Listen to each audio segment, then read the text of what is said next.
Sleepy eyeballs.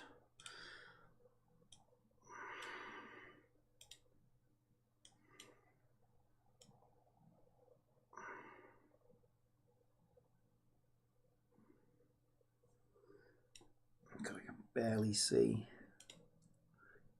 through these piss holes in the snow eyeballs of mine. Oh, I did get a little break though. That's why it's important to take little breaks. Because I was kind of burning out, so I just watched TV for like most of the day yesterday after I finished streaming. And you know, it worked because.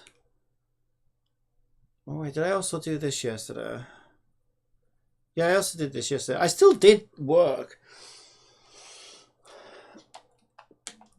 but I didn't work right through like I normally do. I actually like watched out like hours of television last night, which I never do it, but I've wanted to do it for so long because I could just tell I was burnt out.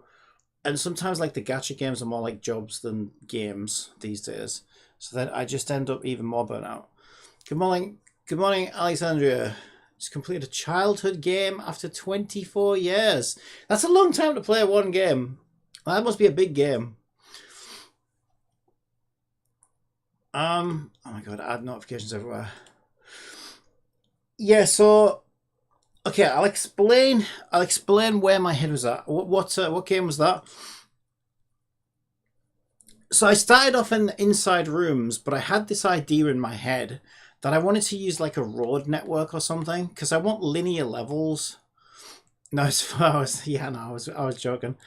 4 hours for 100% chameleon twist. Okay, so what I did is I experimented and I made, similar to what I did in Snow Breaks, my little car game, I made like a little road system, and I thought, okay, this could be good to put enemies along so that the player can have, so that I can control the player, right? They're inside this little ditch, so they can't get out. So I can control where the player can and can't go. I can control the order of the level and keep it linear. And it just helps me sort of, as a non-level designer, as a non-3D modeler, it helps me control the flow of the game. But now, I wouldn't use this road texture. I would texture it differently, like maybe a cobbled street or something. The problem is, it takes way too long, even if you're sprinting.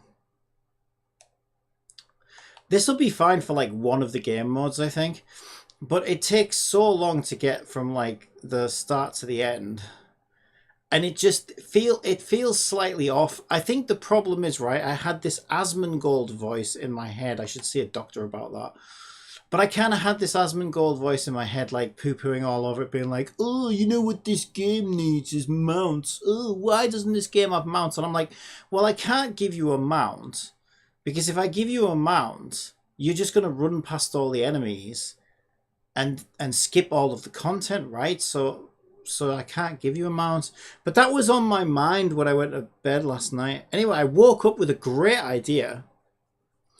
So it started out with, why don't I want to create a skateboard hoverboard mechanics, and then I can basically patch out sections of the level where basically you'll have a wave of enemies, then you'll have a stretch of skateboarding, and then your skateboarding ends, and you get, which takes you to the next wave of enemies. Then you go and fight those, walk a little bit, and then you'll get to another skateboarding patch, and then you'll skateboard, and I can make the skateboard like super fast and put little puzzles in there. But then the idea progressed further, because I was thinking of Tower of Fantasy. See, this is why I play all these crap games. Yes, this is the real reason I play all these crap games, because Tower of Fantasy did something that I always wanted to do, where they fucked with gravity on these road networks, right?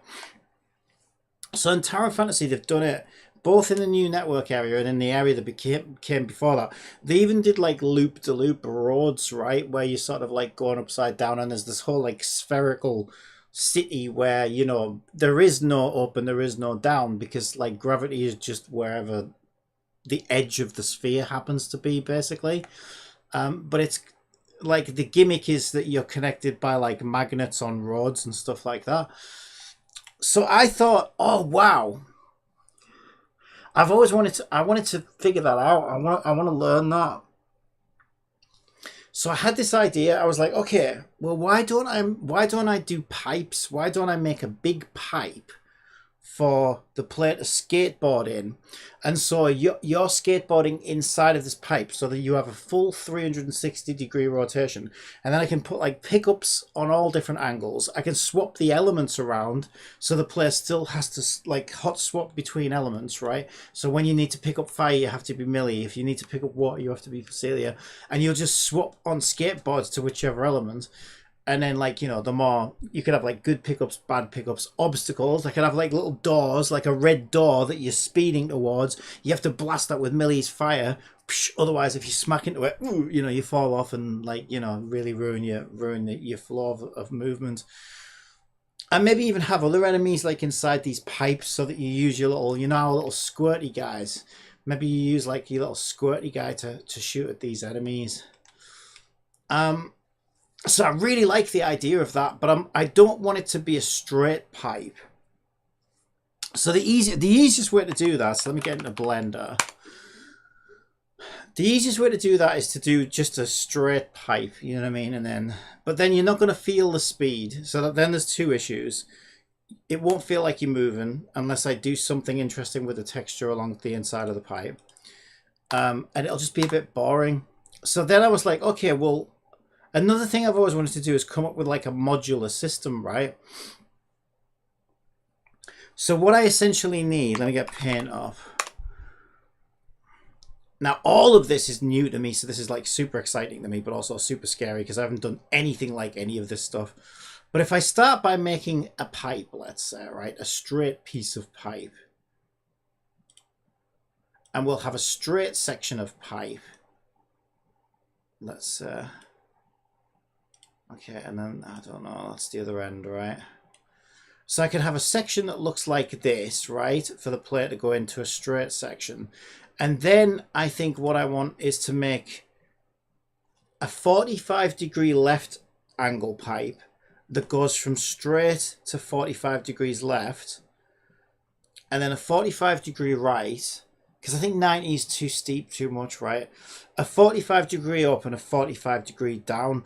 And then I also want to do some half pipes where the pipe splits. So at a certain point, right, you'll be skateboarding along and the pipe will break into two, right? I've got it all worked out in my head. I just need to pull all this off, and I'm not a 3D modeler, so we're going to need to ask ChatGPT for help. And then at a certain point, I want the pipe to split off. If I get the player down to the bottom of the pipe here, and then I'll put a ramp that connects this level of the pipe. So if you imagine the pipe would be round here, right, but it's invisible, and so now we can see the outside world, and we're skateboarding along a flat ramp of the pipe. And then here I could do like obstacles for you to jump over or things to shoot or whatever I want, but you're no longer like rotating. So suddenly you go from like rotating in the pipe, and now we're flat and we're back outside, and the pipe's kind of turned into a ramp. And then I'll need those ramps to also go like 45 degrees up, down, left and right, and then suddenly the pipe can complete again and you're back inside of the pipe. I think that's cool, right? Because all I need is a straight piece, a left piece, a right piece, an up piece, and a down piece. So there's 5 pieces for whole pipes. And then I need the same 5 pieces for the half pipes, right?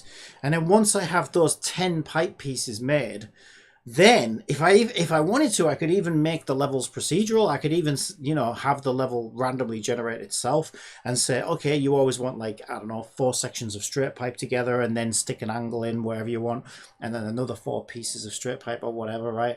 And it could even be like randomly generated, and then I could dictate what types of things the player will come across in each section of pipe, whether it's enemies, doors, obstacles, pickups, power-ups, whatever it happens to be, right? So this idea is super exciting to me because it solves the problem of, okay, this is cool for me as a developer because I can control the flow of the player taking them through the level, but it's kind of boring for the player to just like run along a road, and it feels like it was stolen out of a racing game. But if we do a section here where suddenly, as soon as you hit the section, woo, she gets a skateboard out, psh, you're going really, really fast, and then we can have a pipe that you go inside of, and now suddenly gravity's like whichever way you happen to be, and it just adds so much variety of gameplay, I think, to the whole thing.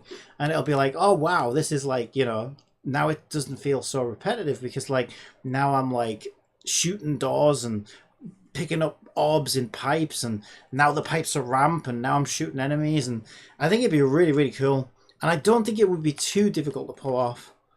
I think the hardest part is I need 10 pipe pieces for a pipe system that can sort of manage itself. I think that's the hard part.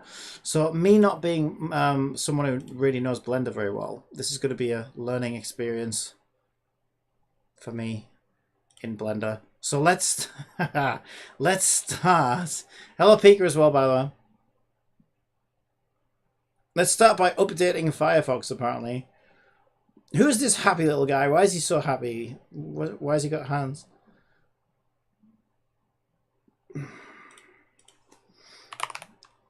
Okay. Okay, so let me explain to Jibbity what I need guidance with. Okay, so I want to make a hoverboard like a skateboard mechanic in my Unity game, where you are rotating inside giant pipe sections. In the Blender, I mean, maybe I only need 2 pieces, right? Because if I make a 45-degree angle pipe, I could just rotate the angled pipe to whichever way I want it to go, right? Because if you take a pipe with a 45-degree angle on it, you could just rotate it wherever you want it to bend, right? So I think I only need 1 bend, I think, because the rest I would just. I just said that, yeah. I did get the idea from Tower Fantasy. Yes, Tower Fantasy inspired this mechanic. This is why I'm always playing as many games as I can play, because like you never know when you're going to come across some nugget of like something that's like, oh, I like this and I could do this.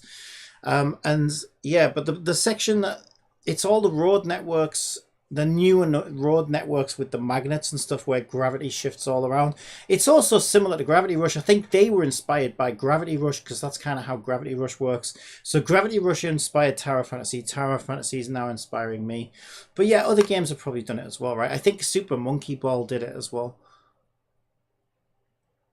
I pressed enter and I didn't mean to. That system is from Sonic. Yeah, exactly. Sonic, you're right. Yeah. Sonic is probably the first one that did it. Yeah, absolutely. Yes. Yep.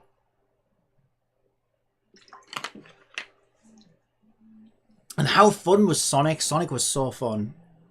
Sonic 2000, I think, had the first upside down loops. Yeah, I think it did. Yeah, and it was so fun. Today is Halloween. Happy Halloween, Pika. Finally, that mask. Finally, the one day you can go outside without wearing a mask.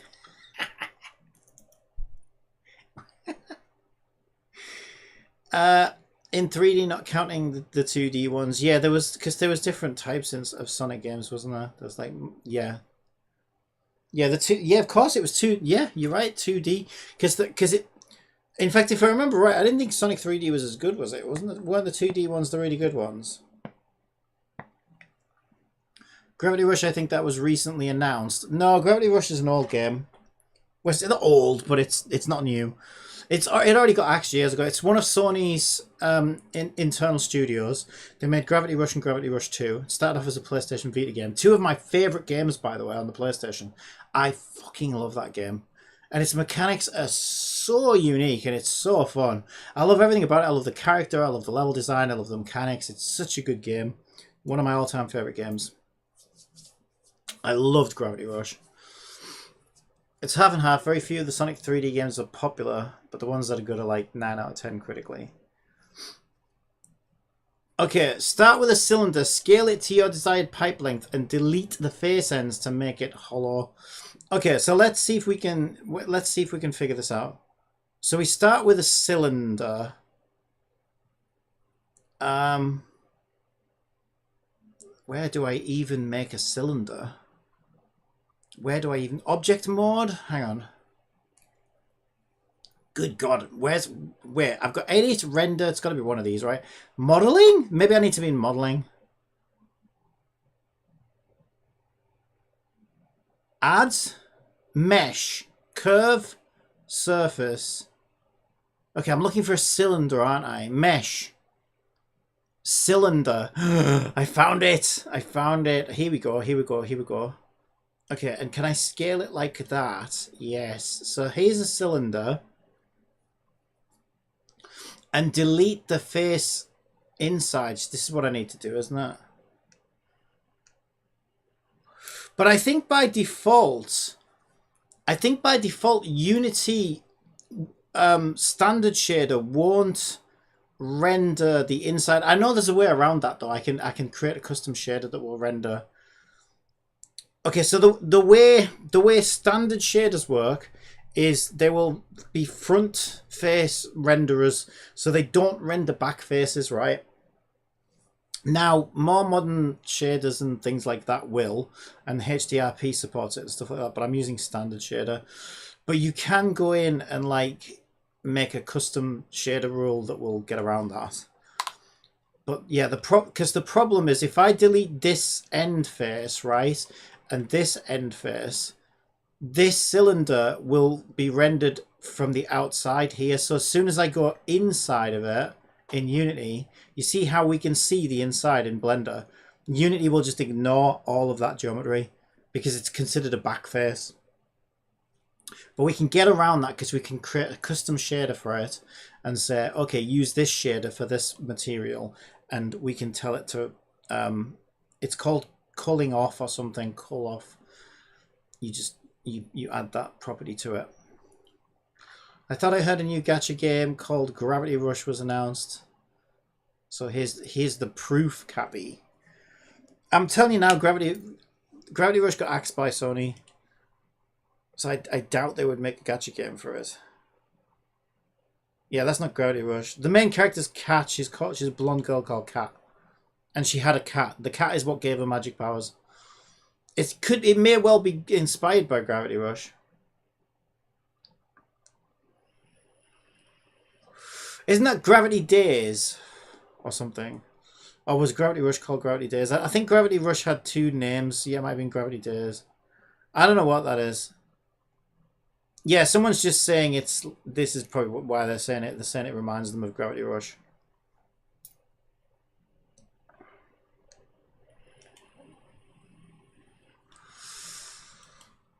Okay. So let me see. Object mode, if I got is it layout? There's a face. Okay, that's mode.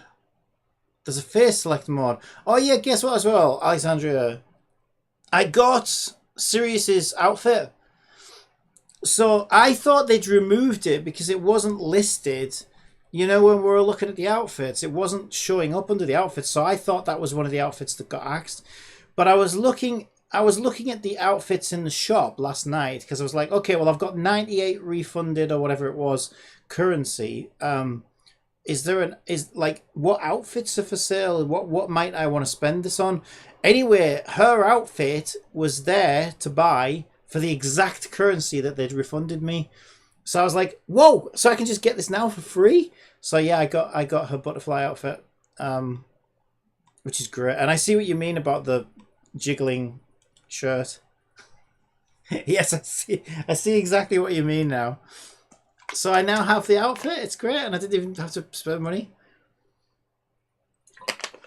If it comes out tomorrow, it probably has no hope of being any good. Yeah, shirt jiggle more is uncensored. Okay, how do I select faces again? Select. I need to be in edit mode.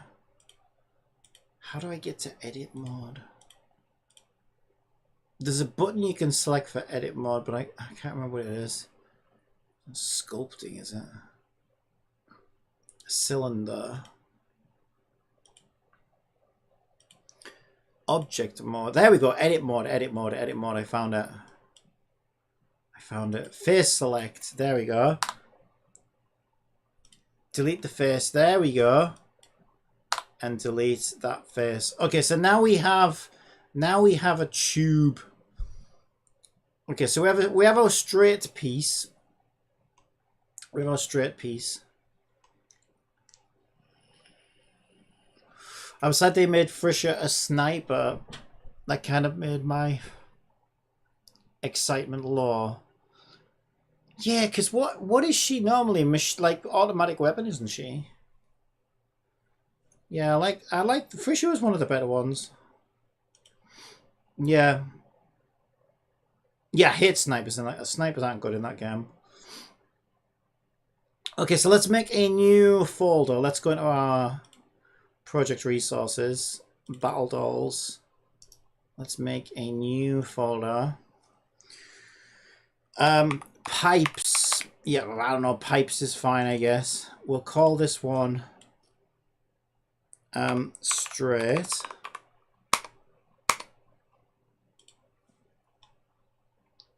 Also, I don't know if that's enough sections, because once you're inside this thing, so we have, if you look at how many, 1, 2, 3, I don't know how many, I'm not going to count them, but we might want to make this a bit smoother.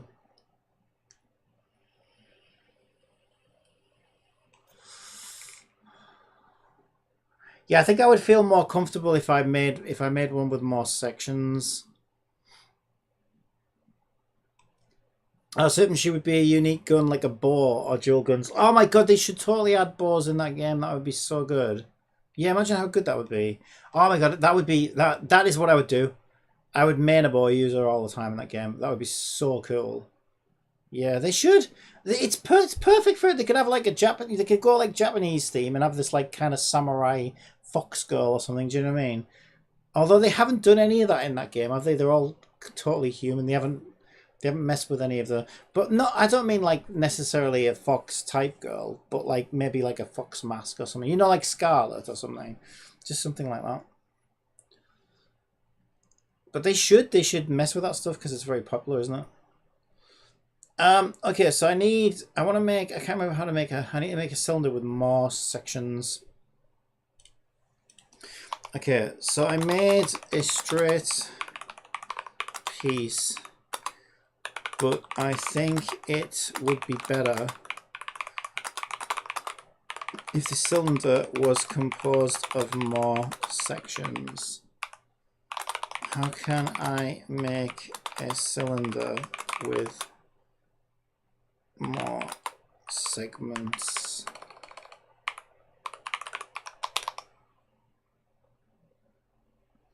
Okay, so got to add mesh cylinder, adjust the segments right after adding it.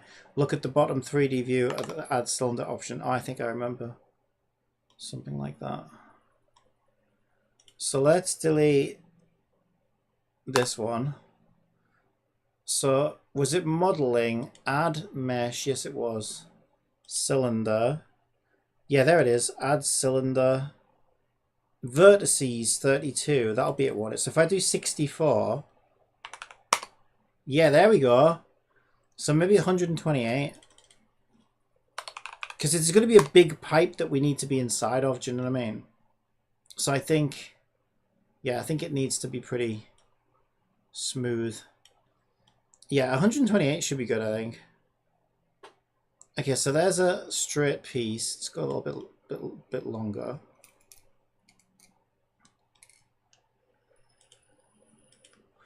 So I can go now, edit mode, select that face, delete face, select that face, delete face. There we go, that's much better.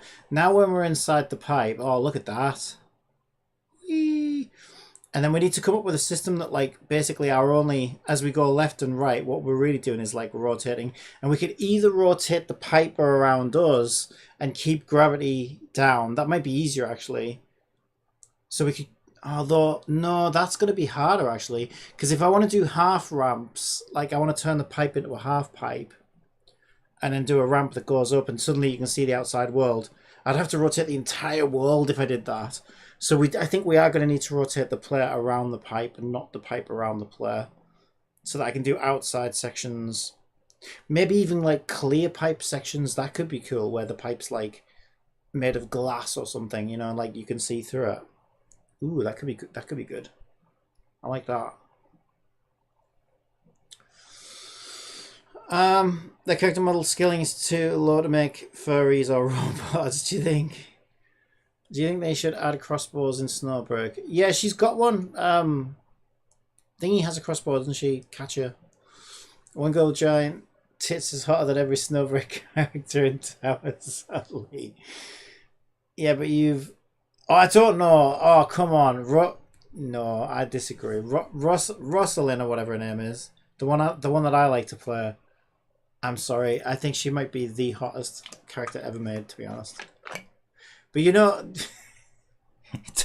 turns out I seem to have some weird thing about blue-haired girls, which I didn't even realize until recently. Like, what the fuck is that? I don't know. Or maybe it's just a coincidence.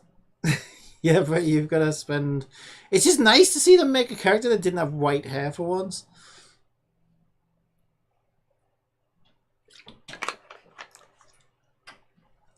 Yeah, but making a character costs $0 technically, so no excuse for Snowbreak models to suck. Well, it'll cost the labor hours, won't it? However many hours it costs them to make, to model it. Go with the black boobs made me want to. Oh. Okay, so we've got a new straight piece with more sections, so let's save over the top of that. Okay.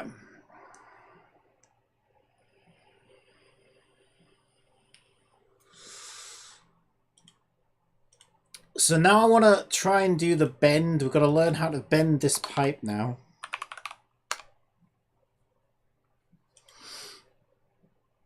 Okay. Great. I made a new straight pipe.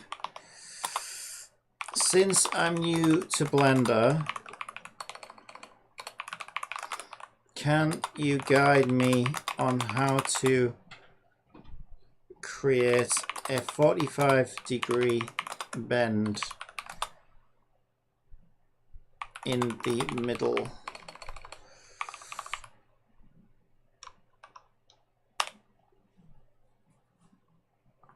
To create a 45-degree bend in the middle of your pipe in Blender, try this approach. Select the middle section.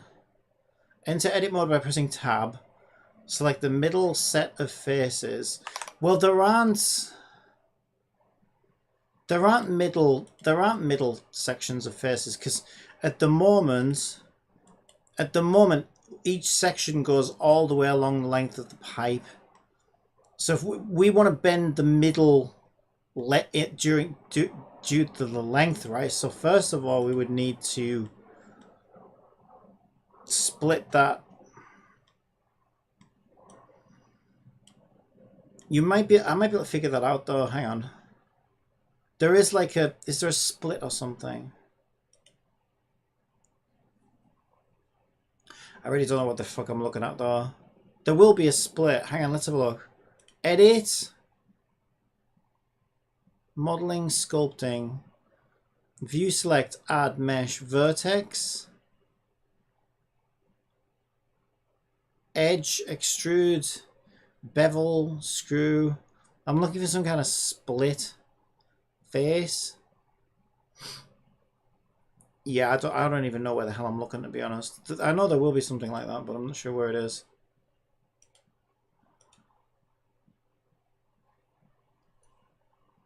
Okay. Oh, separate the section P and choose selection. Okay. At the moment, my straight pipe doesn't have a middle section since each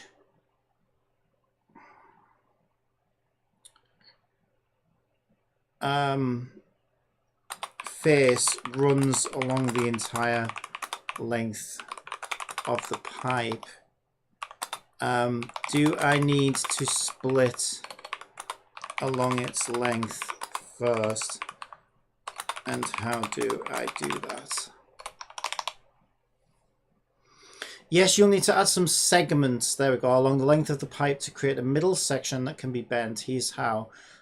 Add loop cuts. So in edit mode, press 2 and followed by control. Edge select is 2 and then control and R to add a loop cut.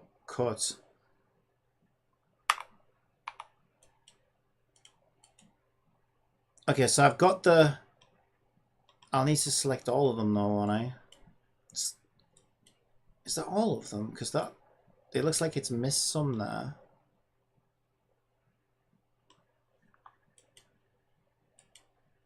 Okay, shift unselects.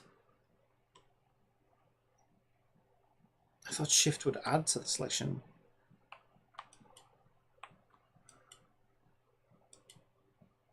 Okay, I wasn't pressing shift, I was pressing control. Yeah, shift adds to the selection. So I think I've got them all now. Okay, so I've got all the edges, and then it said what, control and R. Oh yeah, here we go. Okay, so I get like a number of cuts, 1. How many would I need? Move your mouse until you see a line around the circumference of the pipe and use scroll wheel to increase the number of cuts. Start with 8 to 10 cuts if unsure. Okay, my scroll wheel isn't changing that. Probably because I clicked in there already. But I could type 8 to 10 cuts. Let's do 8. Okay, I see. Who boobs? Oh my god, chat's going crazy right now. They make one character that we like to get us to spend our money dry in Tower of Fantasy. I'll give you one fact out of the 2 gacha games I play. Now I'm adventure rank 50. You're always going on about your freaking adventure ranks, aren't you? Numbers. You're obsessed with numbers, you. I don't know the name. It's Tower of Fantasy and I don't play it. Oh my god. Well, they've made another character that's a bit like Rosalind now. That's like ridiculously... That Snowbreak would have had censored already. Okay, so is that done now? Or do I need to do something to complete it?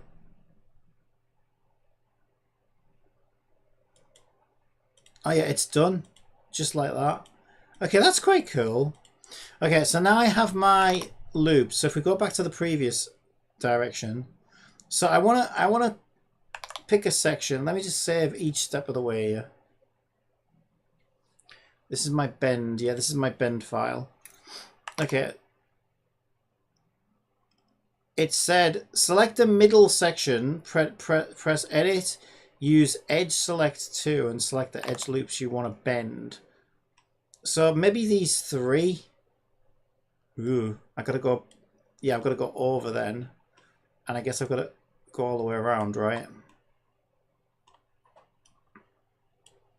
Okay, so it looks like all of that is selected. Okay, now what do I do? Bend with modifier. Add a simple deform modifier to this middle section. How the fuck do I do that?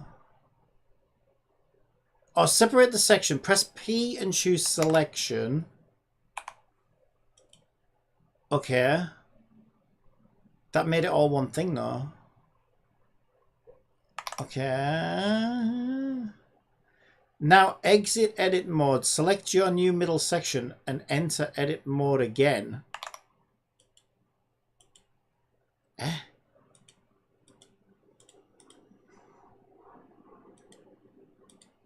Okay. Oh, right. Okay. Yeah. Okay, I see. And enter edit mode again. So I did that. Bend with modifier. Add a simple deform modifier to this middle section. I don't know how to do that. You say that like I know how to do that. I don't know how to do that. Like, do I select anything at this point? You always ask me these stupid questions. How's your project going so far? Mate, I just started. It's fine, I guess, but I mean, I don't know. It's going fine, I guess. I'm trying to learn new stuff, so I don't know.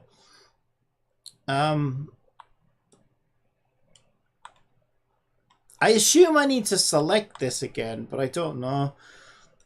I'm just a little confused about how I'm meant to do that. Okay, let me just ask it then.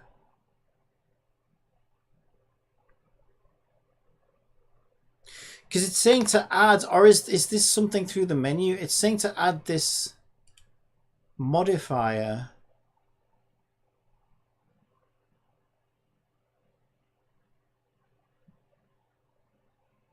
Which I don't know how to do.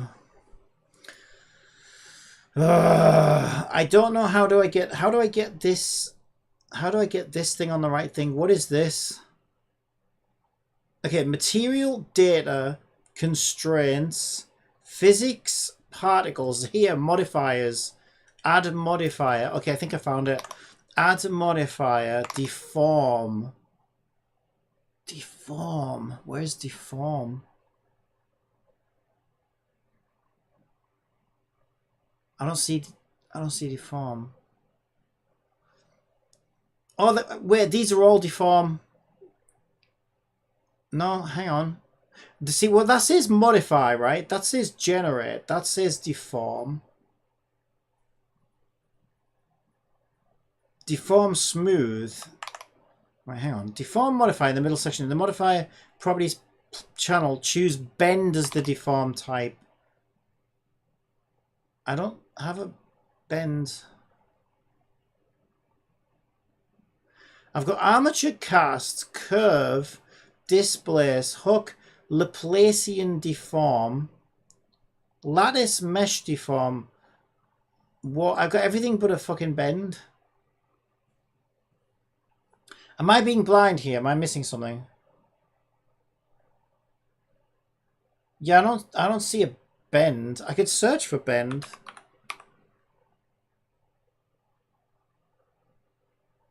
I don't think that's what I need.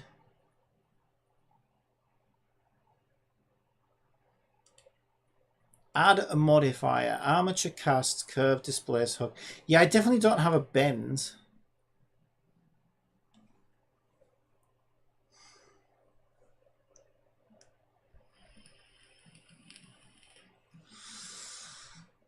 You could ask the chat bot to make the instructions more simpler. Really? Can I do that?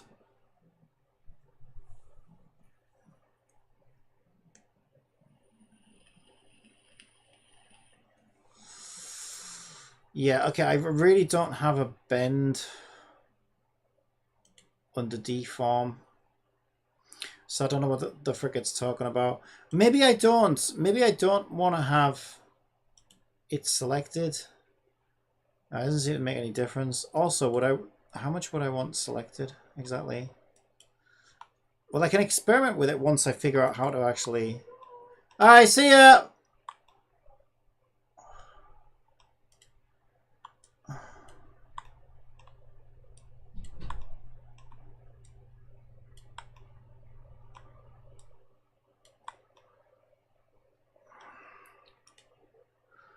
Yeah, I definitely don't have a bend. Okay, I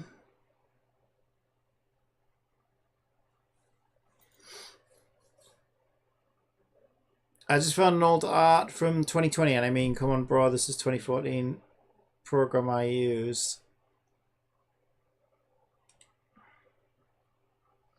Ah, that's cool.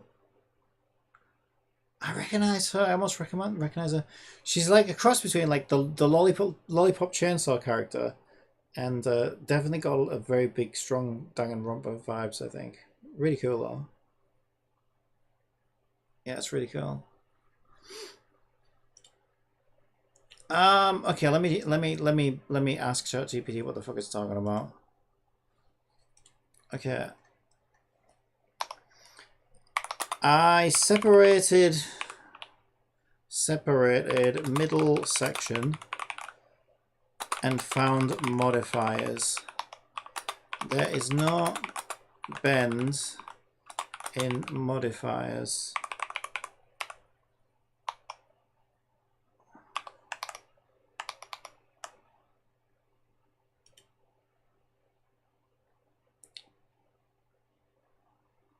Yeah, so there's curve. I don't know if I could just like, I don't really want to freaking type all those out. There's armature, cast. It's not armature. Curve. There's curve displace. Simple deform. Oh, here we go. Okay. It's under simple deform. It kind of fucked that up, didn't it? Okay, there's a twist and a bend. Angle 45 degrees.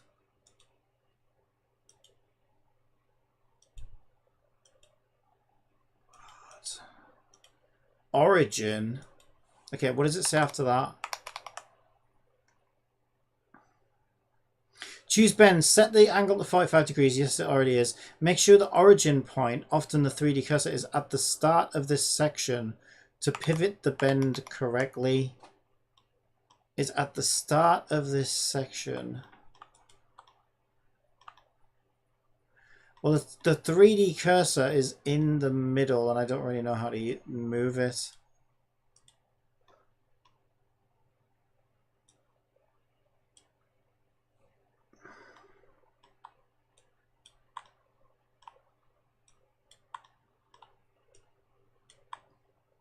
But at the moment, I don't really see it. I don't really see it affecting anything. X,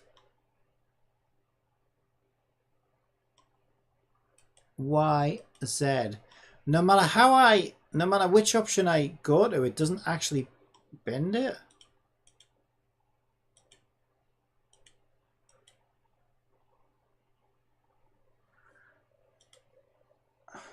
Twist. I don't really see what that's doing. Origin. Failed to set value.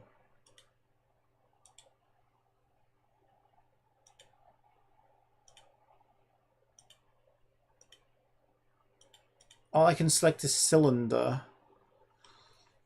Yeah, I'm not sure about this origin thing. I don't understand what is happening. It doesn't make any sense.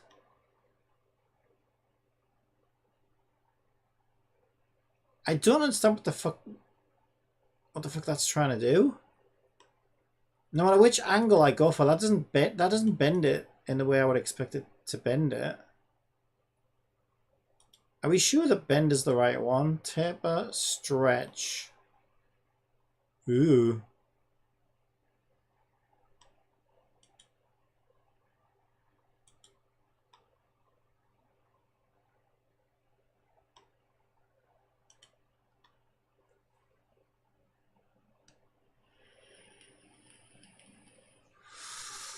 Right, so I can see what happens. Right, I can see what happens when you select one of them, right? It sort of previews the mesh. So what it does, it keeps your selection where it is, and then it shows you what the mesh is going to become. So if that's what it's doing here, then none of these angles bend the pipe the way we want it to bend, right? None of these are going to work. None of those are going to work. I don't think this is right.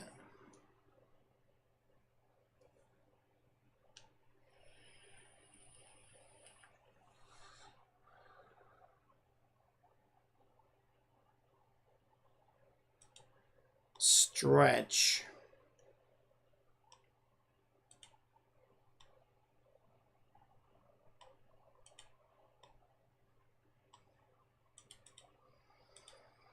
Mm, yeah, there's something's not right about this. Oh fuck! It did it. I don't want to actually do it. How do I undo? I'm pressing Control and Z. It ain't doing it. Oh, I can just remove the modifier. I think. Yeah. Okay. What if we just select the middle? Maybe it's because it's got all of it selected. What if we just select the middle? The middle edges. Does that change anything? So I go to add modifier, simple deform, bend, X, Y, and Z. They're not bending. It's not like bending in the right dimension or something. I don't fucking know. The only thing I can select as the origin is the cylinder. That doesn't seem to change anything. Yeah, no, this ain't right. Yeah,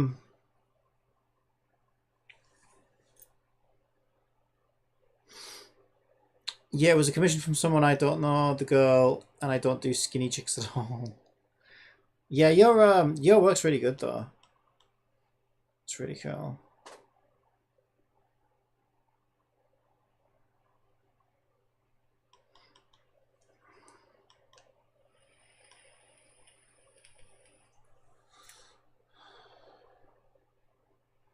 Okay, so this isn't what we need. Smooth. That doesn't do. Shrink wrap, simple deform, smooth corrective. Warp? Object from, object to. See, I don't know. I almost feel like if I moved this section, yeah, that's what I thought, right? This is closer to what I need, I think.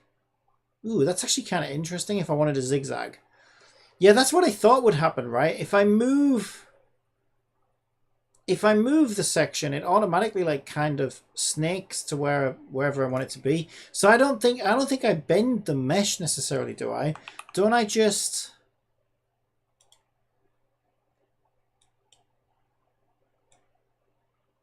I gotta select. Wouldn't I just essentially grab the section that I want? I don't think I would need to do the end though, wouldn't I? Rather than the middle. So I could do that to sort of, yeah, that doesn't really bend it, but it can't, but it's closer to what bending the mesh was doing.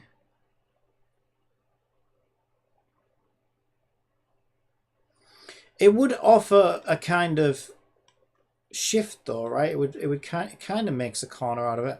But yeah, it's very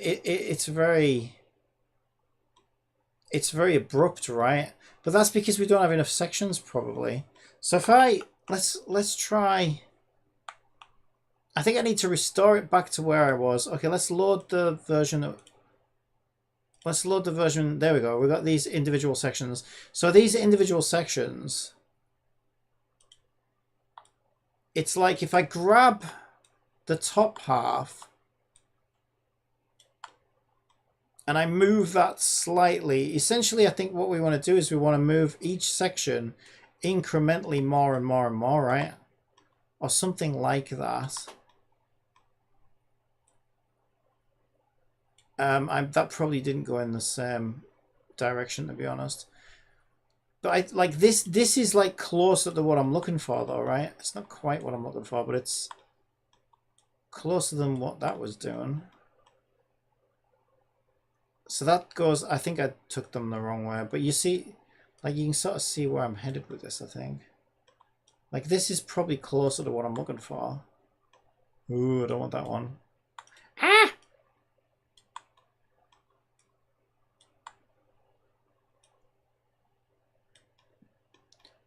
Because at least that like actually bends the pipe, you know what I mean? But yeah, even then though, like you couldn't skateboard along that because it's just you're just gonna hit a wall. It's gonna act like a wall. So it does need to be done like dynamically. Okay, but I guess if I split it into more sections, I could create a smoother result, but there's got to be a way to like...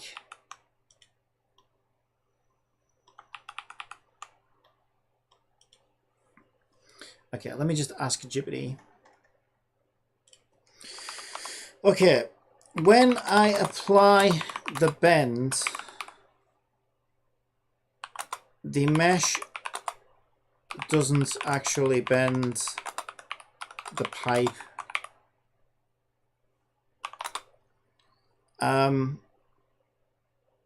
If I grab sections and move them left and right, I get more of a bend effect,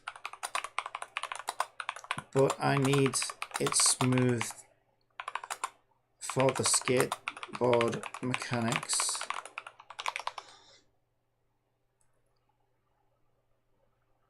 If I grab sections and move them left and right, I get more of a bend effect, but I need it smooth for the skateboard mechanics. In the simple deform modifier, if the simple deform modifier isn't bending the pipe as expected, it might be because the axis of origin of the object isn't aligned correctly. Here's how you can make sure it bends smoothly.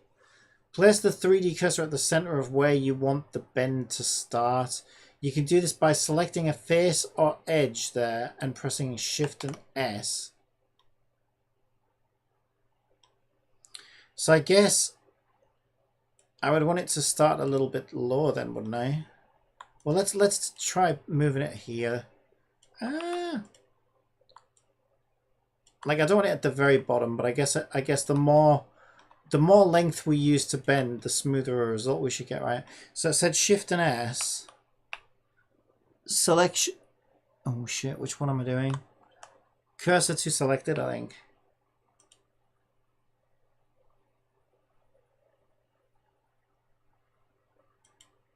Snap 3D cursor to the middle of the selected item.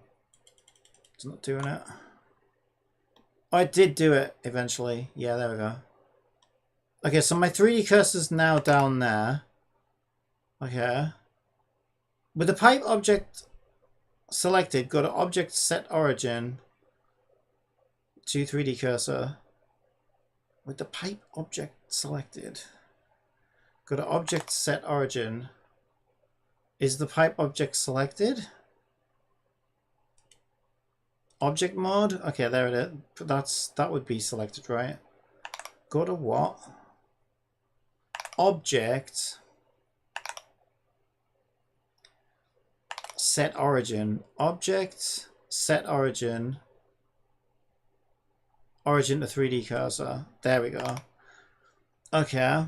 Adjust bend axis. Select the middle section of your pipe. So we're back to edit mode. Edit mode. Okay. Select the middle section of your pipe and what? I'm lost. Where the fuck am I? Select the middle section of your pipe and add a simple deform modifier. Okay, so go back, like basically back to what we're doing. So if we include, if we include this one, we want to exclude the first two and the last two. So we want to start there and go all the way down to there. Okay.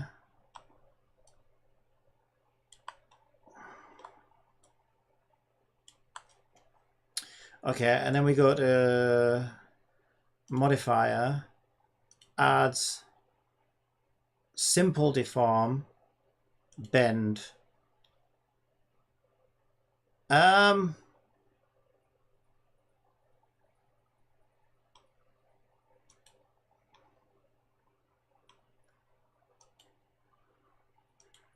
Yeah, I don't know, maybe it's a little bit better.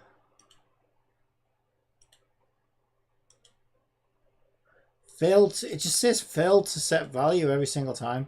And under origin now, we can't select anything.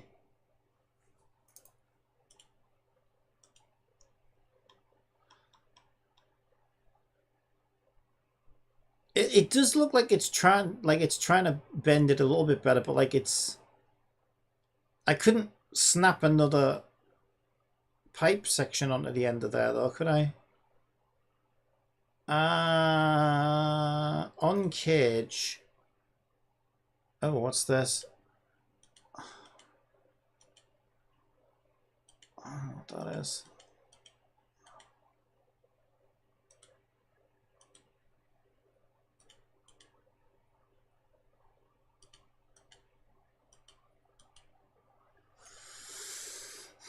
That doesn't seem like 45 degrees to me either.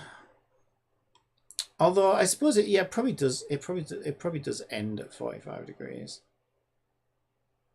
But it doesn't bend though, does it? I suppose. Well, maybe it does though, because once I put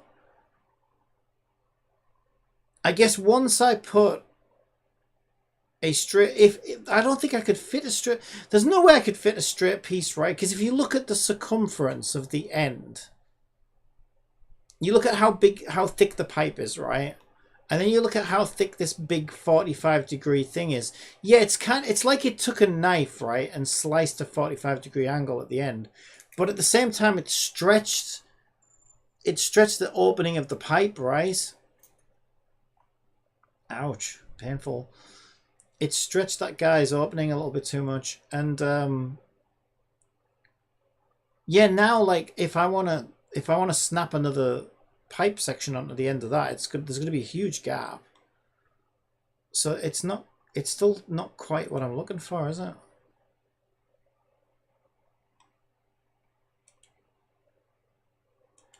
And like also like I want it to be, so I want it to be flat.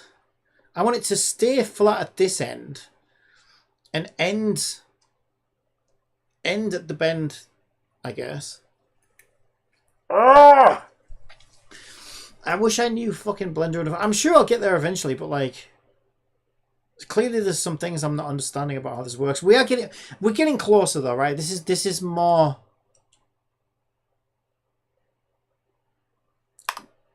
This is like closer to the result that I wanted than the last one, but it's still not right.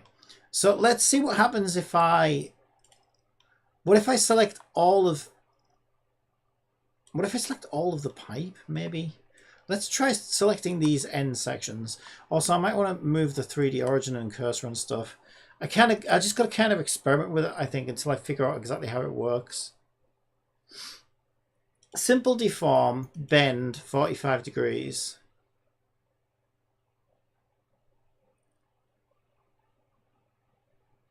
Yeah, I don't understand why it stretches the end of the pipe, like, and also why does it do it here as well, right? That doesn't really make any sense to me.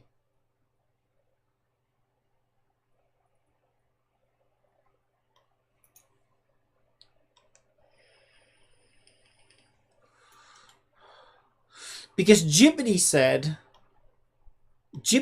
to put your 3D cursor where you want the bend to start, right? So we put it here. But it also bent underneath the 3D cursor, so I'm confused. That doesn't make any sense to me. Also, origin is now completely unsettable. We don't get to set any of that. So there's clearly some things about this that I still don't understand. Okay, so I'm just going to keep experimenting until I figure out exactly how this works. Maybe I can figure it out.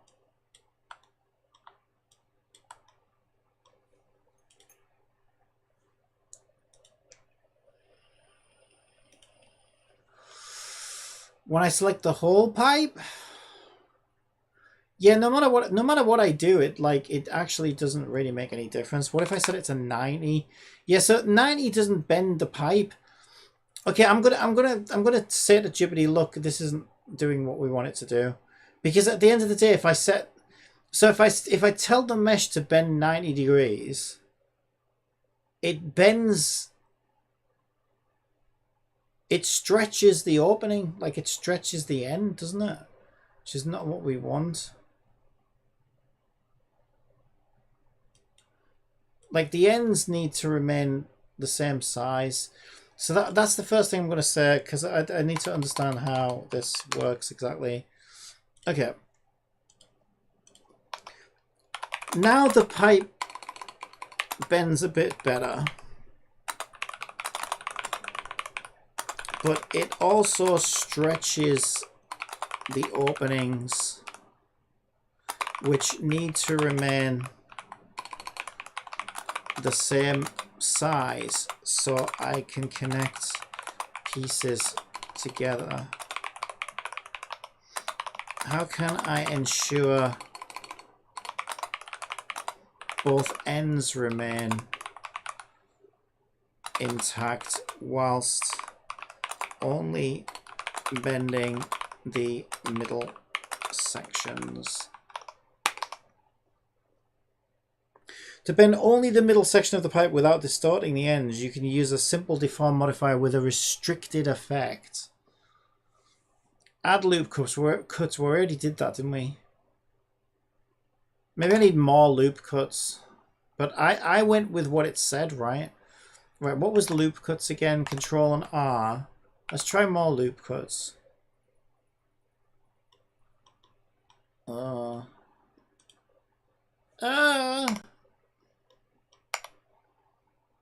bollocks. Oh, you have to click it first, don't you? I remember now.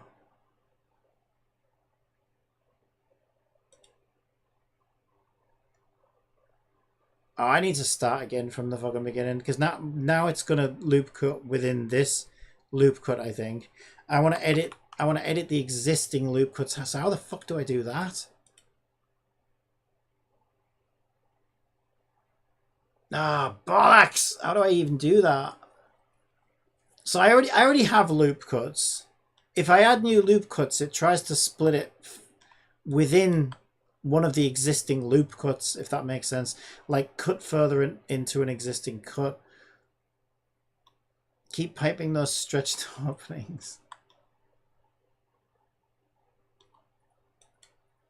Yeah, see, this is a problem. Like, this is definitely forcing me to learn Blender more than I'd like, but it's a case of having to understand how all this works. But I am so lost right now because I'm so not a fucking 3D modeler. So if I control an R, it asks, like, basically I select a loop cut, then I select where I want it to go, and then as I put these up, it's going to do it within that section, isn't it? Yeah, that's what I thought. So I need to somehow bring up the existing loop cuts that we created earlier, but I don't know how to do it. So I can increase them. Okay, I'm going to make a new Jeopardy so we don't lose this thread. Why can't I fucking make that a new tab? No! Right click, open a new tab. Why isn't that an option? It's not. Fucking great. Wow, Jeopardy, you won't let me open 2 fucking tabs of you, you little bitch. Well, fuck you, bitch. I'll do it manually then. You can't stop me, but you could have at least made it easier for me, you little bitch. Right. In Blender, I made some loop cuts earlier, which I now want to increase. How do I bring up the existing loop cuts to edit them? You can't directly adjust the number of cuts on an existing loop. Are you fucking kidding me?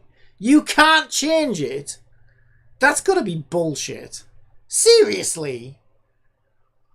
Oh, once you've done it in Blender, there's no going back, bitch. Fuck off. If I want to add additional loop cuts to the same area, no, because that's ridiculous. So if you have 100 loop cuts and you just want an extra, you want to even it out to an extra 120, there would be no way to do that. Like, no, I don't want to divide the existing loop cuts further because then it'll be fucking uneven, you stupid little bitch. There must be a way, even if there's a way to join it all back together again and remove the loop cuts and then start again, there must be a fucking way to do that. I don't believe you.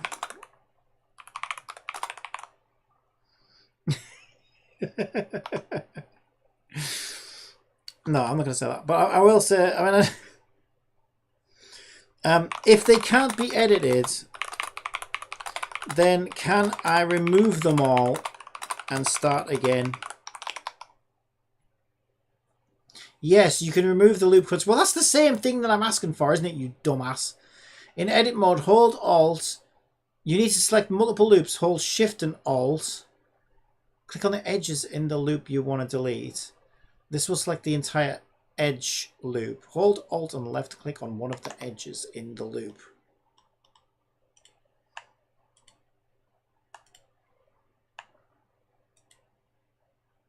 Okay. Right. If you need to select multiple loops, hold Shift and Alt while left clicking additional loops. So basically Shift and Alt. God, this is fucking awkward. I've got to Shift and Alt and select each one of these edge loops. Okay, we can do that.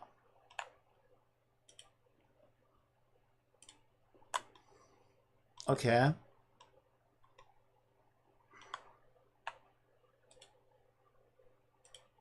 Now what? Press X to bring up the delete menu and choose dissolve edges.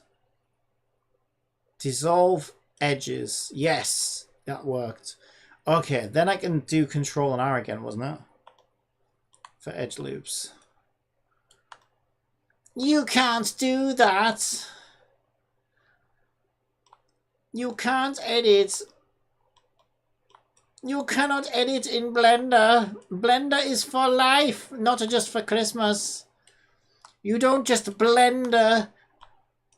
You got to marry Blender and your blended objects. You cannot just have a one-night stand with a pipe and then stretch its hole and expect to just edit it when you're sick of it and tired of it and throw it away. What kind of monster are you? No, you are committed to that pipe now. Forever. I'm sorry. I lost my mind temporarily. Control.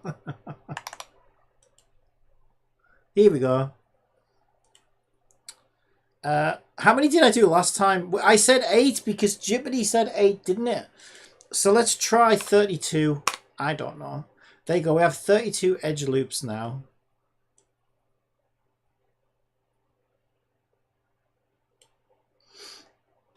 What could possibly go wrong?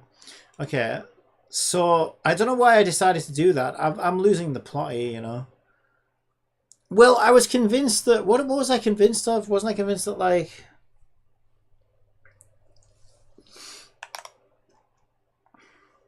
It was in my previous conversation. Where's my previous conversation?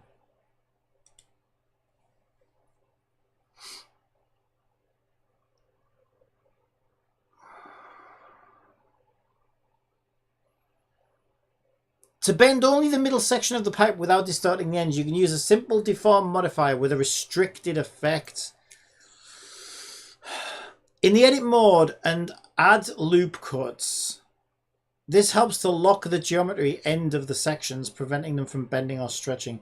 Add a vertex group for the middle section. Select only the middle faces you want to bend. Create a vertex group by going to the Object Data Properties tab. Right, so let's start from the second one down, the second one up, rather, and we'll go to the second one down.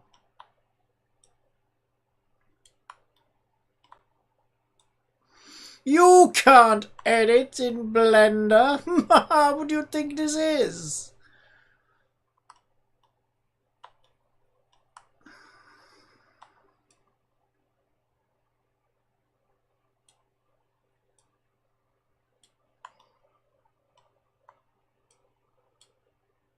Fuck.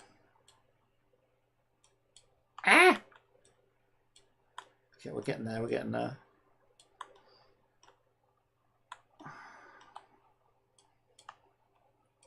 Bloody hell. Okay, I think I have the thing selected at least. Good God. I'm so bad at this. Well, it's going to get better, I guess. Couldn't get much fucking worse. Alright, I think everything's selected now. Create a vertex group by going to Object Data Properties tab. What the fuck is that? Object Data Properties tab. Object data. Material data. Object data properties. Found it. Okay. The green triangle icon. Yes, thank you. I found it. Clicking under vertex groups. With the middle faces selected, click assign to add them to the vertex group. Assign.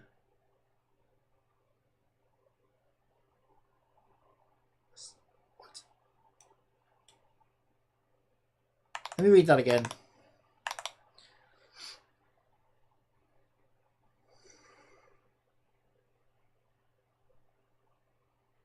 With the middle faces selected, click assign to add them to the vertex group. What assign? There is no assign. What are you talking about? The fuck are you talking about, bar? I don't see no assign. I've got cylinder, shape keys, UV maps. Are we in? We are in the right thing. Yeah, we are in the right thing. Geometry data. Add custom split nodes. Add edge bevel. Custom properties. New. I don't see no assign. What are you talking about? Attributes. No. Let me read that again. Select only the middle faces you want to bend. Create a vertex group by going to the Object Data Properties tab, the green triangle, which I'm in now, and clicking plus under vertex groups. Oh, here. Oh, right, assign, yes. Did that do anything? I've clicked it twice now. I would have expected that to do something, but it didn't. Okay, well, I clicked assign, but nothing changed. With the middle faces selected. Oh, wait, I don't have the faces selected. God damn it! Does that select the faces?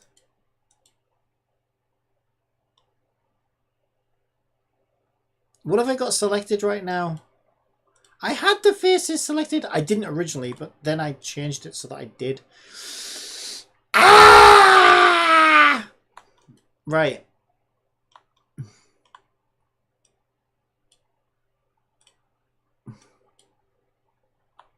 Now I'm in face selector mode.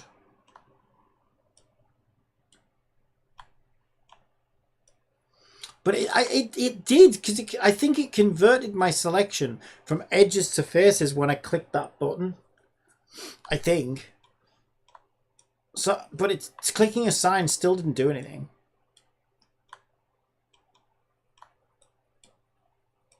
It is easier to see what you've got with faces, I think.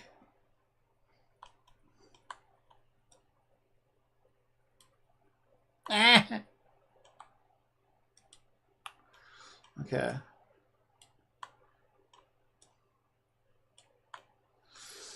I'm so bad at this. Okay, I think I got it. I think I got it. I think I got it. I think I got it. Okay. Assign. It doesn't do anything! It doesn't do anything, Jippity. Why are you gaslighting me? Group 1. When I click assign, nothing happens. Nothing happens. Nothing! Oh! Bandit Brethren. Yeah, how good is it? Cappy is locked in, but keeping those pipes... My openings are being stretched, and it's not funny. I need to bend my shaft so that I can connect, other shafts to it. And it's just stretching my opening. So Jibbity's supposed to be telling me how to keep my opening intact so that I can connect as many shafts as I want. But right now I'm lost because it says open simple default modifier to the vertex group. It said click plus under vertex groups, which we did. It created a group. Then it said with the faces selected, click assign, and nothing happens. With the middle faces selected, click assign to add them to the vertex group. Why is that not happening?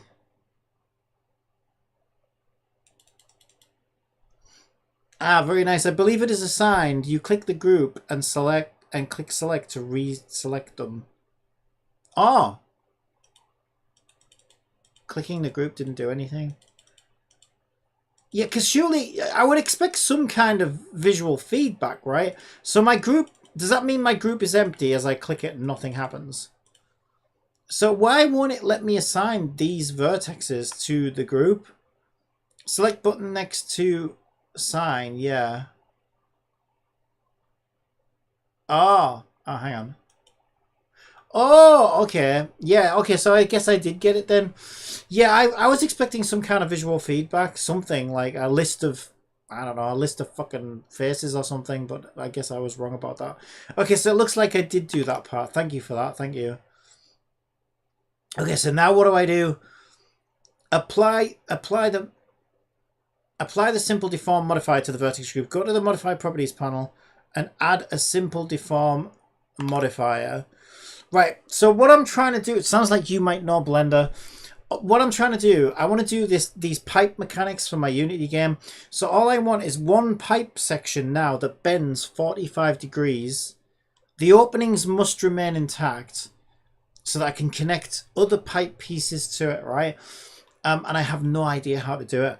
So I'm trying to follow Jippity's instructions, but it's not going well. Halloween just comes and goes here for me. I forgot about it sometimes. Yeah, I did actually. I mean, I guess once you get to a certain age, it's like, yeah, what is it? It's not really doing.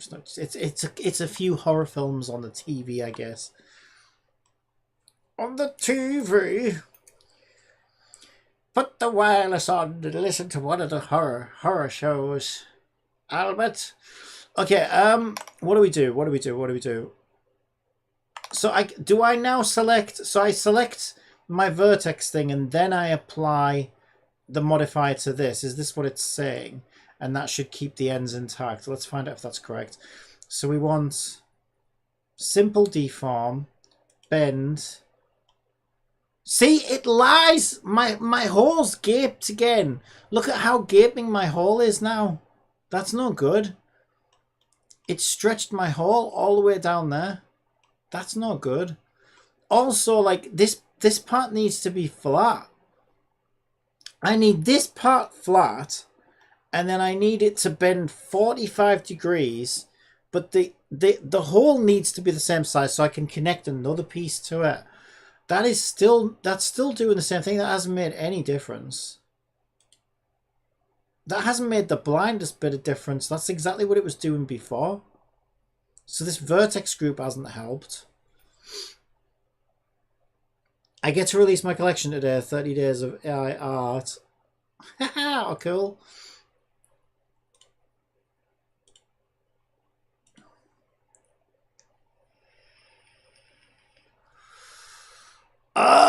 What am I misunderstanding about this? I'm following Jippity's instructions to the T and it's just not doing what I want it to do. Go to modify planet properties panel. Click add simple deform modifier, which I did. Set it to bend and adjust the angle as needed, which I did. In the simple deform settings under vertex group, choose the group you just created. Ah, okay, maybe. What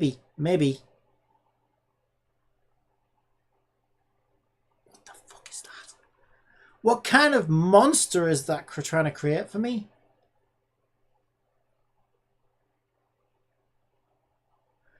What?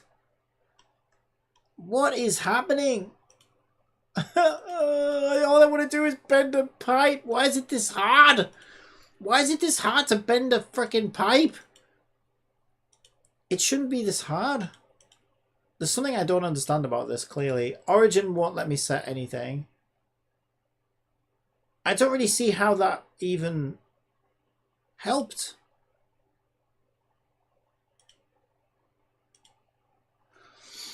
Well, very nice. Maybe you have to select the whole mesh, then apply deform, then apply group. Let's try it. Let's try it. I'll try anything at this point. Alright, let's select the whole everything. You are my everything. You are my big fat pipe boy. You are my big fat pipe. Alright, modifiers. Add modifier. Simple deform. Ooh. Ooh. That's not bend. Okay, so now we get the weirdness. And then we can select the vertex group. It doesn't...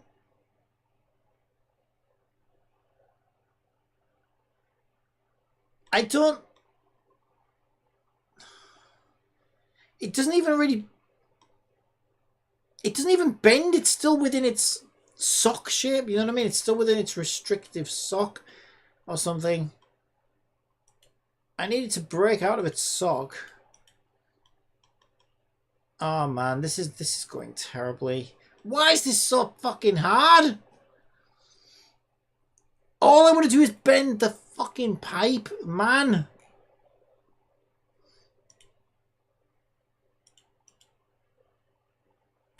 Maybe there's got to be a tutorial out there. Maybe I need a YouTube video.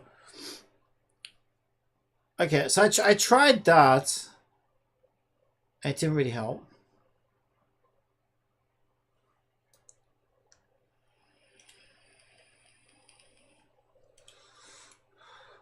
Let me check the old YouTube.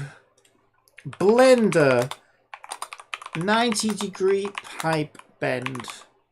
Now I don't want 90 degrees, but if I learn how to do it at 90 degrees, I should be able... Yes, yes.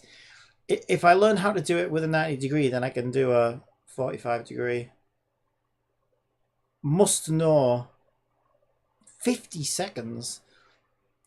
Okay, let's do the 3 minutes 53 seconds. In this Blender tutorial, I'm going to show you how you can make a perfect... Hang on, let me read that. Yeah, I have no idea. I have an interest in learning Blender, but don't know anything myself. Yeah, I'm the same. I'm a programmer more than anything else. But I have this really cool idea for game mechanics, but I need like bendy pipes that I can stick together, basically. 90-degree bend with even spacing between two pipe-like objects. This is great if you're making any kind of sci-fi object or just want to recreate an object from the real world, such as a pipe elbow that bends at 90 degrees. To get started, I'm going to press Shift-A, create a new mesh. I'll make a cylinder. Then down on the options, I'm going to select 6 because I'm going to be making kind of an Allen key or a hexagonal key for using wrenches. Once I have this one, I can either duplicate it by pressing Shift-D, then G to move it straight up with the Z key, then press R to rotate the object, press X for the X-axis, then type 90. Now I can press G again, then Y, and move it along the Y-axis. Now I have the two pieces that I want to bridge together. I'll select them both. Right, okay, so this dude is basically saying, right, so in my pipe world, what you gonna do when the pipes come for you? Can we duplicate this object? That's gotta be easy, right? How do you duplicate? I don't even know how you duplicate an object. It's gotta be easy to duplicate objects, surely. Because it has to be the same size. I can't just wing it. Cylinder. Select. How the fuck do you duplicate an object? Edit. Render. How do you duplicate? Wait, object. I'm in object mode. Objects. Delete. What about copy and paste? Copy. Paste store. Oh, hey. Right, now we got a paste store. Now I can, if I go into, where's my transform? There's my transform. But it doesn't have any numbers in it. Why is there no numbers in my transform? I want to rotate it, goddammit, but I need numbers to type in. I want it at 45 degrees. It says that it said their rotation. I could probably set that. But like, isn't there normally a little fucking thing here that with transform numbers in it? Scene, worlds, collection, objects. Here we go. Rotation, rotation, rotation.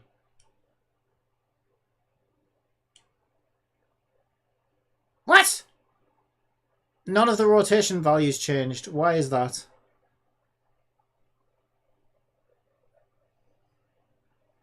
What?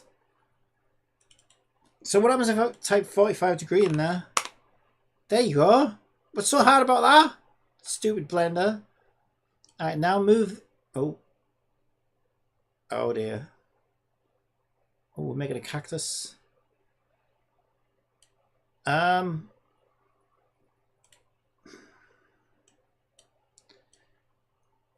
So I want to mash these together then, don't I? So if I can make like a bendy ass connection point here.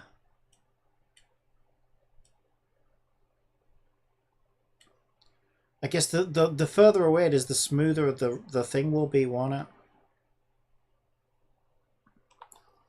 I guess I would do something like this then, wouldn't I?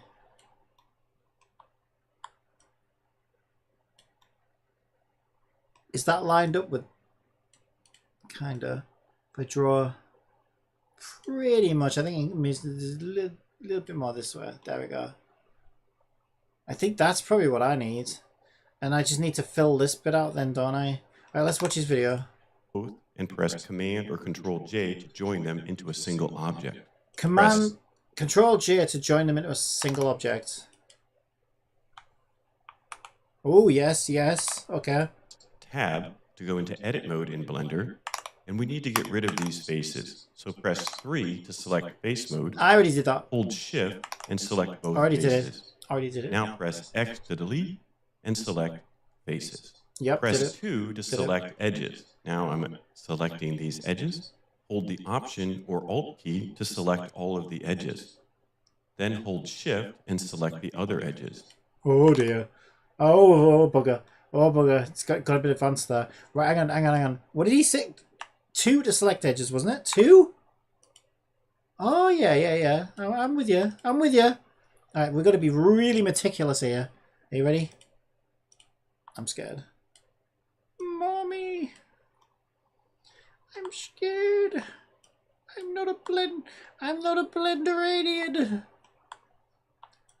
Okay, I'm holding Shift as well because that will let me.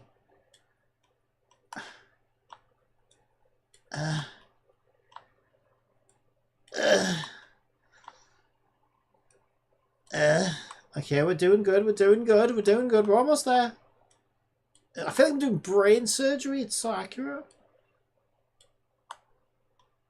Okay, I got those edges, and then we've got to do the other... We've got to do these edges up here now, haven't we? Oh my god, this is going to be even harder.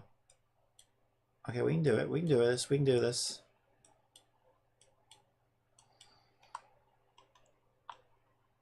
We got this. We got this.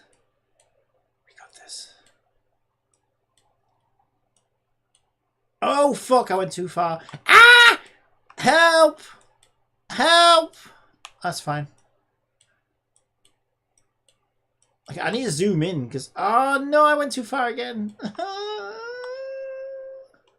Zoom in, goddammit. Zoom! Hold Shift. Okay, good. I think I got all those. It's kind of hard to tell. Oh my god, this is so scary. Okay. If I move my camera like that, though. Ooh, yeah. Ooh, yeah. That's what I'm talking about. Yes, baby. Oh, show me those edges, baby. Expose those edges to me. Oh, yes. Oh, yes. I've never seen such sexy edges in my life. Alright, we've got the edges selected. Oh, hang on. Did we miss one? It looks a bit ropey over there, doesn't it? Did we get those? I think we got them.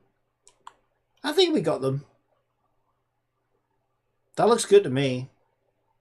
Oh, that looks real good to me. Woohoo! Alright, now what? Right click and select bridge edge loops. Automatically, Bridge. we get this. Whoa, whoa, whoa, whoa. Slow down, my friend. Slow down. Right click, bridge, edge loops. I see it. I see it. Ooh.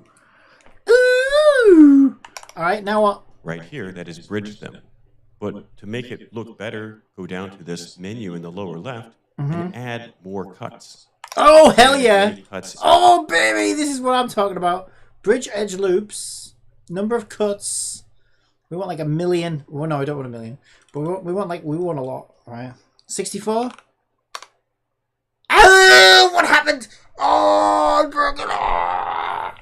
What is that? What is that? That is disgusting. Why does it look like that? Why is mine broken, damn it? 32? What the fuck, man? What is why? Why is he doing that? Why? I broke it. It was all good. Oh, hang on. Hang on, hang on, hang on. We can start again. We can start again. Bridge edge loops. Is his different? Open loop, open loop. 0.5, 0.5. He did 8 cuts. Now as I increase my cuts, it like goes fucking insane. What the hell is going on there? Why does man do that? This doesn't do that. Why is man doing that? Wait, blend path, linear. Well, linear's no good. Blend path. Okay, blend path is horrible. Blend surface. Maybe the position. It doesn't like the position of my. Maybe it doesn't like the position of my thingy. What if I move the position of the? Oh my god, I'm scared. I would have to. Oh, I can't just move that now either, can I?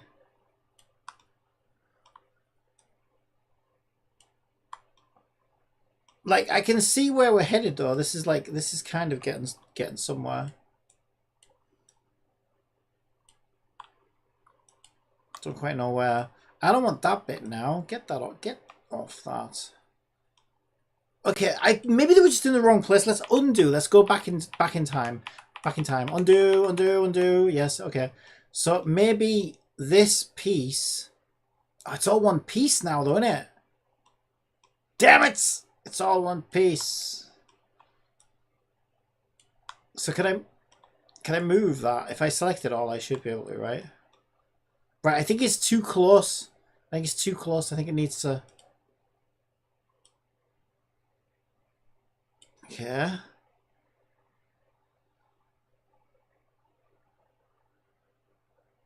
Go a bit more. Alright. And a bit up. A bit up. Alright, let's try that. I gotta do all the freaking edges again now.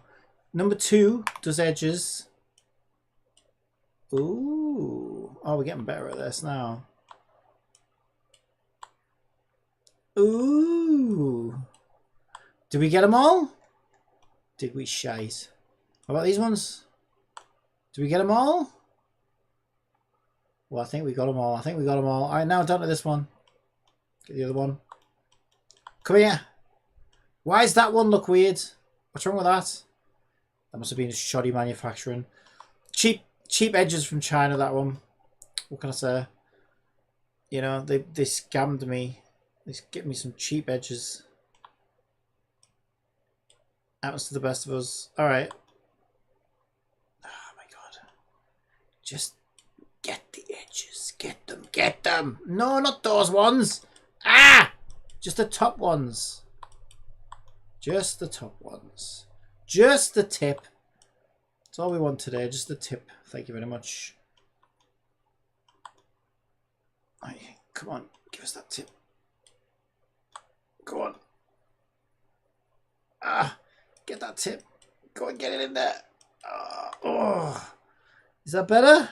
I think we got it. I think we got it. I don't know what the hell's going on here. Cheap Chinese edge loops. Alright. Right click. Bridge edge loops. What the hell's going on here? We must have selected something we weren't supposed to there. I'll tell you what. I'll tell you what. That's not right, that. That's not sitting right with me, that. Alright, undo. Undo. What did we do wrong? Is it this? Is this selected? Oh, that was selected? That's why it looked like that? Okay. Okay. Oh, yeah, you thought you were going to sneak that in, did you? So what was that? Bridge edge loops. Alright.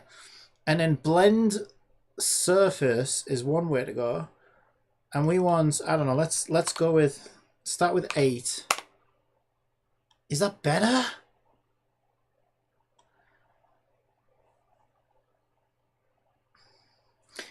Okay, we're getting there. I think the issue is now that I've got to do some kind of like mathematical calculation for exactly where one piece is compared to the other piece, you know what I mean?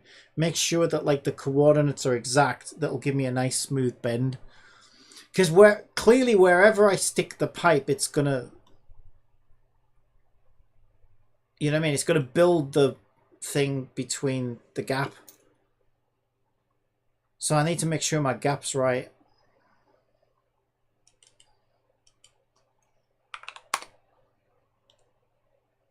Yeah, I mean, we're kind of getting there, but it's a bit... that would probably work, actually. Yeah, that would probably work. Look at that. Imagine you're inside this pipe right now.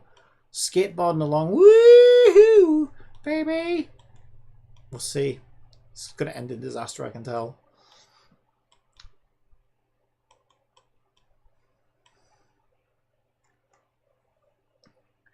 Also, maybe 45 degrees is too much, you know. Because once you're inside there and you're skateboarding along, it's gonna seem pretty. Whew, I thought 45 degrees was like not too bad, but like holy shit, that's quite a sharp turn actually. But now we know how to do this. Yeah, maybe I don't go 45 degrees. Maybe I just do like 20. We could experiment. Like 20-degree bends or something. Yeah, I think 45 degrees might be too much once you're inside there. Because look at, if that was going up, look at how steep that is. Like, you're just going to crash into it like a wall, aren't you? Yeah, I think 45 degrees is too much. But yeah, we're getting there now. Like, this is kind of what I had imagined in mind.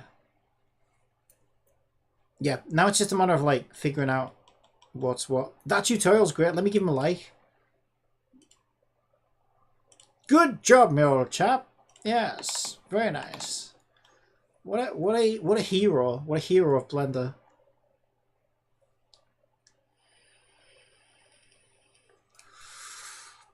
Yeah. Okay. So let me load back to where we were.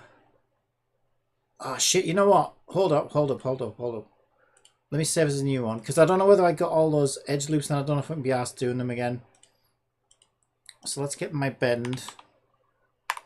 Let's make a bend 2. Alright.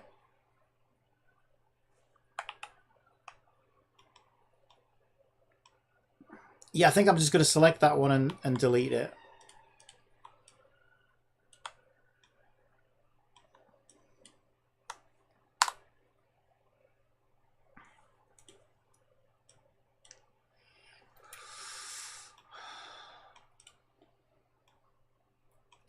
Yeah, and I can make those half ramps as well.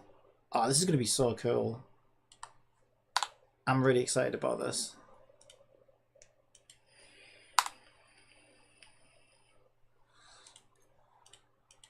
What is that? What is that? Make it go away. I don't know, whatever it is, just get rid of it. Vertice. Face. Why won't it go away? It's gonna haunt me. That little dot's gonna. It's like a little blue bottle buzzing around in your brain. Like, I know it's gonna be. It's gonna be my downfall. That dot will bring me down one day. I guarantee it. Okay. Whatever. We can just ignore it for now. Okay. Let's try like a 20-degree. Right, so how did I duplicate it again? I go to object mode. Object mode. I probably didn't need to select all those edges. And then I copied and paste. Ah, what have I done? What have I done? Ah, how do I make it? Oh, what did I press? Ah, help, help. Back to previous. Ooh, oh, God. Okay, I don't even know what I pressed. Okay, don't you hate it when you accidentally press something? You don't know what you did. Right, then I can go to... Now it's saying that's 45 degrees. That's a problem. It's no longer 0. Oh, no! No! Alright, we ruined everything. I didn't think we need to start from scratch. You know, that's not a bad idea. That's not a bad idea. Oh, well, we need to load our straight pipe then. We need to start from our straight pipe. So because we need the same hole. We need the same hole size. Otherwise, we're screwed. Okay, so we'll take our straight pipe. We've got our straight pipe. Save as, bend, overwrite. Okay, now we can copy, paste. Now we can... Where was the... There was an object. There it is. Now we can change the rotation. So let's do X rotation 20 degrees. Okay.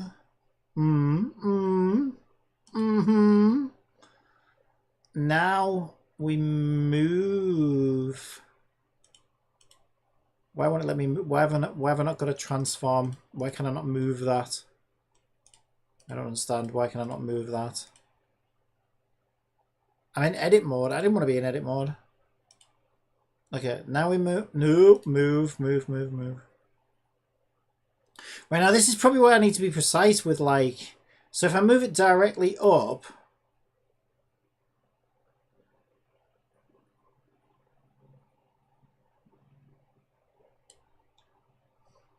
I mean, I think the way it'll work, right, is like if I want to get from there to there...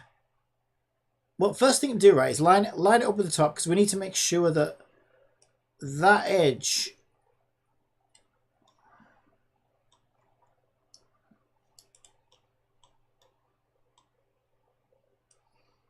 Wouldn't we want to line it up with that edge there? I feel like closely enough.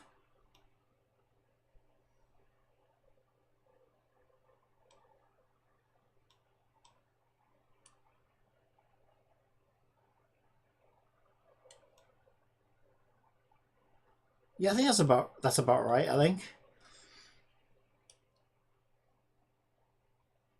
I don't know, for me it feels more like that would need to be further this way. Because in my mind,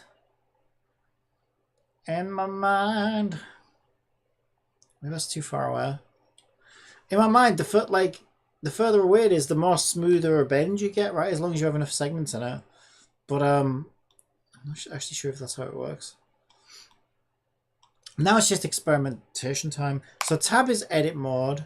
2 is edge mode. So we grab the edges. Oh my god, I nearly got them all in one go there. Oh, I'm definitely getting better at this. Oh, don't know how to rotate that camera the way I want. Oh shit! I spoke too soon. Oh, I'm definitely getting better at this. Yes, yeah. Shut up, you fool. Oh, I'm not in... That's why. I wasn't in selecting mode. I was in... Also, these don't have the edge... Well, I suppose we don't need the edge loops now, right? Because we don't actually bend the pipe's geometry. That's true, actually. We're making like... We're building bridges. We're building bridges. Oh, I forgot to join as well. Oh, shit. I fucked that up. Okay, I had to join. I forgot one of the steps. So we select both objects, and then was it... Let me go back in time. What did he say? Bridging together two objects, starting with a new cylinder.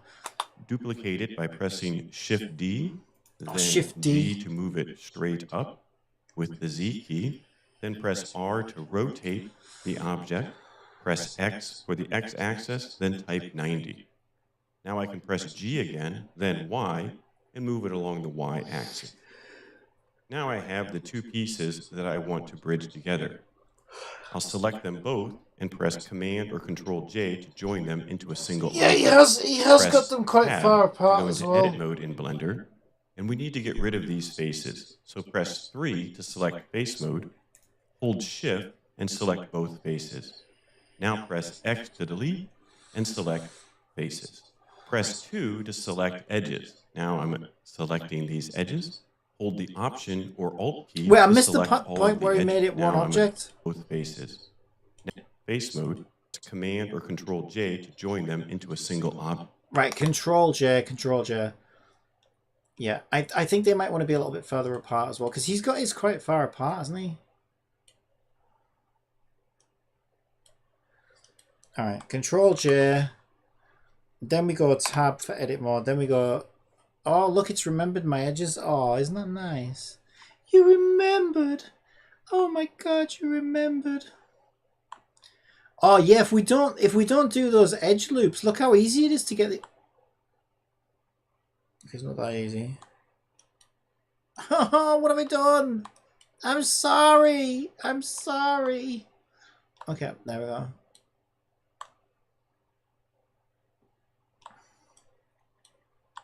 It is easier though, because I don't have to worry about like accidentally selecting the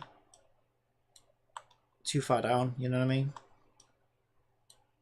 Okay, I think I got those. Oh no, I missed one over there. No, I didn't. That's just the camera being weird. Okay, and then it was right click, build bridge or whatever, wasn't it? Bridge edge loops, there we go. And then I can do number of cuts.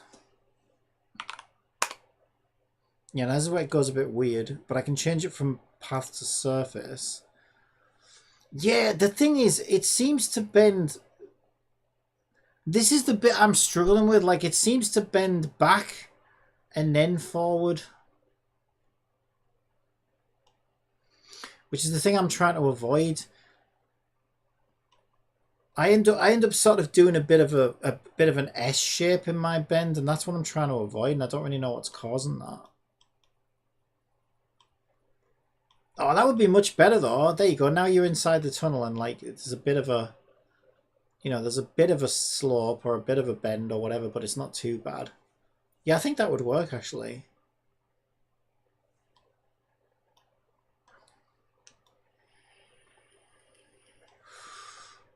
But yeah, it does kind of goes up and then down. Do you know what I mean? It kind of goes a little bit in the opposite direction before it goes where we want it to go. But I think I could get that to work.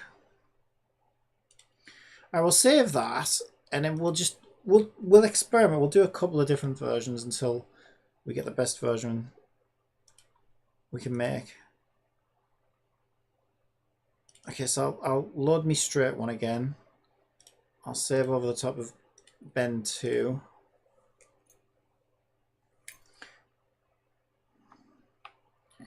So I want to be in object mode. I think he said Control and D, didn't he? No, Control and D doesn't duplicate it.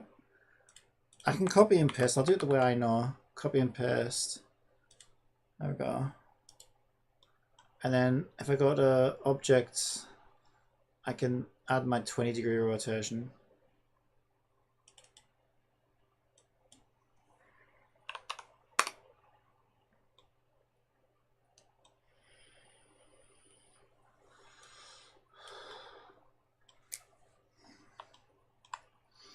So what if I just go like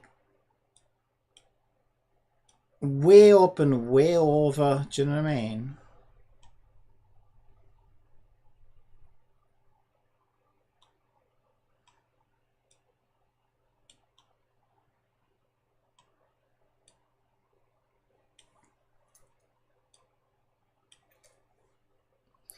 Right, then it was Control and J to join. There we go. Tab 2. Okay. Yeah, this neat little trick actually is going to be good for all kinds of things. Like I think this is a much easier way of doing it than what Jibity was trying to show me. But sometimes it's like you get what you ask for, you know what I mean? You're asking the wrong questions. I'm saying, how can I bend the actual mesh of the pipe? Whereas it seems that's not really the best way to do it. Ah, I just fucked it all up. Whatever.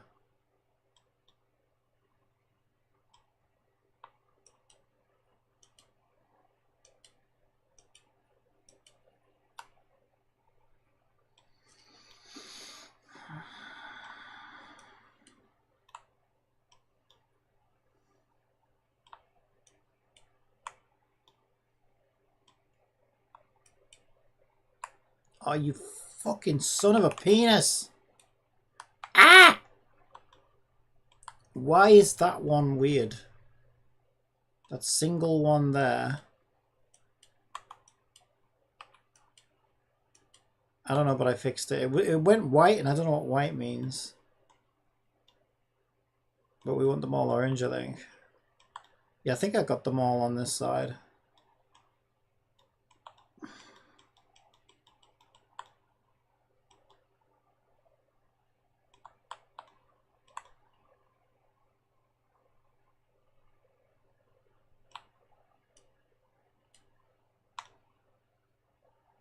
Okay, we almost got them all.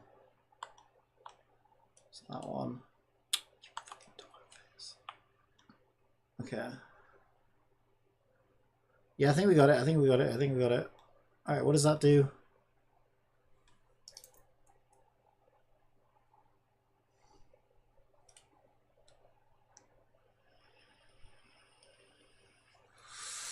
There's also this twist factor, actually. Oh, that kind of bends it in. Yeah, we don't want that.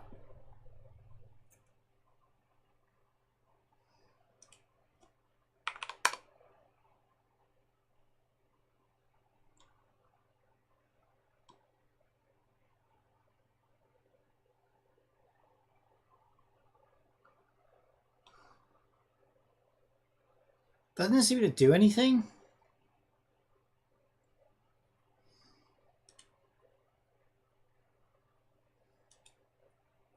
There we go.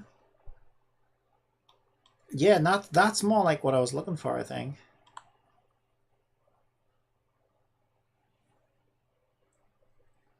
Yeah, that's much better than the other one, I think. I think this is a much better one. Yeah, when you're inside it now, it seems a lot smoother.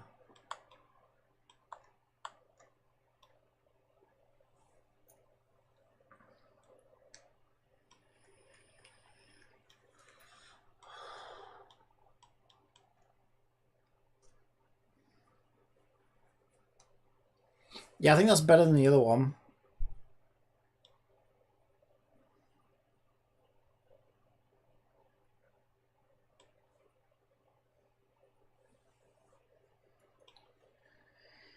The only thing about that one is if you look at all the cuts here, like the only ones that seem to the only ones that actually make up the shape are like all at this end. So it feels like a lot of these bottom ones are wasted because they're all kind of straight.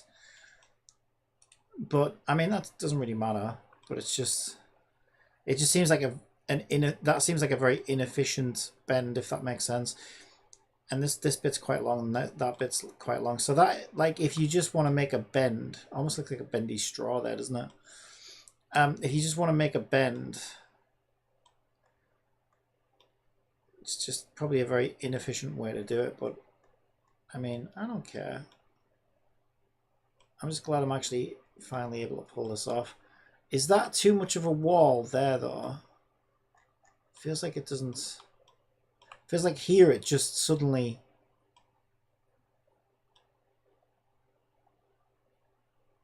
changes. I think that'll be fine.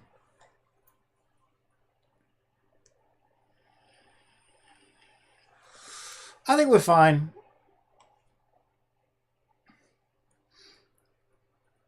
Yeah, so now if you think about it, right, all I need to do is stitch these pipes together, and I can rotate the pipe to determine like where the bend goes. So if I want it to bend right, I just have it rotated a certain way, and if I want it to go up, I'll do it a certain way, etc., etc. Right? I could just rotate it to dictate which bend.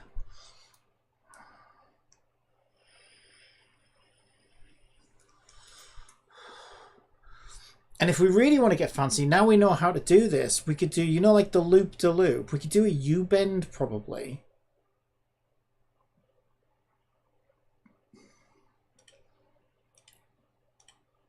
So let's see if I can figure that out while we're in here and we're learning and we're playing.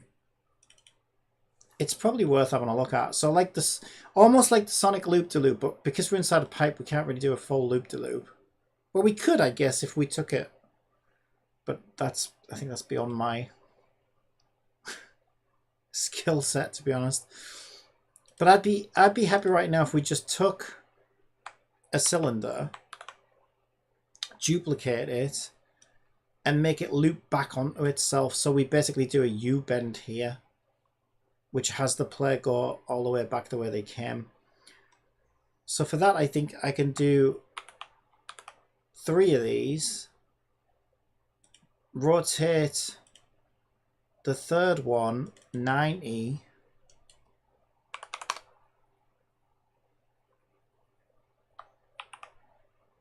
why did that rotate? We have 3, right? Oh, I see. It's because, yeah, our other duplicate is here. That's why. Okay, so make 190. There we go. And then I would put a shorter section, like a shorter straight section here.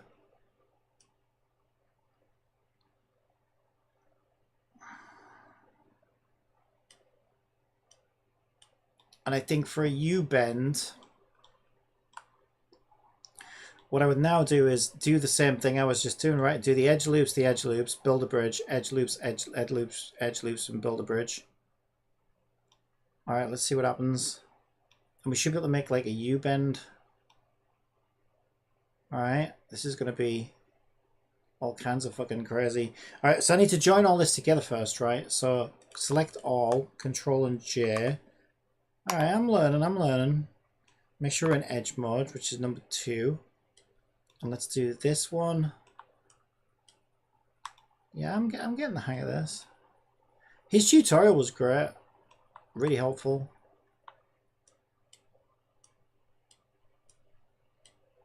Select these edges.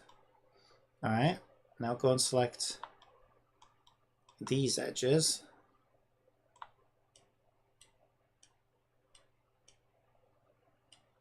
Oh, imagine this, little U-bends and stuff while you're in there.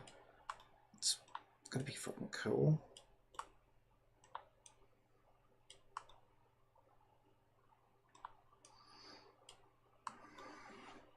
Because I think what I want to do is I want to add some of these sections inside of normal levels, like I say, in between like mobs. And I also want to do like mini game modes. So maybe you'll just do like an entire game mode. You'll load into like an entire pipe game mode where it's all of your gameplays inside one of these pipes. You know, and they're about like getting good scores and getting lots of power-ups and whatever else. And maybe even have like leaderboards for this kind of thing. I think that sounds really cool. Right, so we want to bridge edge loops. Ooh-wee. Maybe these two should have been further apart, you know.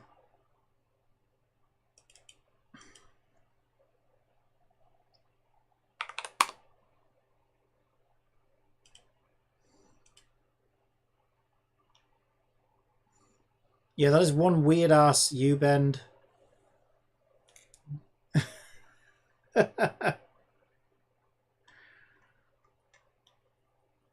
Yeah, that's way too sharp and steep. There's no way you'd be able to skate inside of that.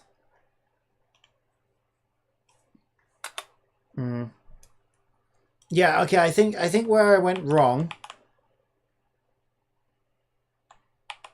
Let's undo all the way back. Will it let me? Yeah. Undo all the way back to when we have our individual objects. And then I need to grab those 2 objects and separate them further. Like they're too close to each other. Why won't it let me why won't it let me move that now? Because I'm not in layout. Okay, that's why.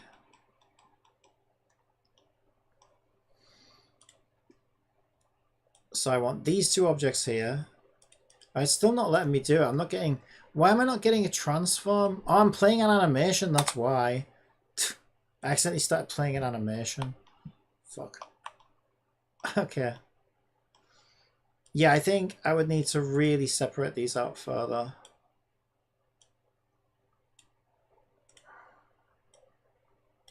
And maybe make this a bit wider as well.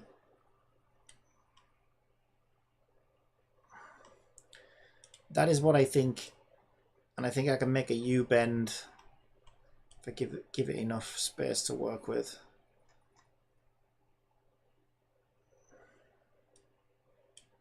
Alright, let's try that. Control and J, join, tab, edit, to edge mode. Alright, let's try again.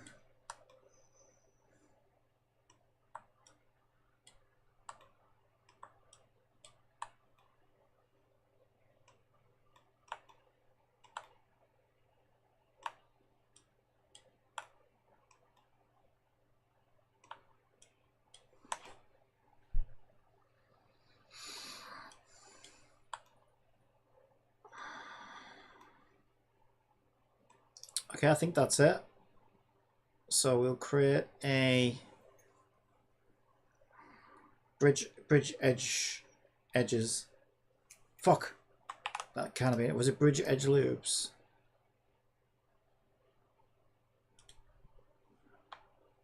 I'm so lost. Why isn't it working? Is that not what the option was? Have I forgotten the object? Oh, it's because they're fucking not joined. What the fuck? Oh, I don't know what happens. It didn't join. It didn't join. Oh, I'm still in lit. Is it because I'm still in layout? Okay, I don't know what the hell is going on. Edit mode, object mode. Okay, I don't know what happened. It didn't join. Control and J, now it's joined. Okay, I don't know what the fuck happened. Tab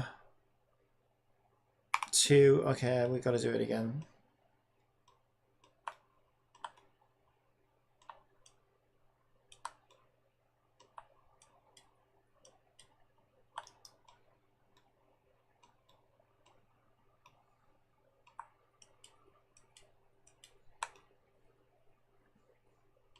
Okay, looks like we got all of those ones.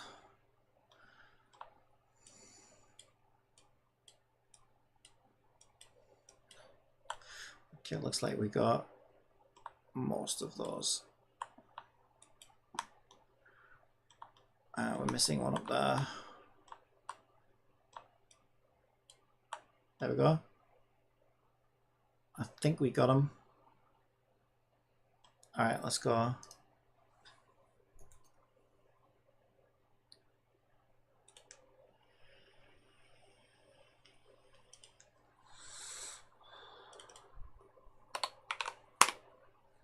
Oh, hey, that's not bad actually. That's not bad. Again, it's doing that bit of the I need to like get better at this. It kind of bends back before it bends forwards. I only really want it to bend forwards.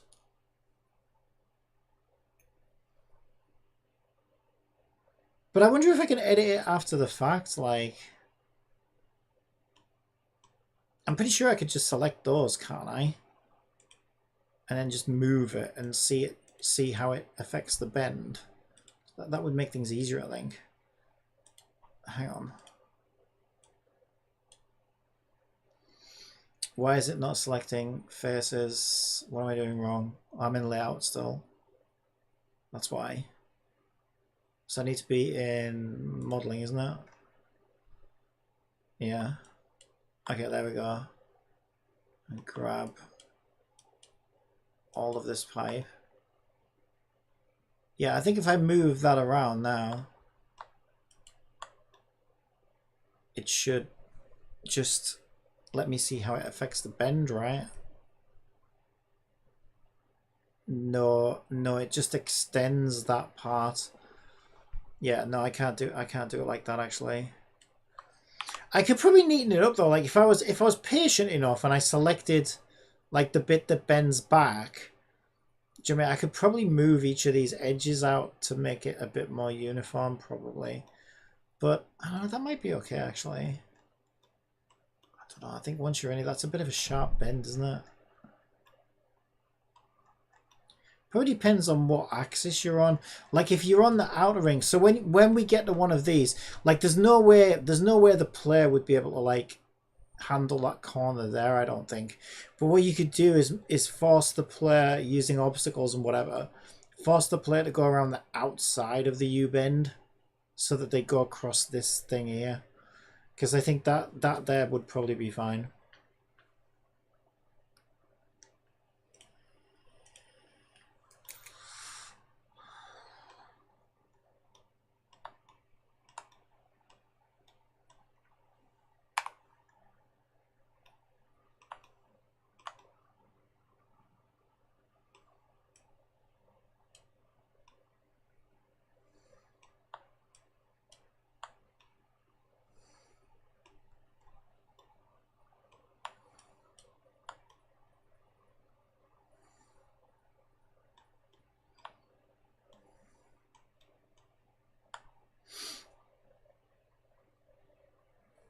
This is how I made all decorations for my models. What was that? This is how I made all the decorations for my models' clothes, for your information.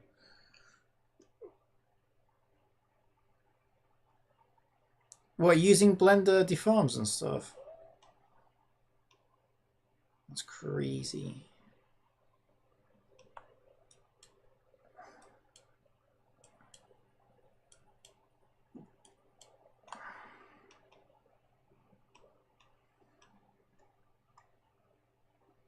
What does it say? Chat pause due to scroll. Okay, it's sorted itself out now.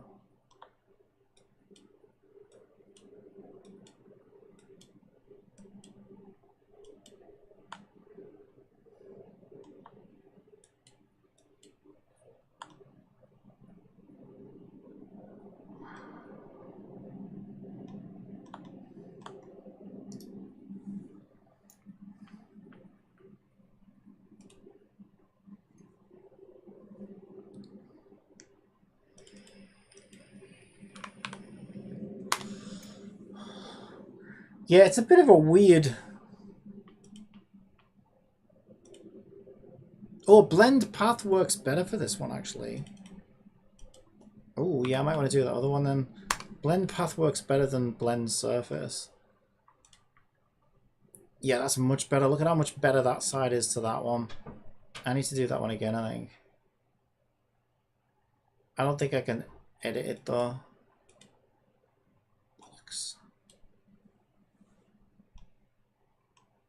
So I guess now I've got to painstakingly select all of the edge loops that it created, right, for this section. See, this bit seems fine at the top, but this bit doesn't. I'm just going to do it again. Oh no. Oh no. Okay.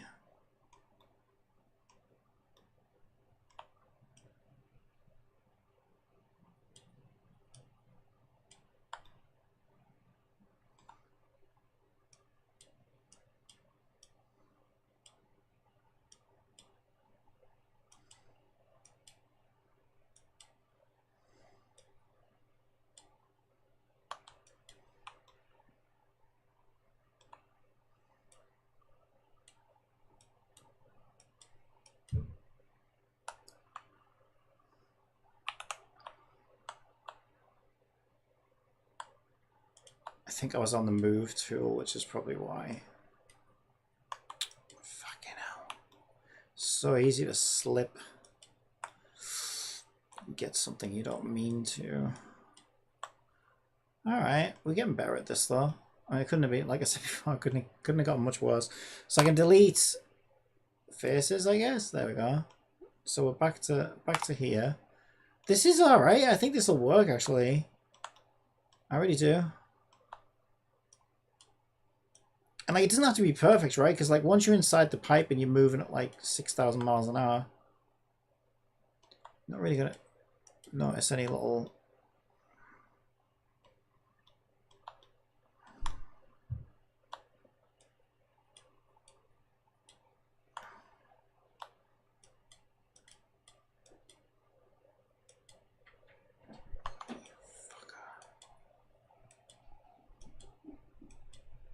Okay, let's just.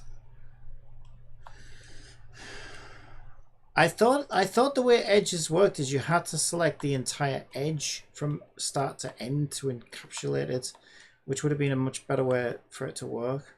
Because that's how it seemed like it was working at first, but it doesn't actually work like that.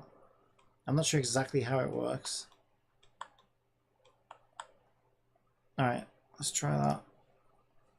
So build.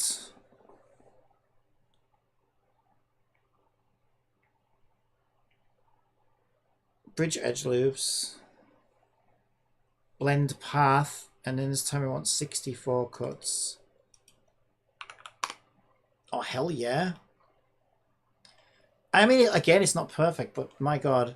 And as long as the player doesn't go this route, because that would be problematic, we're going to have to, at this point, we would have to force the player to the outside of the U-bend. Because there's no way you'd be able to handle that. And it probably goes a bit weird there, actually, from the inside, I would think. What does it actually look like? Yeah, it's got like a little wall even. So you... Yeah, I would have to direct the player to the outside by putting obstacles or whatever. Like, and block them off here from going on the inside of the U-bend. But if we take them around the outside of the U-bend, I think that would work great. All right.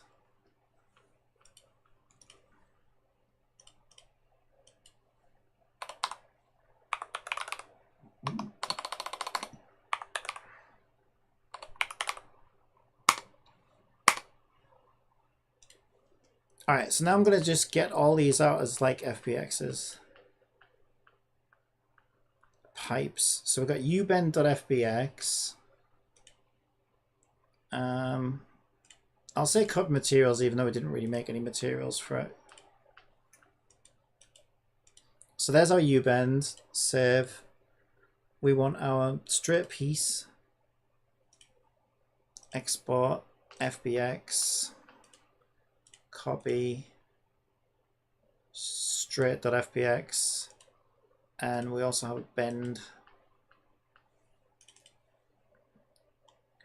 Was bend or bend 2 better? That one is a bit ropey. I think our bend 2 was better, if I remember correctly. Yeah, I think bend 2 is much better.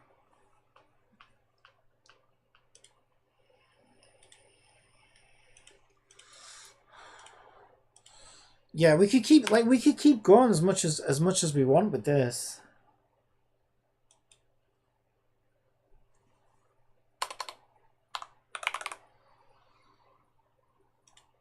Like if I could do all kinds of variations with this. You know, do sharper bends. Ugh. And what's nice is if I just set up a simple system where I can say where the edges connect on each of these assets, I could even make it so that creating a level is as simple as naming which pieces I want in which order, right? So I could just say piece, whatever, piece 1, piece 2, then piece 2, then piece 1, then piece 3, and whatever.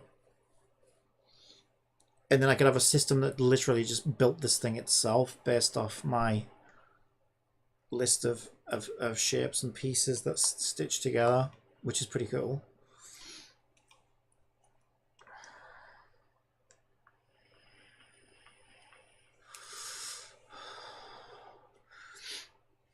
Another thing I wanted to do was like create the half pipe. So let's start with our straight piece. So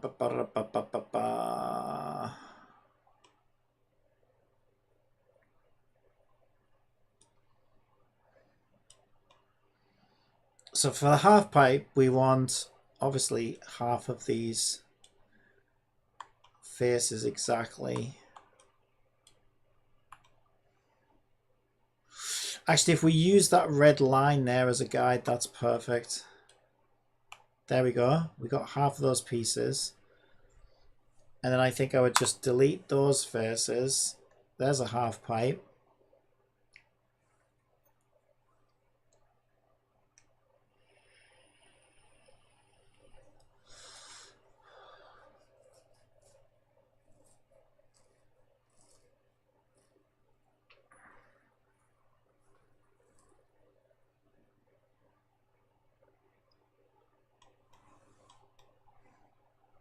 Yeah, that's great.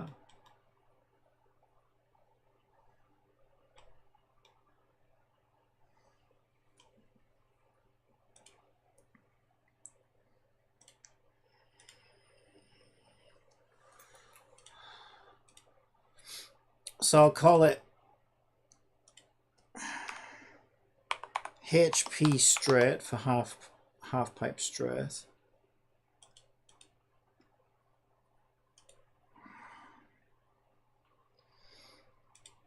And then when I get a bit better, maybe I'll make one that has like a ramp, so that basically the pipe, from the start of the pipe, it turns into a half pipe, and by the end of the pipe, you're basically on a flat plane here.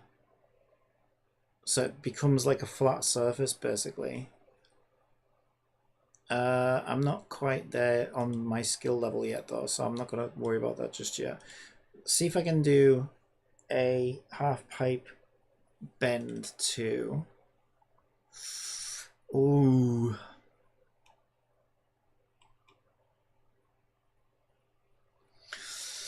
Now, the other issue with the half pipes is now we can't rotate a half pipe to be any orientation at all. So the half pipes would have to be, the direction of their bend would have to be set in stone kind of thing, right? Because once you turn it into a half pipe, you can no longer rotate it to bend wherever you want, because, you know, the half pipe has to be of a certain orientation.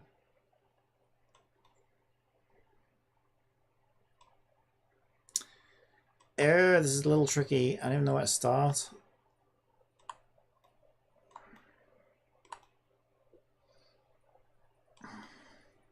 I'm trying to get like a good camera angle so I can get that red line to show me where the middle of the pipe is.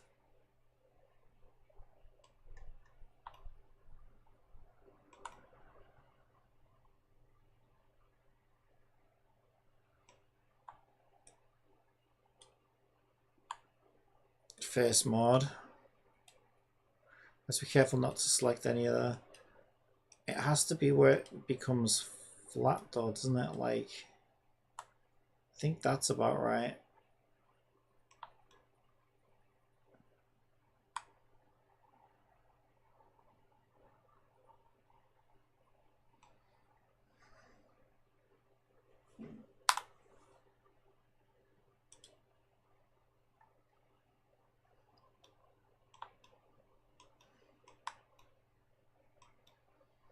It's getting interesting now, isn't it? Get some interesting effects just from this whole cylinder thing. It's pretty interesting. It's great for someone like me who doesn't know how to 3D model. That's why I like the idea. When I woke up with this idea this morning, I was like, "Oh my god, I've got to fix. Like, that's going to be hard work, but I think I can manage it. And if I can make that work, that could be really, really cool, because it gives me a lot of freedom as someone who doesn't really know how to 3D model. I can offer quite a lot of variety with just simple shapes, and hopefully it'll be interesting for the player."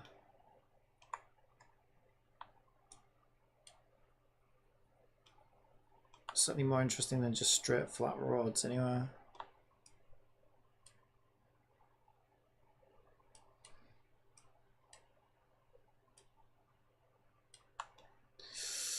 Ooh, I'm struggling a little bit.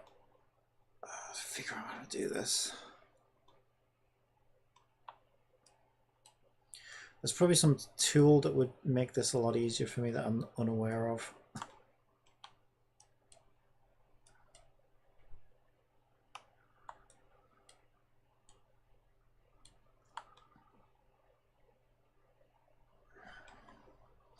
Because I need to make sure I get like every single face correct. Oh my god, this could take a while. Oh my god. I bet there is a tool that you can use to do this. It like counts the number of loops or whatever and lets you select them that way. But right now I don't know what that is. That's... We don't want all of those.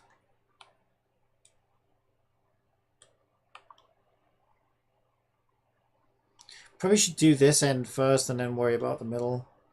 I suppose it wouldn't really be that bad if the bend itself turned back into a pipe, to be completely honest.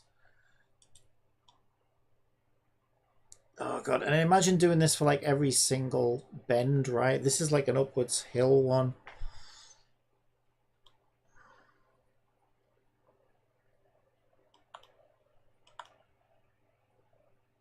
You know what the ideal way to do this? Oh my god, that would be so cool.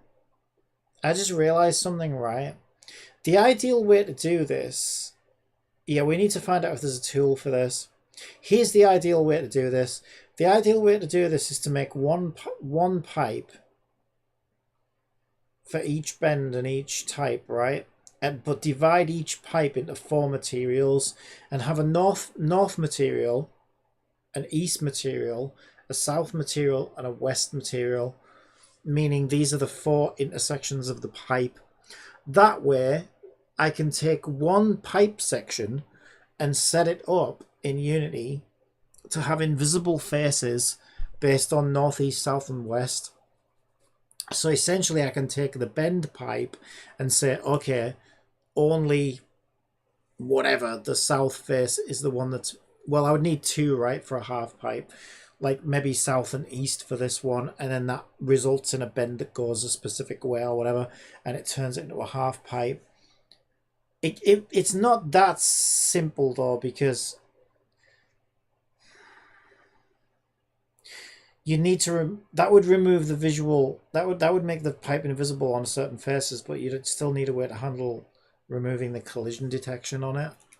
So I don't know how I would do that off the top of my head.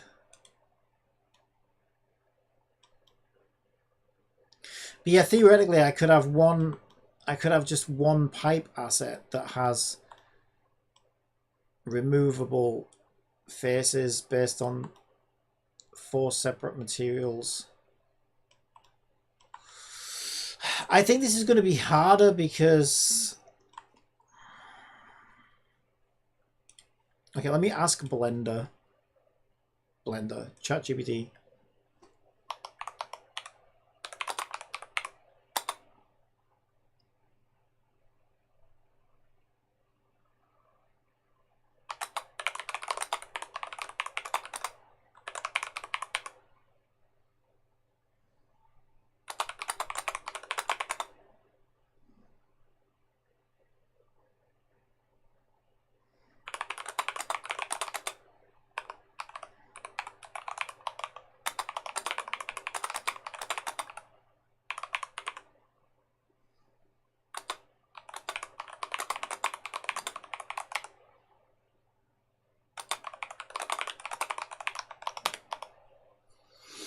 Yes, you can select a range of edge loops to cut your cylinder in half for the pipe effect.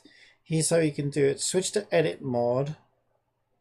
Select the first edge loop. Alt and left click at the top or bottom of the cylinder where you want the selection to start. Okay.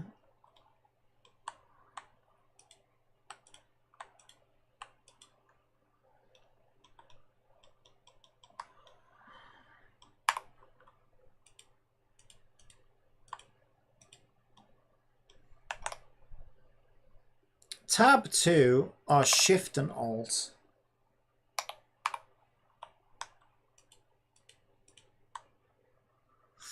Maybe it doesn't count as an edge loop if it's the edge end of the pipe.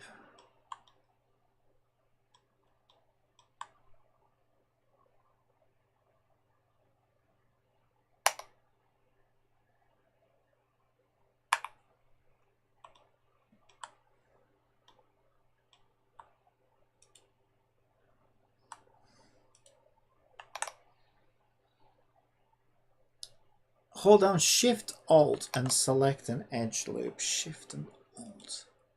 There we go. Press X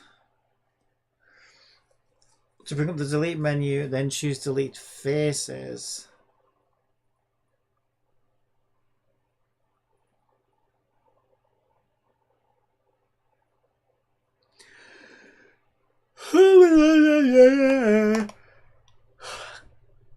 Okay, I think it's misunderstanding what I want. I think it thinks I want like to chop my cylinder in half. But no, what I want is to remove like one. Yeah, really it's not edge loops then, is it? It's the sections or whatever you call it.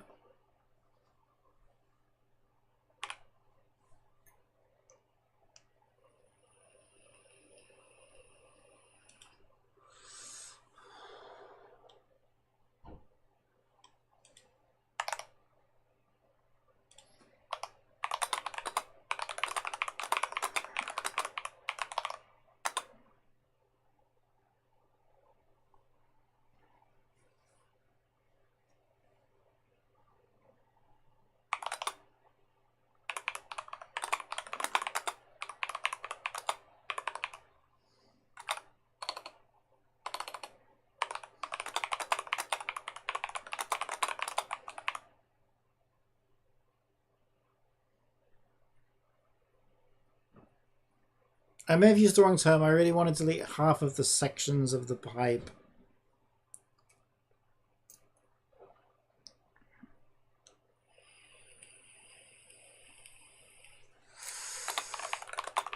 Along its length. So it becomes a U shape. Got it. If you want to create a U shape by removing half of the cylinder's length sections, you can do this by selecting a range of faces along the length of the cylinder and deleting them. Tab mode 3. Make sure you're in face select mode by pressing 3. Select half of the cylinder's faces along length. Oh yeah. Well, that's what I'm trying to do dynamically. Use the box. So you can't do it dynamically. Oh, thanks. Oh, there's something for you. Oh, cheers. Oh. I said I'd have come with you if you wanted.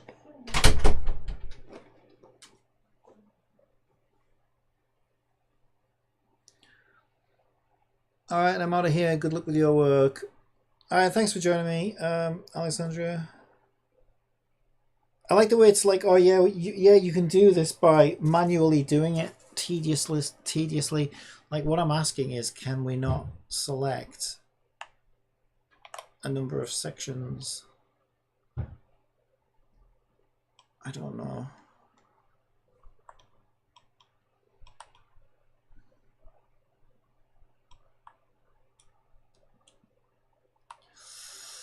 It's going to be very tedious to do it manually. And I would have to do it like 4 different times for 4 different directions. I'm sure there must be a freaking way to do this, like, without having to manually select each one, surely.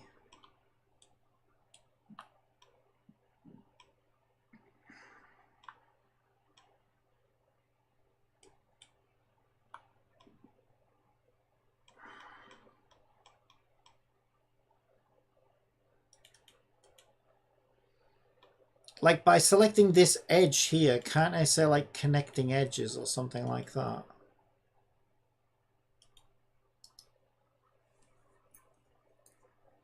Edge slide, edge split, edge crease.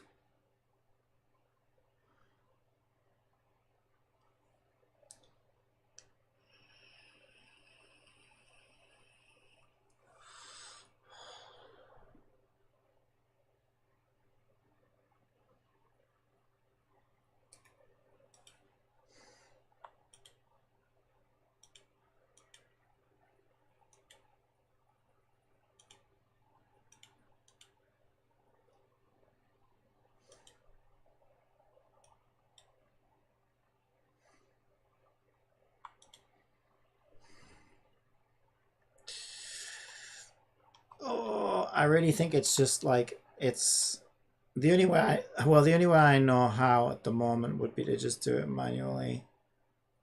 Do I really want to do that though? Okay, we can do this. We can look at doing this later. I don't think I want to do this right now because this is going to be a lot of work. I'm sure there'll be a freaking tool as well. I just don't know the tool. Jipity isn't really helping me understand what that would be. I'll save this for now.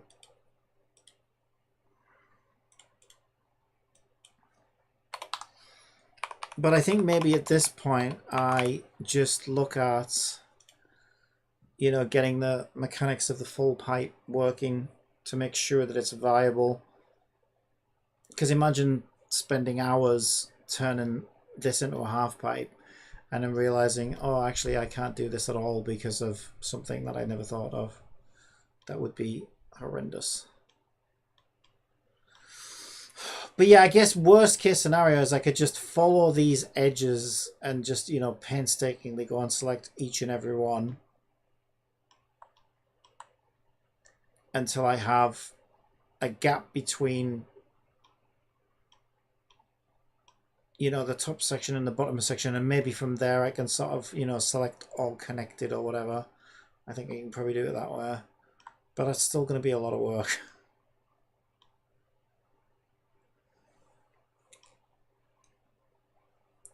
Yeah, because the 64 edge loops here.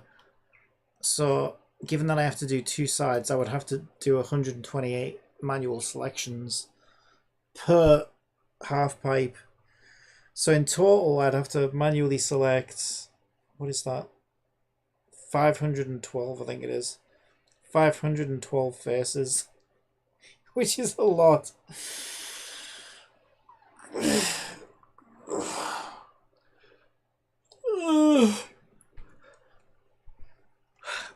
I bet there is a tool in here that can like just follow that edge along, because they're lined up, right? It seems like it should be doable. Like once you select,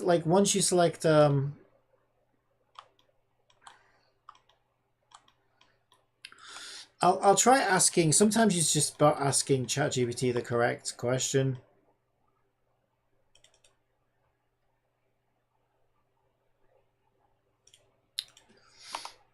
My pipe is very long. I've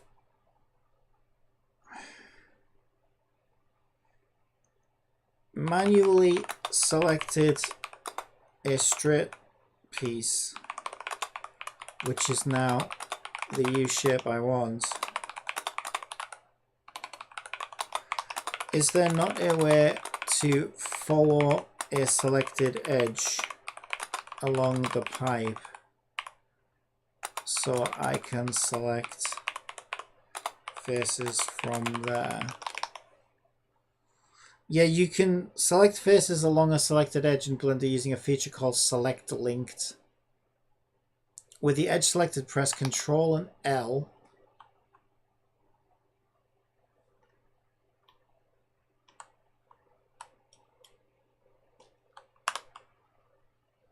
That just selected everything. This will select all linked faces connected to the selected edge. Yeah, so okay, well that's how I would do it then. Once I've created a gap between this part, like I would have to follow.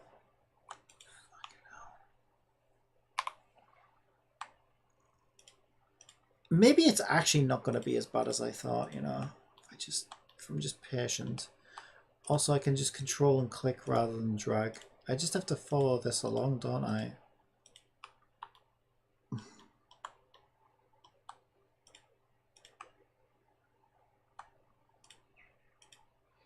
At the end of the day, I just have to follow this along.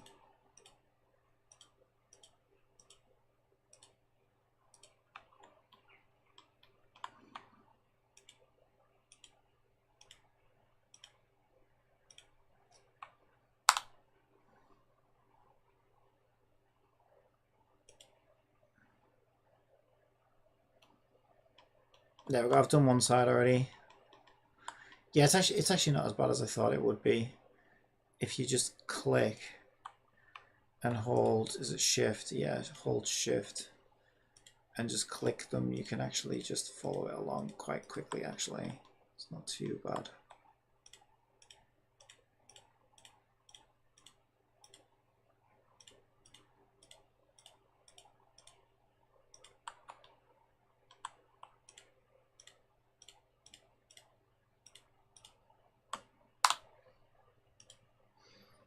Okay, then I can select any of those and then do Control L. Boop. There we go. Yay! I did it! Yeah, actually that wasn't as bad as I thought it was going to be. I got a half pipe. That's actually pretty cool.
All right.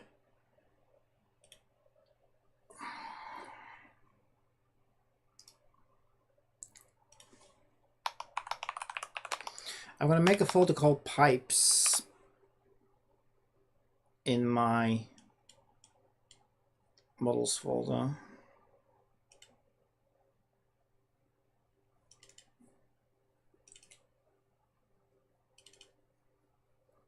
Find my FBXs.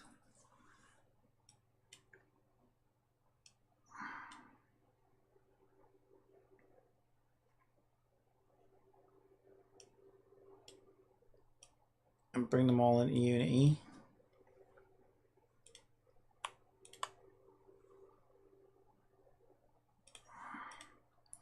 Okay, we can't multiply do that.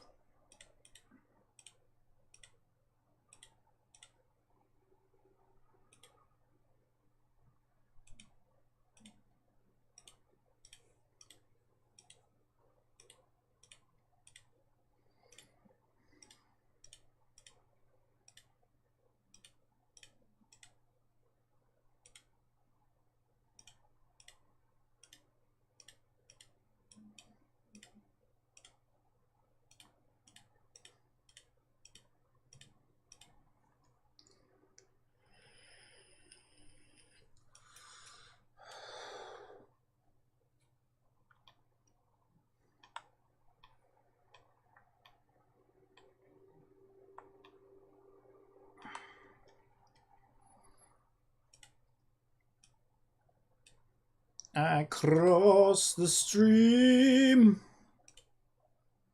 I have a dream. Right, so now I'm facing that problem that I mentioned, right? Which is rotation 0, I guess. There we go. Okay, remember that problem that I mentioned?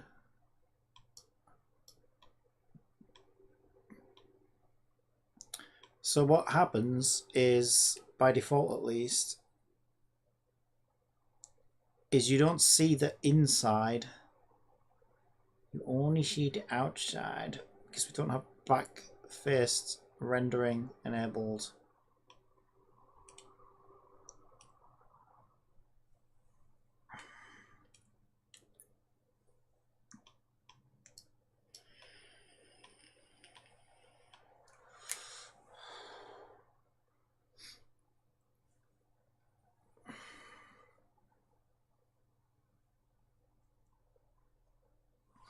Okay, so here's how we fix that. Is we go into our pipe material. Actually, it would be better.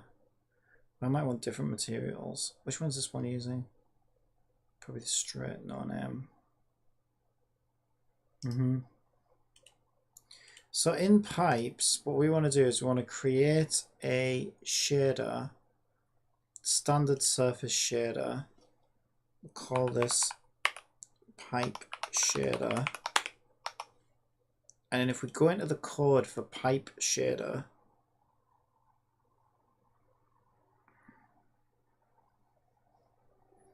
there's a little line of code we need to add. I'm just going to look it up.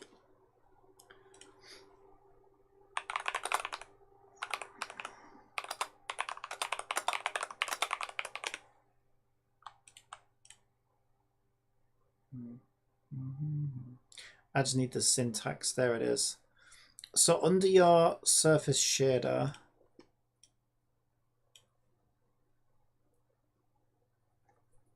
so we've got custom pipe shader properties. We want to add under sub shader, right? We want to add call off.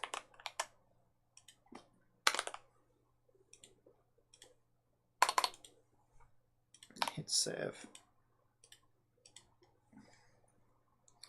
Then we want to go to our material and go to our straight pipe, and we want to tell it to use the pipe shader.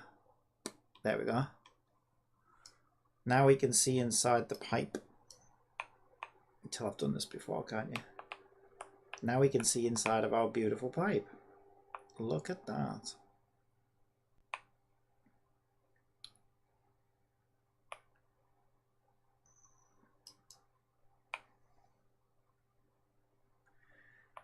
That's interesting. That seems to have... No, is that just a coincidence? I don't think it is a coincidence. It looks like you can see through it slightly, which is a little bit odd.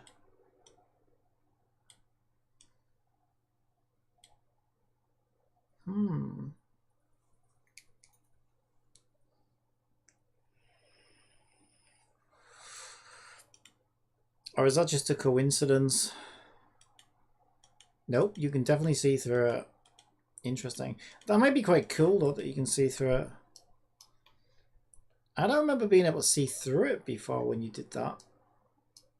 It seems like I can see through. It's really weird, right? I can't see through it on this side, but I can see through it on that side slightly. It's very odd. Yeah, when I turn the terrain off. Oh, you know what that might be? That might be the terrain shadow casting on it. But still, the fact that you can see the shadow through the inside is kind of weird. So maybe we can try changing a few things.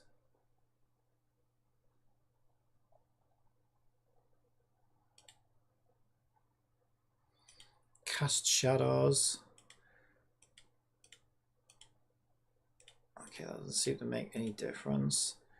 Receive shadows. There you go. Okay, if we tell it to... There we go. If we tell it to not receive shadows... I thought it was a shadow thing. If you tell it not to receive shadows, then it won't receive shadows from outside of its thing. And I think that's better. So it's still casting shadows. But when we turn receive shadows off, which makes sense, I think. I don't think we need to worry about shadows in here. Yeah, now we can... it doesn't look see-through anymore, which is good.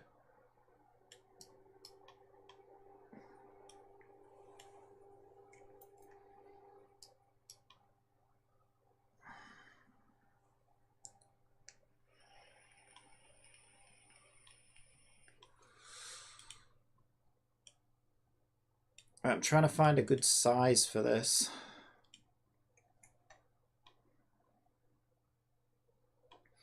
Right, another thing is you're not going to feel like you're moving through the pipe necessarily as it currently stands.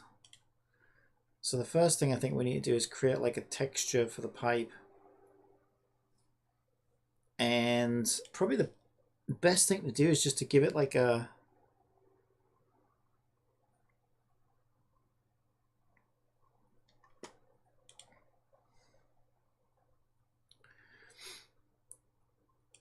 Even just something like a concrete tile pattern or something like that is going to be fine, I think. So let's try 800 by 800. Let's create a new layer.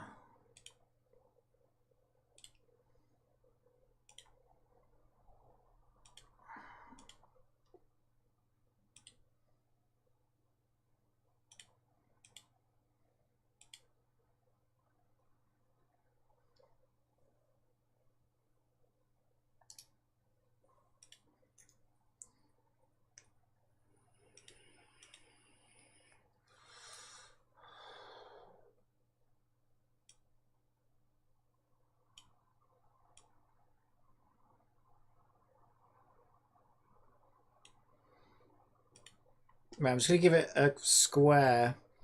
Now, this isn't necessarily what I'm going to stick with, but... And I want to give it like dust and scratches.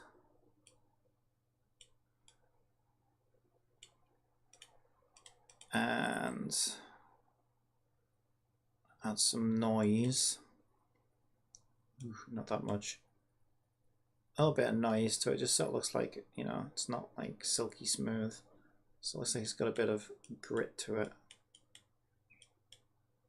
That's probably fine. Alright, that'll do for now. I'm not trying to make it look perfect. I'm just trying to create an effect. And the effect is...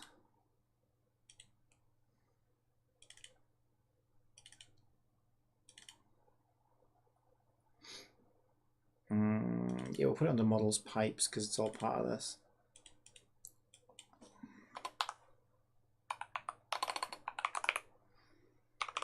So I'll just call this one pipe 1 texture for now.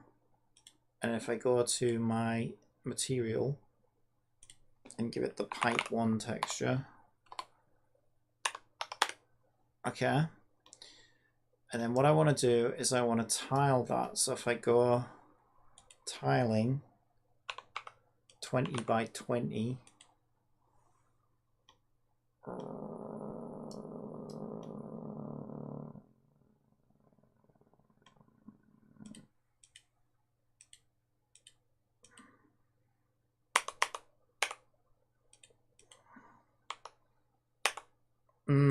Now due to its geometry, it's doing some weirdness. It's not actually looking the way I want it to. I want to create like a brick wall like effect, you know what I mean?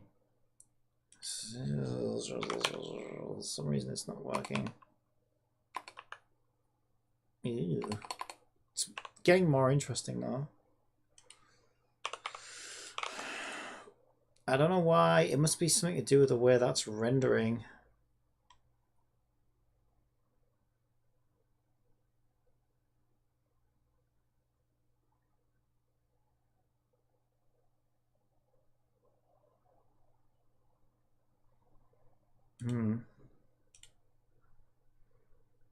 Sprite mod, moldable, single.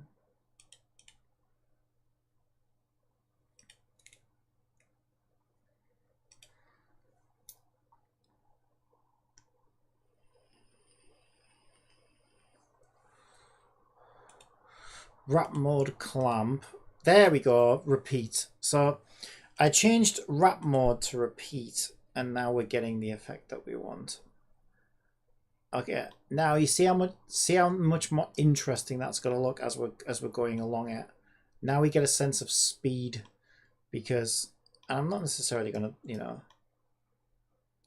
keep it like that, but you know.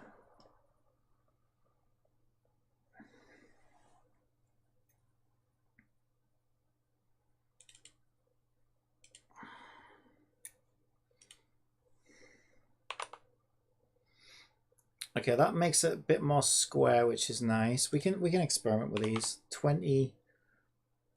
Well, actually, we made 60. We actually made 64 cuts along there, so we could do 64. Let's do 32.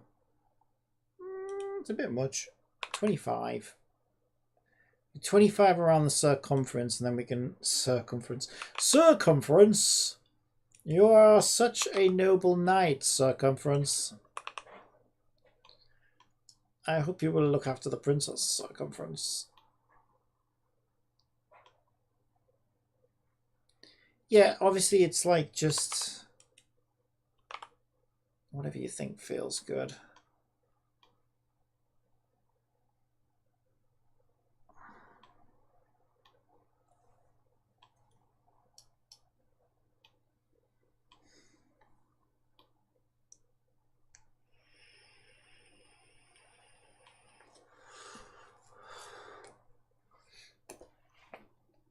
And what's nice as well is I can make different colors. You can add, if you go for a gray like this, we can make this pipe whatever color we want just by giving it a color tint.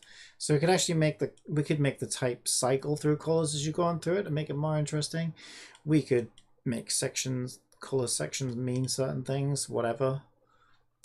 You know, sky's your oyster. Sky's your oyster, my friend. Sky's your oyster. Just ignore me. I don't know what the fuck I'm talking about. All right, I'm gonna make it a bit bigger. First thing I'm gonna do is okay. So what do we do next? Well, next we need to make sure that we can get inside this pipe, right? So if we grab the player right now.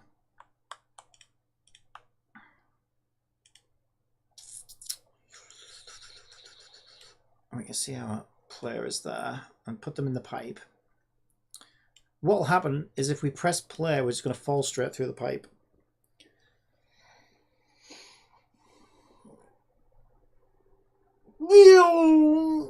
And land on the road beneath, which obviously is not what we want. Okay. That seems like a good size, though. I'm liking that, actually. Let me just move my pipe. I don't know why I turned it into a cow.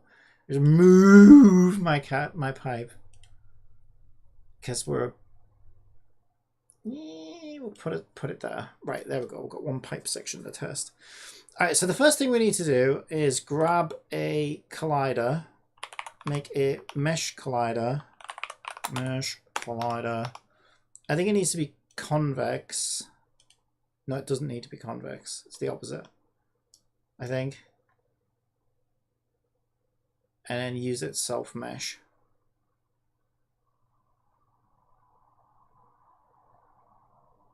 Yeah, let's try it not convex. I'm pretty sure not convex is what we want for this.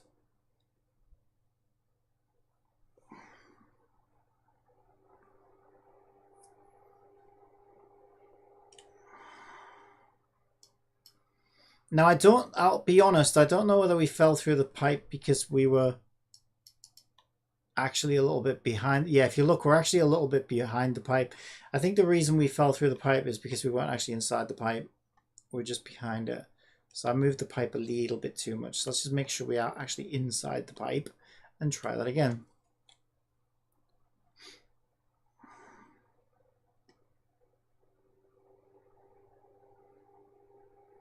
Okay, so I think what happened is we bounced through the pipe. Now, I'll be honest, I don't think we can use the physics system for this at all, because we need to circumvent gravity for one thing.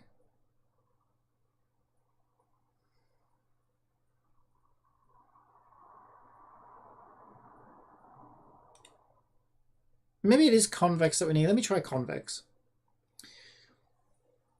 Either we fell through it because we're moving too fast and the collision detection isn't picking it up. I still think we need some form of collision though.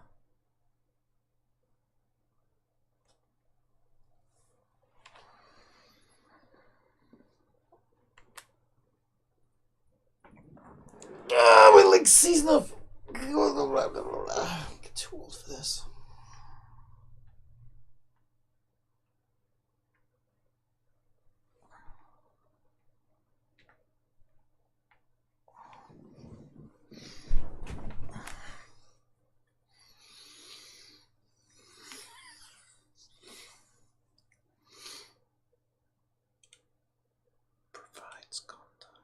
I don't actually know what provides context is.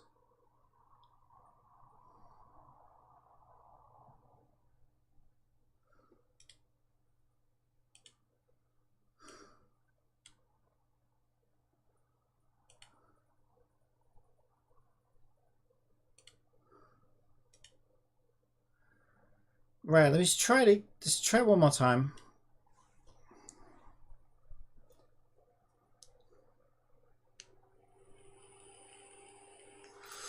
I think we bounce. I think what's happening is we're bouncing onto the pipe, but we clip through its collider.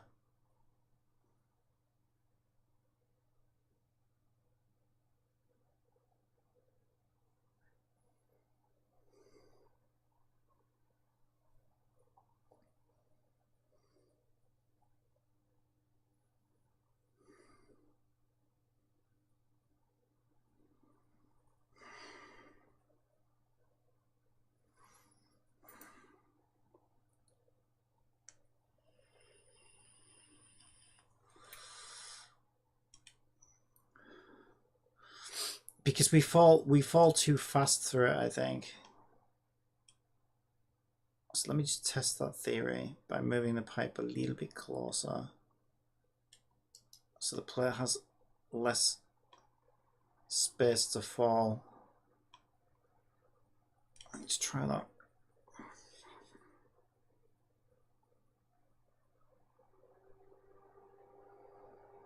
What the fuck is happening?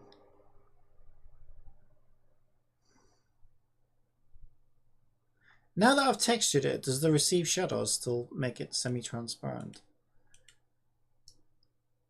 Yeah, actually, now that we've done, we can receive shadows again and it's no longer see-through. So that texture fixed that, actually.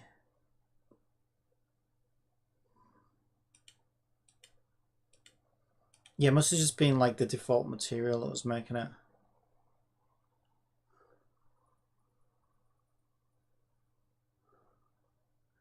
It's definitely not convex that we want, is it?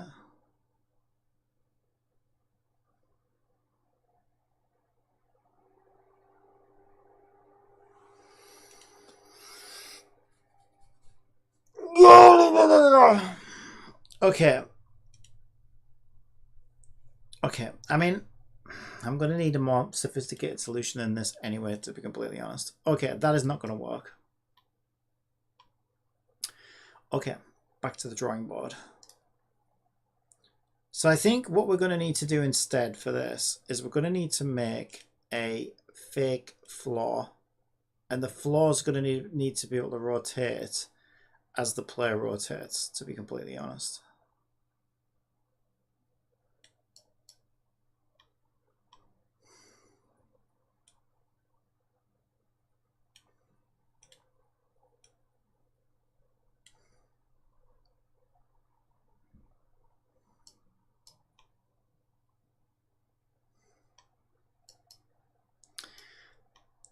Okay, here's what I think we need to do.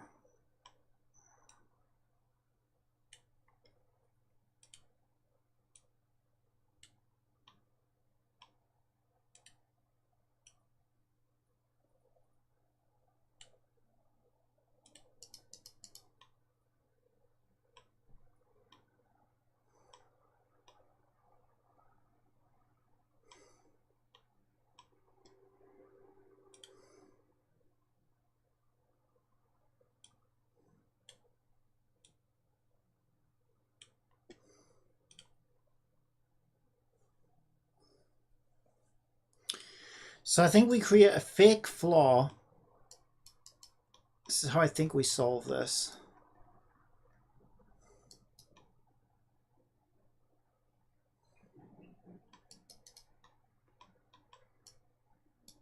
I think we create a fake floor for the player to stand on.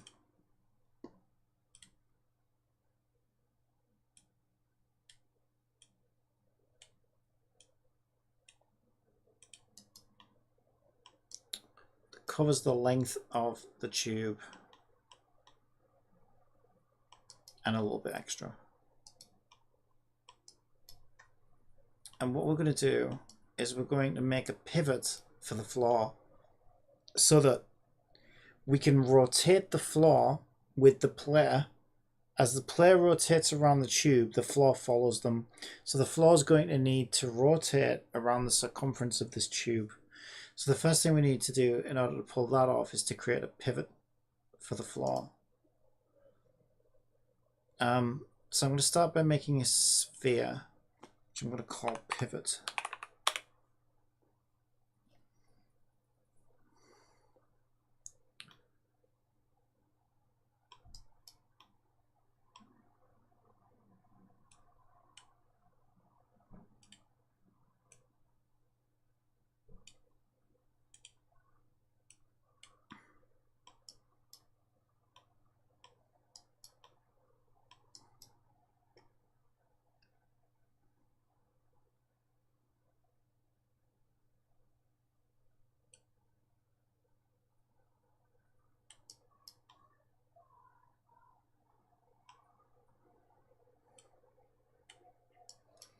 Now the first problem I noticed with this tube is I don't think it has a zero.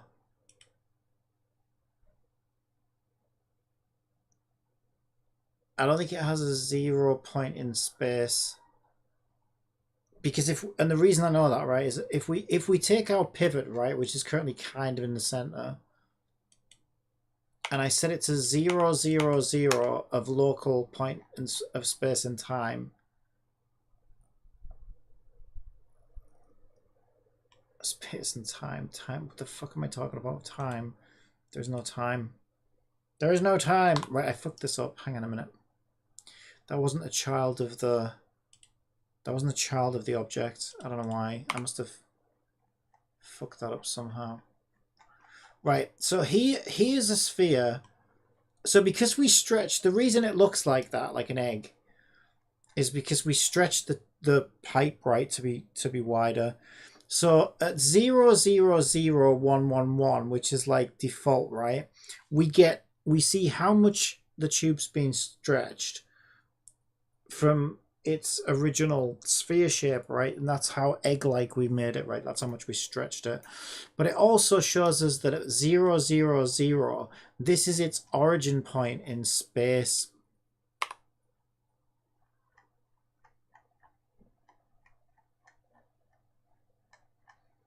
Okay. Actually not as bad as I thought, because it just was very, very large. So once we shrink it down... Okay, I was wrong about the 0, 0, 0 thing. That's good news. Okay, so we don't have to zero it out, because it does seem like 0, 0, 0 is this thing's center, which is good. Okay, that's good news. So we don't have to worry about zeroing it out. So I'm just going to make a little sphere there. And this is going to be the axis of rotation. So what we can do is we can make our floor a child of the pivot, and then we can move the floor to the bottom of the tube, of the pipe.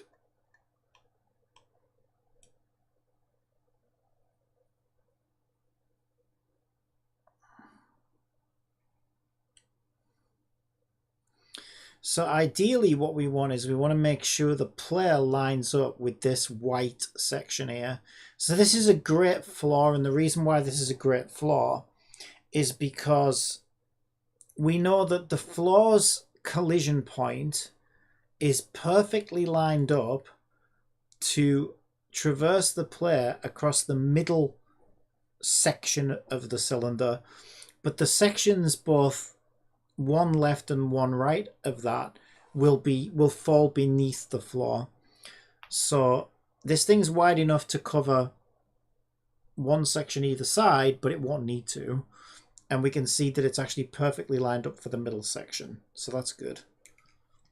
So the next thing I'm going to do is I'm going to grab my player and the camera and everything and make sure they're lined up with this middle section of the floor. All right, so the first thing we're going to do is test that, make sure that floor's working.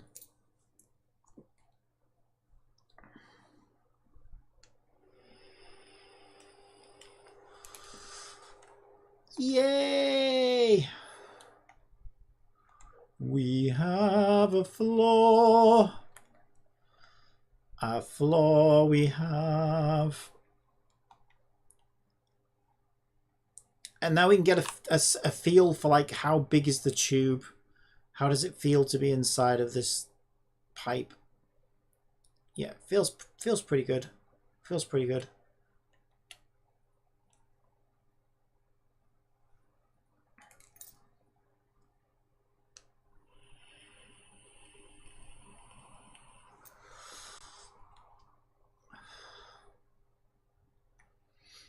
Okay.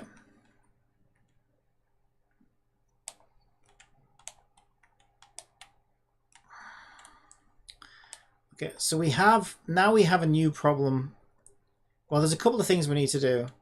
First of all, I need to make sure that the pivot rotates and stays in line with the cylinder as we rotate it. So if we rotate the pivot, the floor should follow if our zeros are working properly, which they are. Now the floor can be rotated around the entire circumference of the tube. That's good. That's very good. Okay, I'm happy with that. Just going to give it a quick save. Okay, so far so good. This is great.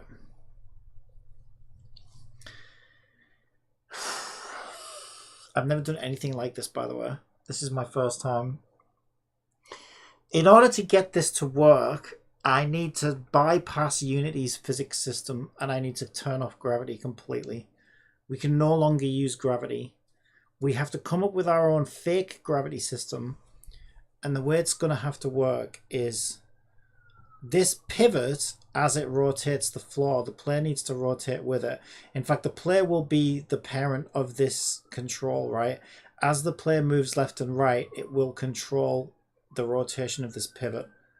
And so the player will basically move where the floor moves, right? So we can go all the way around this tube.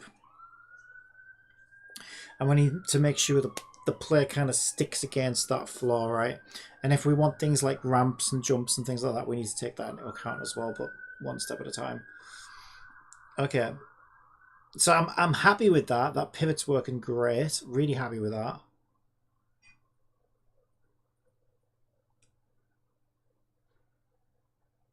Yeah, and the reason I'm really happy with it is only the Z-axis is changing, which is good. Because sometimes when you do this in the editor, it's rotating because it's doing like fancy editor stuff. But if you're seeing more than one axis change, it means it's not going to work in code because you won't be able to figure out what the calculations that the editor's making to like substitute. You won't be able to repeat that in code. But because we're only affecting the Z-axis of rotation, this is perfect. We have complete control over it. Okay, this is going to go so well. The next thing I need is a hoverboard. Let's do this. I'm so excited. I'm so excited right now. This is so cool. This is so cool. I've always wanted to do this. This is so cool. All right. Now we could just go with a simple skateboard, but I kind of like Back to the Future 2. Yeah. Toasties here. The mega toasties. All right. One's a chili con carne one. One. Oh yeah, it looks nice. The other one's a cheese, sausage, yeah. and bean and sausage. Yes. Yeah. Toasty. Yeah, I'm nice then. I'm going to have a bean and sausage one. Yeah. The chili con carne might hurt me stomach a bit. Yeah. Depends how spicy it is. I've got a dicky stomach. Yeah, they look nice then. Thanks. Yeah, I kind of like Back to the Future's hoverboard. And I kind of like the idea of like hovering the player on like a hoverboard rather than just using a standard skateboard. Because, you know, it's like set on an alien planet and it's kind of like futuristic and stuff. So But we could go for a standard skateboard. Of course, we could just take a skateboard and take the wheels off and then turn it into a hoverboard. So we've got a lot of options. What's this one? This one's kind of fancy. It's probably like some branded thing though, so I'd need to come up with my own branding or whatever.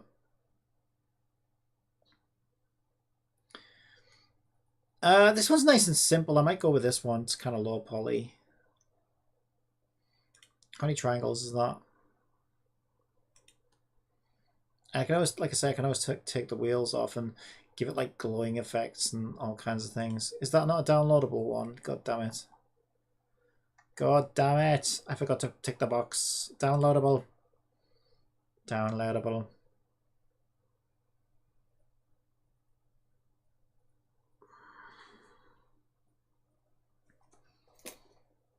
And I could do all kinds of things, right? As I make new characters for the game, I can have like, you know, maybe one character uses rollerblades and another character uses, I don't know, something else, skateboard, hoverboard.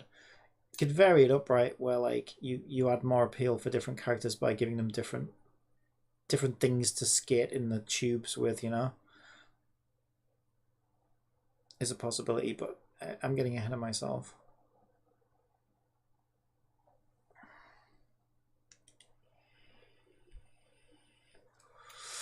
Oh, that's kind of weird and modern looking, isn't it? Could make a good hoverboard. It's kind of low poly. I kind of like this one though.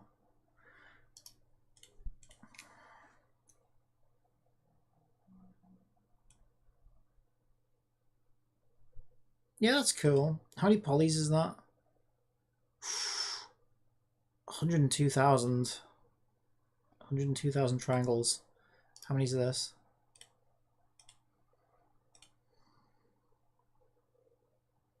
46,000 triangles.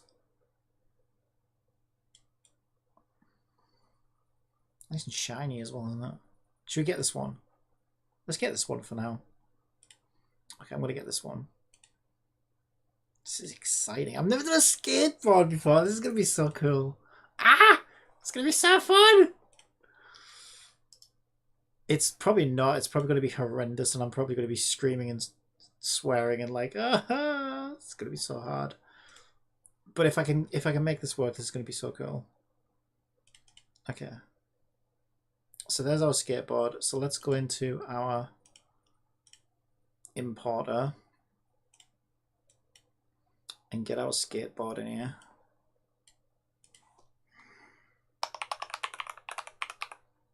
All right, import.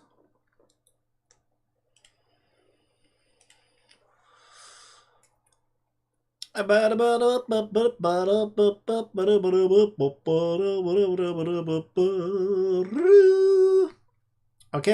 where's our skateboard? Let's see it. Oh my god, it's huge. It's also not zeroed out, is it? It's not. Look at it. Look at it. So, next question is, do we need to get into Blender with this, or can we edit it in Unity?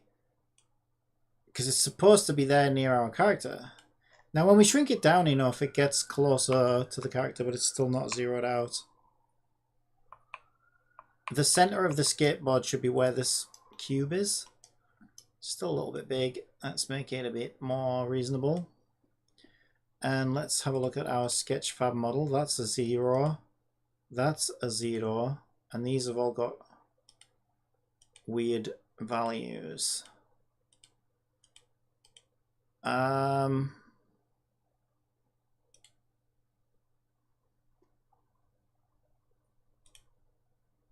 If we take the parent of the objects,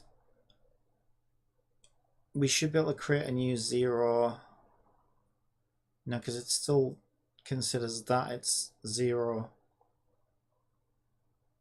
point. Right, here's what we do, I think. We can create a cube.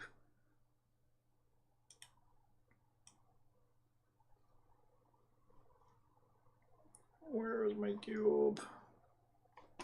There's my cube. We're going to create a cube. And the point of this cube is so I can see where the skateboard center is supposed to be.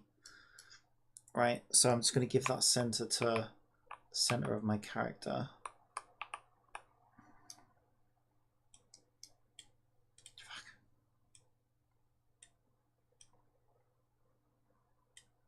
So we want something like that.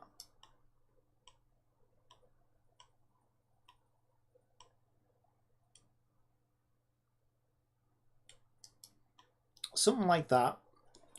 So now I can turn the cube, or let's just make it a little bit smaller. Okay, now we need to grab our skateboard.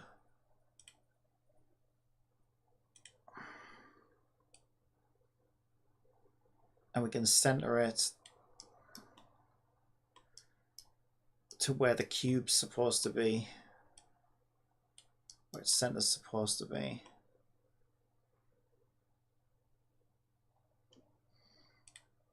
Now when we select the skateboard, it's not quite right.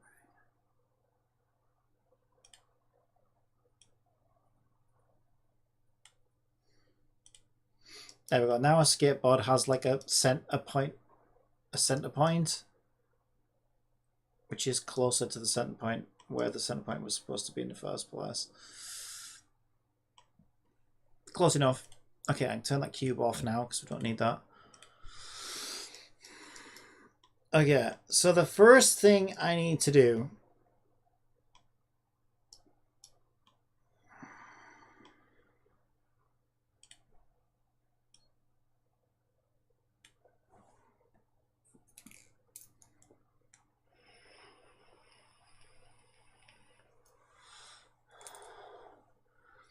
is on my player character, Placelia.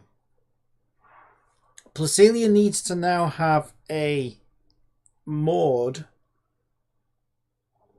So we've got move state, attack state, fire rate, element type. Move state. What do we do with move state again? Oh, that's like sprint. Okay, we could use that one actually. Yeah, so if we go into our playable character code, I set it up so that move state says whether the character's idle, walking, or sprinting. Those are the move states there. 0, 1, and 2. So we could create a new move state of 3, which is skateboarding.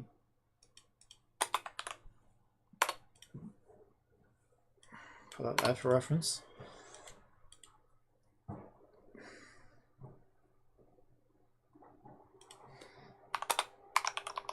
Yeah, because at the end of the day, if the character's skateboarding, it needs to be exclusive, right? So basically, if the character's skateboarding, we don't ever want them to be idle. We don't ever want them to be in the walk state. We don't ever want them to be in the sprint state. So we can use this and make state 3 skateboarding.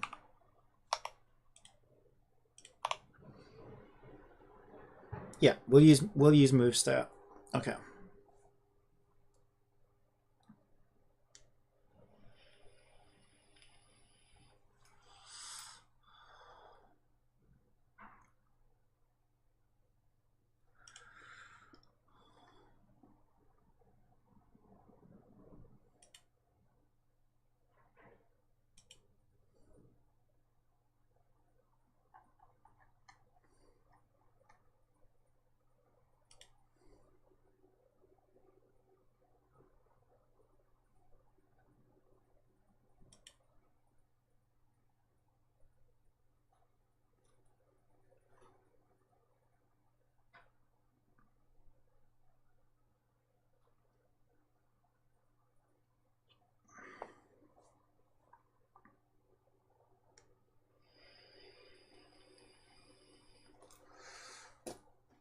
Okay. I think the next thing I need to do is I need to create a bunch of animations for the character in their skateboarding state. So we want a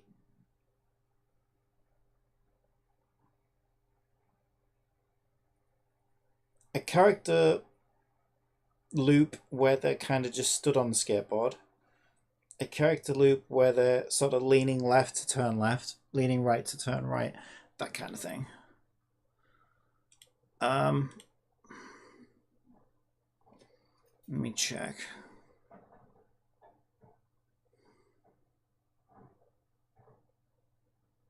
Right, this is what I was using for animations previously, so we'll use this for consistency.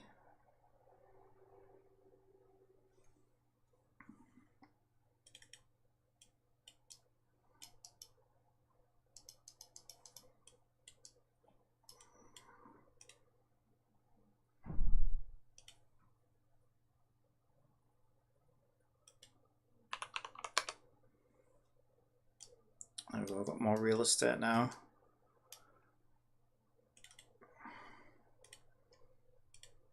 So I'm going to start just by resetting everything back to an air pause. Make sure she's zeroed out, which she is. Okay.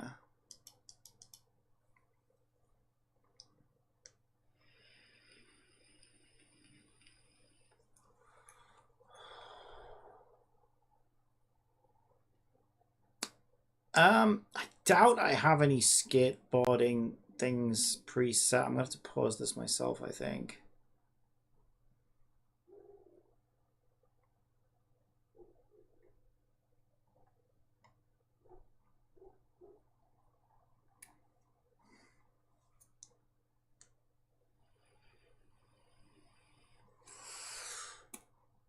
So you see this cube I've got on the floor? That was for lining up the back foot for the sprint and the walk and stuff. So I'm going to use this cube as like a skateboard reference, so we can get an idea of like roughly how the character should be.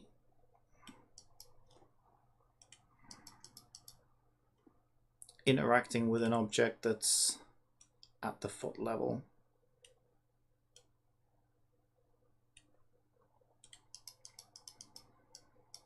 That's about as wide as her stance, I think. Yeah, it's about as wide as her stance, maybe a little bit wider. That's about the same. That's about the same width, I think. It's maybe a little bit more there. I swear. Okay, let's get some references.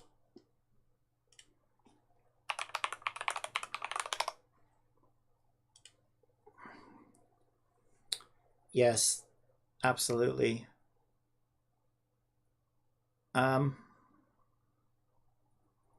Yeah, everything's going to be extreme, isn't it? I just want a normal skateboard pose. This one's about as normal as it gets, but because of the angle, we don't really see much what she's doing. Can't really see that much of what she's doing. And obviously she stood on it sideways.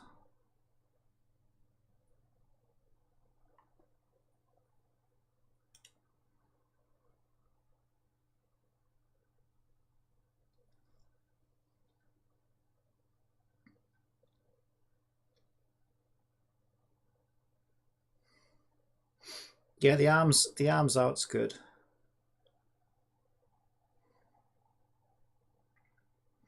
This one might be I mean, this is obviously a crouch version. I don't know whether I have jumps. I'll probably have like jumps and stuff. I don't know. I've gotta do what I can do.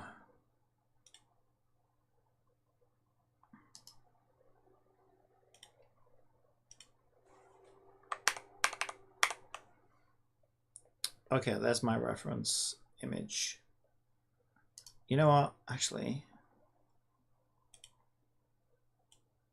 downloads skateboard pose. If we really wanted to, we could actually get a surface in here, get a plane in here. Might be quite nice.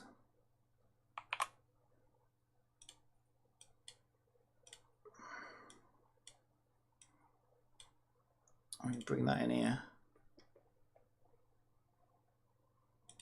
Why is that not working? Why you not work? Why you not load the picture? Hmm? I don't know why that's not loading. Error loading image. What? Why? Ah, well, fuck you then. Alright, apparently we can't do that. It doesn't like that image for whatever reason. I don't know why. That was a good image.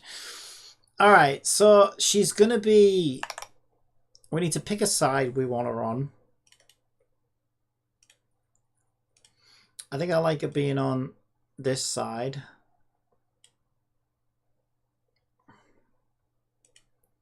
We need to move her up slightly. Well, actually, what we can do is if we use foot contact, this makes life easier. And then we'll move her up after we've used foot contact. So we can use foot contact, and what foot contact does is as I...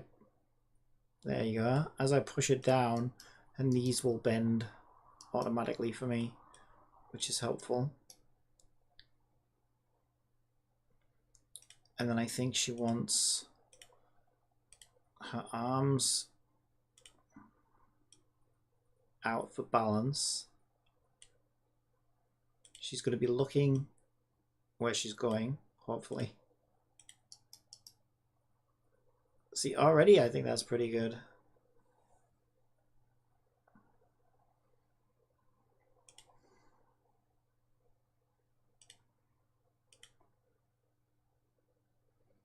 I need to turn foot contact off, and then we can move her up.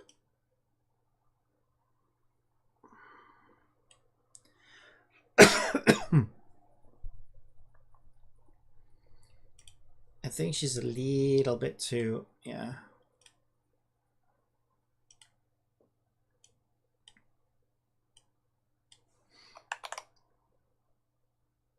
Yeah, I actually thought the feet would be more pointing outwards, but they're not too bad actually.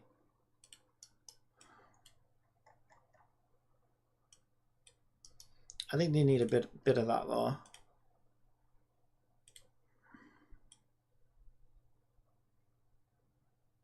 And I think they probably would want to be a bit further apart as well.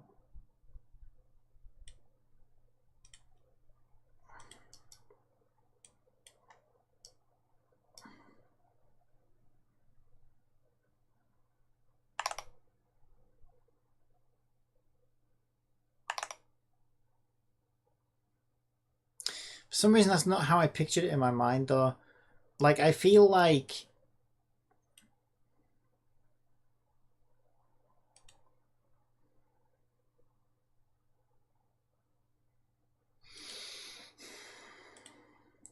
I feel like I expect to see her arms out more.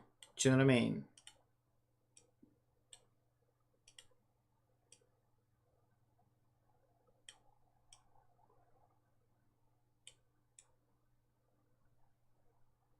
Yeah, maybe like that.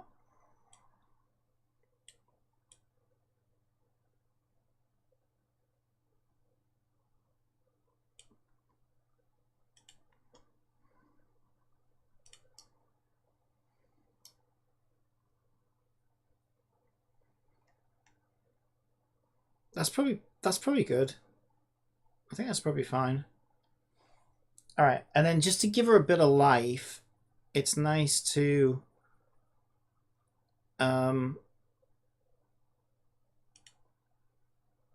you know, just make it look alive.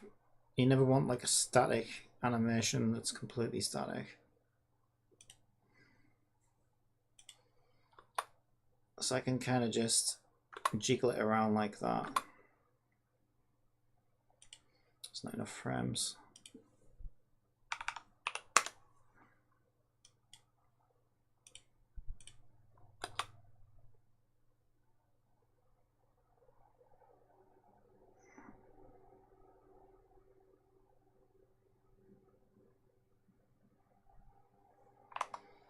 Just so she looks like she's actually alive.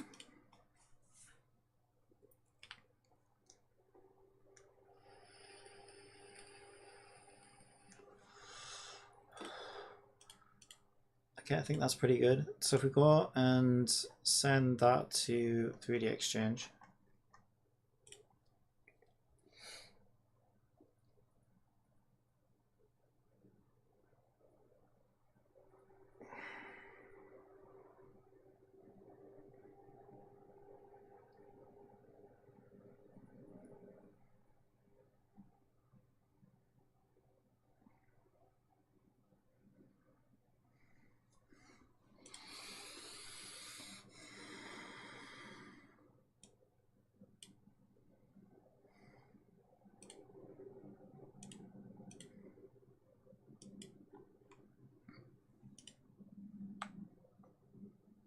And I'm going to grab her motion clip and just stick it right at the end here. So 726 is the number of frames I used. So let's pipe that in. And in that way we loop back to the beginning again. So we can add the motion to 3D Exchange.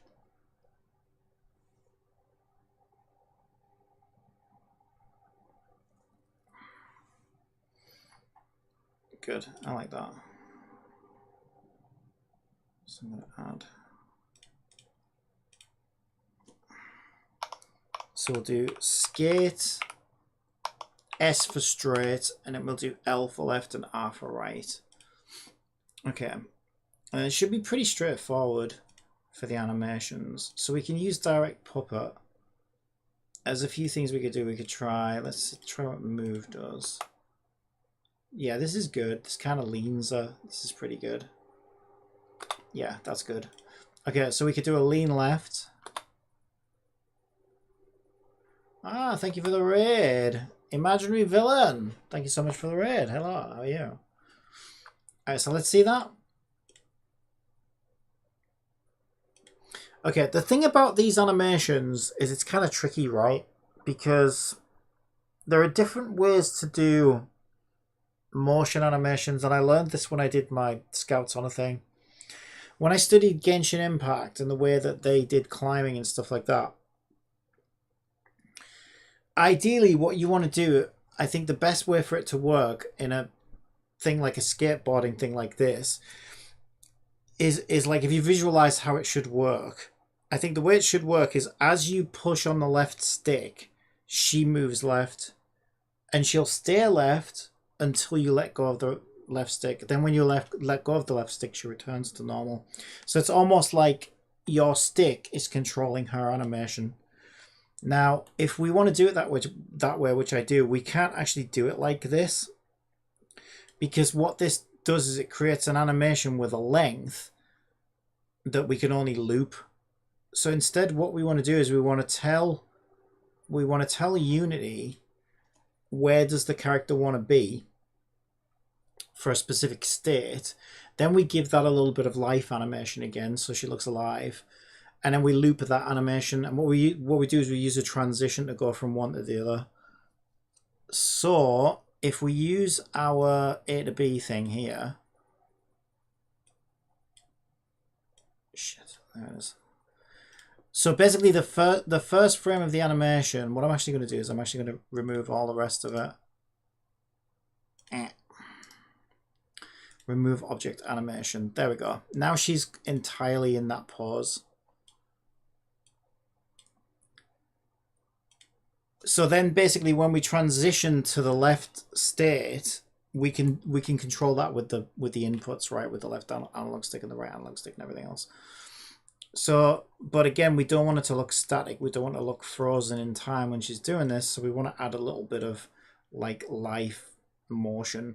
So if I just do a rotate on the chest, maybe just see what that looks like. Yeah, that's what we did last time. I think that looks okay. So just a subtle little bit of motion there. It's fine. All right, so we can see the end of the clip there.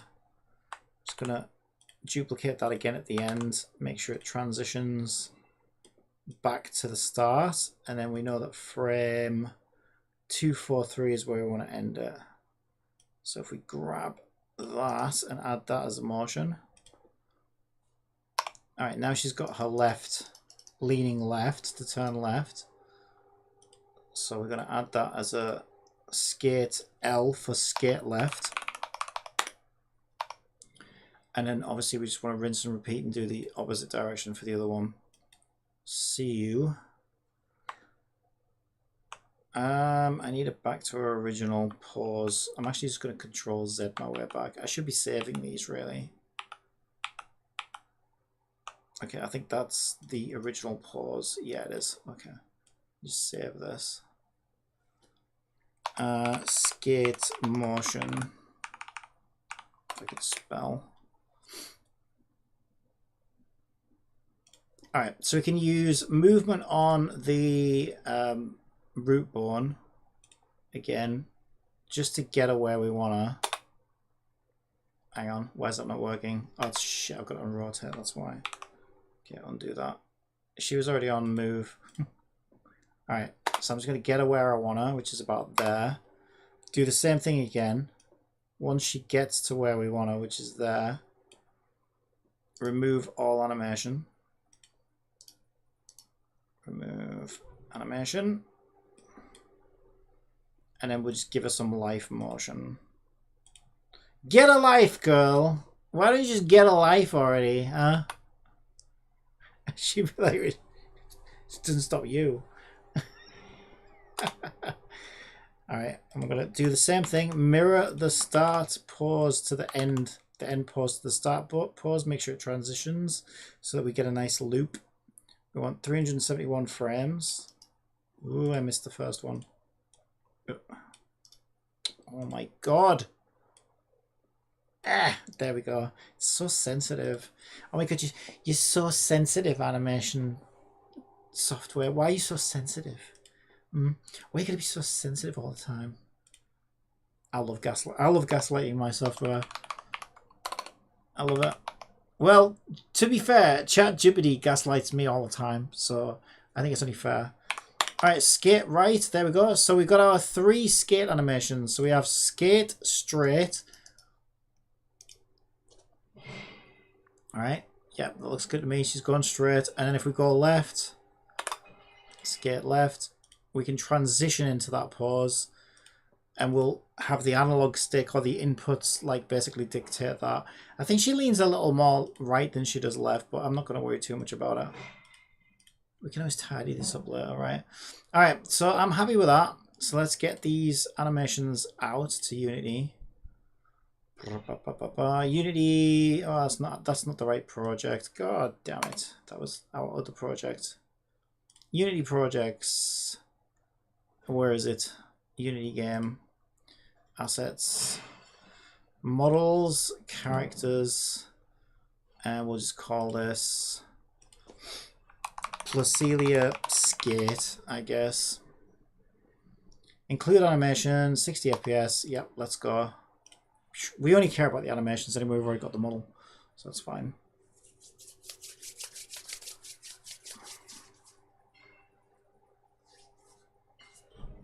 All right, back to Unity.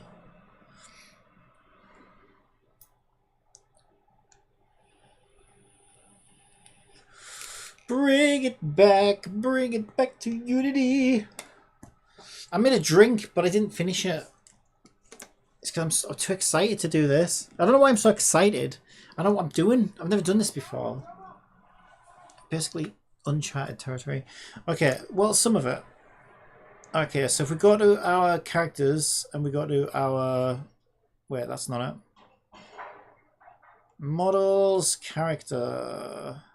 That's not it either. That's third-person controller. God damn, there's so many folders in here now. It's not prefabs. There it is. Characters. Found it. Okay, Placilia Skate. Jesus Christ. We don't want defaults. Oh, hang on a minute. You know what we need to do? No, it's fine. We can nick. We don't need to. If we only want the animations, we don't need to worry about materials. So there we go. There's the ones we want. Skate left, skate right, skate straight. I'm going to Control and D on those. Boop. So we can duplicate the animations out of them. And then we don't even need the FBX. Let's just get rid of that. We've got our animations. So if we go to our Placelia character and go to her animator, we need to make sure these animations are now registered. Boop. Wait. It just took a while. It just took a little while. I had to think about that. It was like, let me think about that. Do I want to let you put these in here? I don't know. Must be in a good mood today. Alright, so I'm just going to put them up here. And then this is where we can set up our transitions and stuff. So, move state, we already said, right? Move state 3 is going to be for skateboarding. So we know that our move state on our animation state machine, we can use that to determine if we're actually skating or not. So basically what we want to do is we want to say, hey, I want you to go from idle into skate mode. Or we could go from sprint to skate mode, or we could go to walk to skate mode. And the condition for all of these is that move state equals 3. So let's set that up. Move state equals 3. And move state equals 3. Okay, so now the animator knows when to play the skate animation. And then left and right, this is where things get a little bit trickier.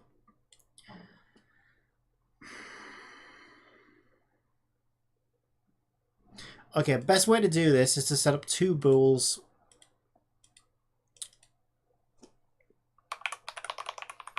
And I'm going to call them lean left and lean right. And then from skate straight to left, and then skate to right, and then back again. We're going to use those bools. Oh. Okay, so basically the condition to lean left is that we are leaning left. The condition to lean right is that we are leaning right. And then obviously we want to negate those. So lean left is false. Lean, shit, I said lean left, didn't I? That should be right. And then that one should be left. Did I do the other one the right way around? I'll check it. Let me check. Left, left, right, right. Yeah, that should be fine. All right, and then basically what we can do is we can tell our animator when the player's leaning left and right, and then the animator will know when to play those animations. We do need to make sure the transitions are all set nicely, but I'll leave them at their defaults for now. We do, right, for these though, we do not want exit time. None of these want exit time, so make sure that's ticked off. And same for anything coming into skate S, so because we want it to react straight away basically. I'm not waiting for an animation to finish.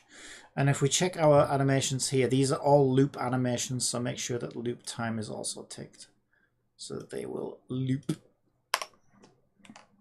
All right. So we could do a quick test of that, right? If we just hit run, we've got our move state here. So we can just change that to 3 and make sure she goes into a skating animation. So we know it's working. Alright, so right now she's just kind of stood there with a skateboard, not doing anything. Move state 3. Okay, my other code. Yeah, I know why. Because we used move state. You'll see what happens. The reason that's not doing anything is move state, as you can see, is automatically determined by whether she's walking or sprinting or idle. So that code was basically cancelling that out. So the way we circumvent that is we need to make sure that our conditions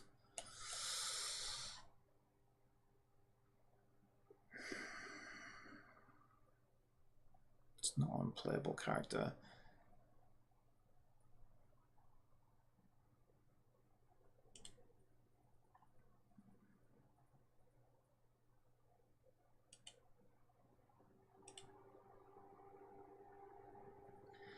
Let me just think about this. It's been a little while since I set this up. What is it that controlled the animator? So it wasn't playable character. So where the hell did I put it?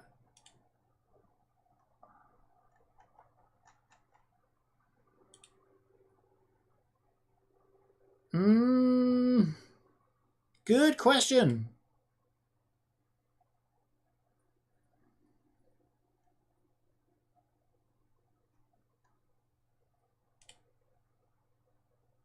Third person character control.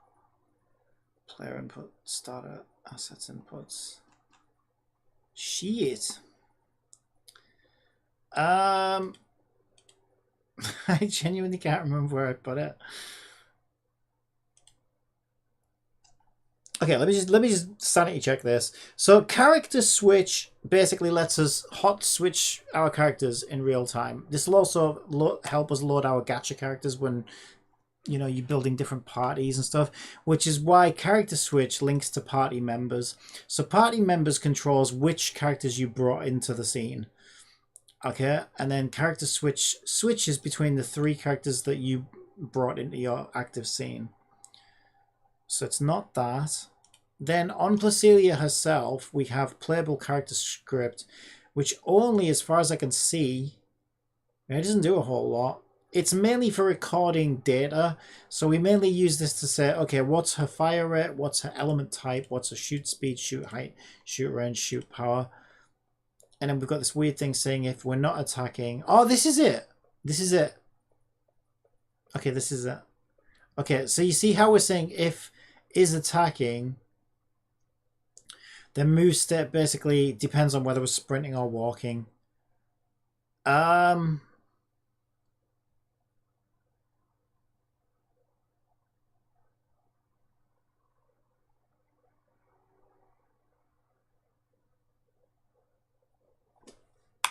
We should.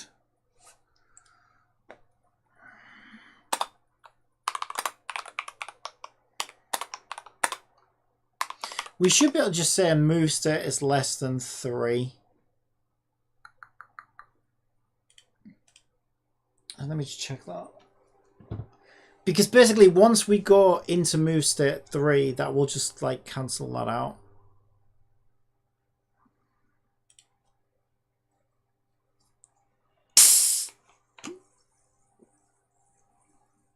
Alright, let's test it. Okay, the good news is it stayed in move state 3. The bad news is it didn't cast over to the animator, but that makes sense because I still haven't found where the animator script is being updated yet.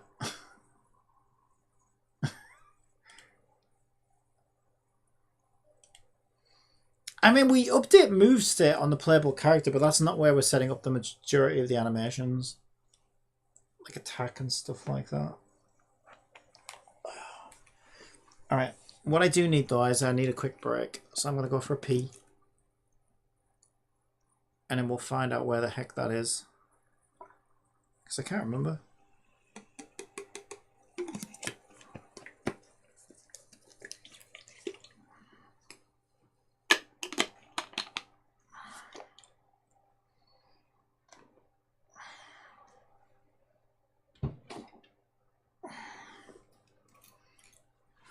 Alright, I will be right back.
you know what I just remembered?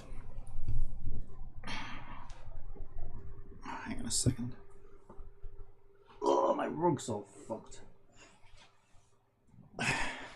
It's because I clawed it like some kind of animal with my big hooves. I don't know why.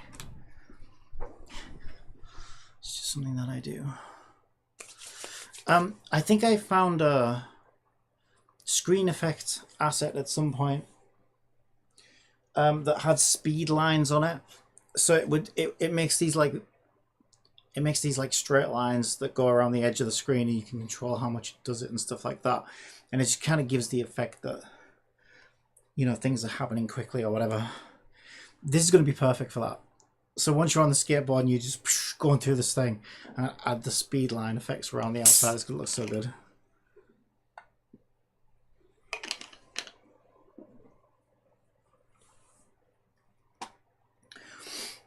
I am super hyped for that. Okay. Where the heck was I sending my animation states? I can't remember. Because I don't normally bother to update this, but for whatever reason I decided to be a good boy and do it. Try and keep things well, up to a point. Then I got bored and stopped doing it. But I'm pretty sure I wasn't sending animations across here.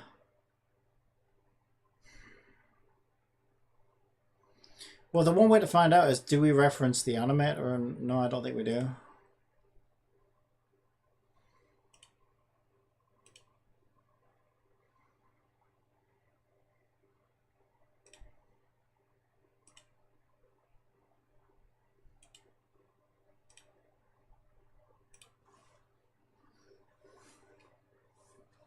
God, there are so many systems now. It's getting ridiculous. Alright. It's got to be in here somewhere.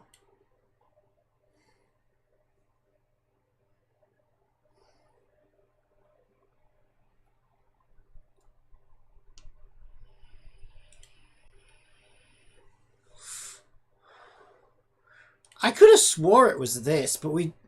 Yeah, I guess because I do reference the animator. But then the only thing we give it is the move state.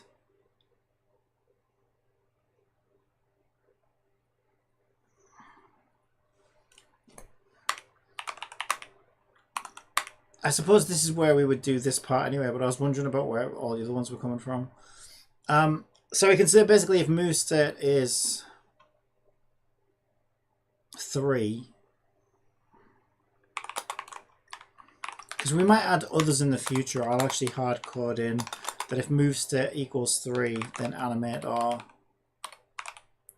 set integer state move state to 3. There we go. Okay, that'll be enough to get the animation working at least.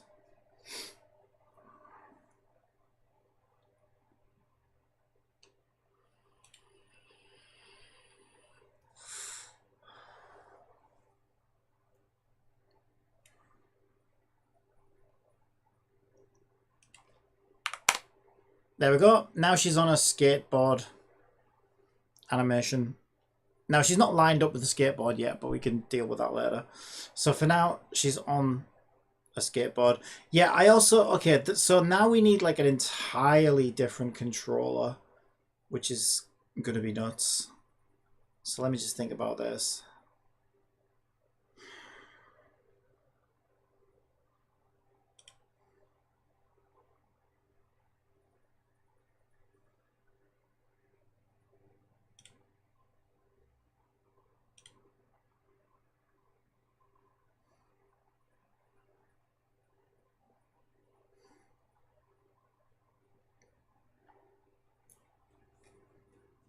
Okay.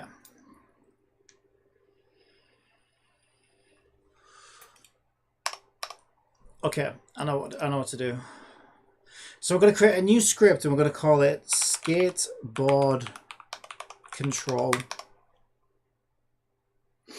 We're going to give this script to the player when it compiles. Okay, there it is.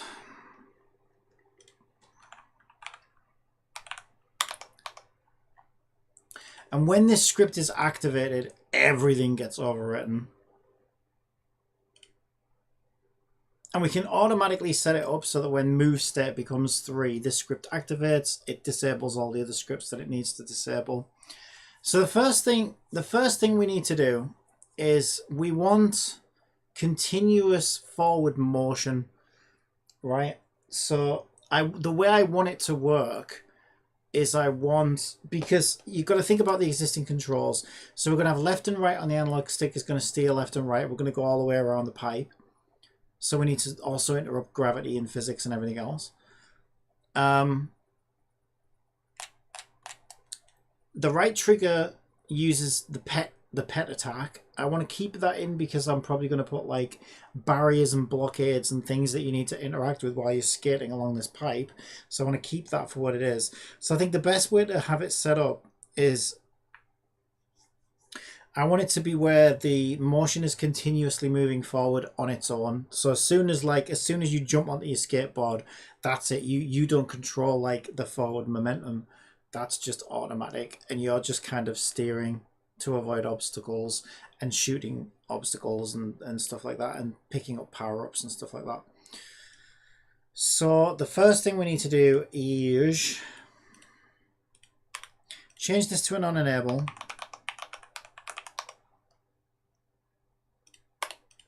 And we're going to want a continuous forward momentum. So let's do a public float of speed. Let's call it forward speed. And for now, we'll just set it to, I don't know, 3.3. We can mess with that. Right, and what we want is we want a continuous forward momentum. Now this could get tricky. Okay, this could get very tricky. Shit. Because that sounds simple, doesn't it? But here's the reason it's not. Okay, if we apply continuous forward momentum to our character, it works great for a straight piece of pipe.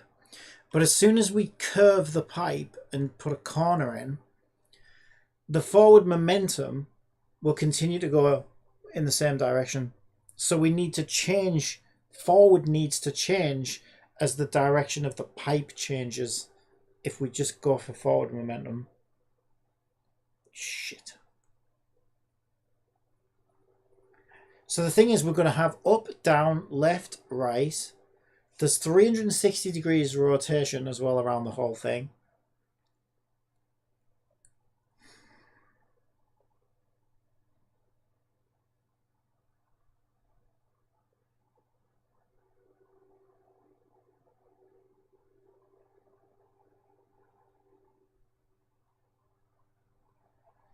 So the first thing we need to do is we need to come up with a system before we can even do that.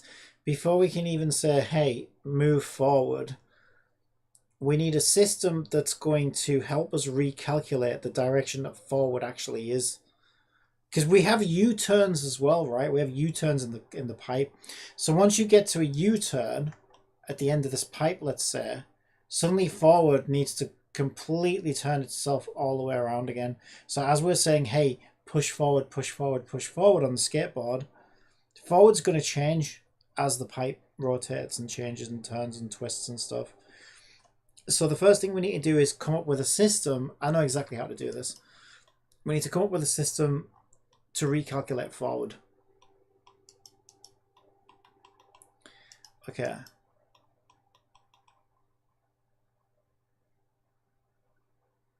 So let's get a U-turn in here for testing purposes. Or maybe a twist and then a U-turn. Let's go to pipes.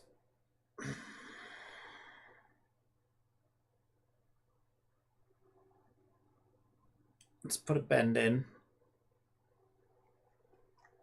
let's take a look at the existing pipe.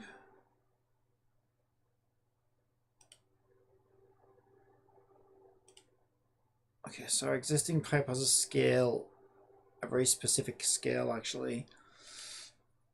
So I'm going to copy world transform to that, and I'm going to give it to the bend.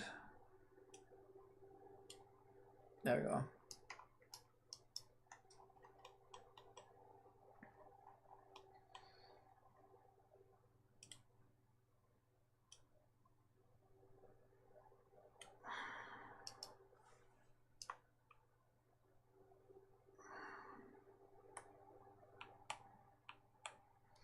Okay, so the first thing the bend needs is the double-sided shader that we made for it. So when we go to our bend, actually we could just give, no, they are different lengths though, aren't they? True. Okay, so our bend needs to be using the pipe shader. There we go. And then the bend also wants to be using the pipe 1 texture. And in tiling we need to like come up with whatever we think. Ooh, that's kind of fun. Whatever we think the size is going to be. 22 by 22 is fine for now. I'm not too worried about how it looks. I'm just trying to get things together for now.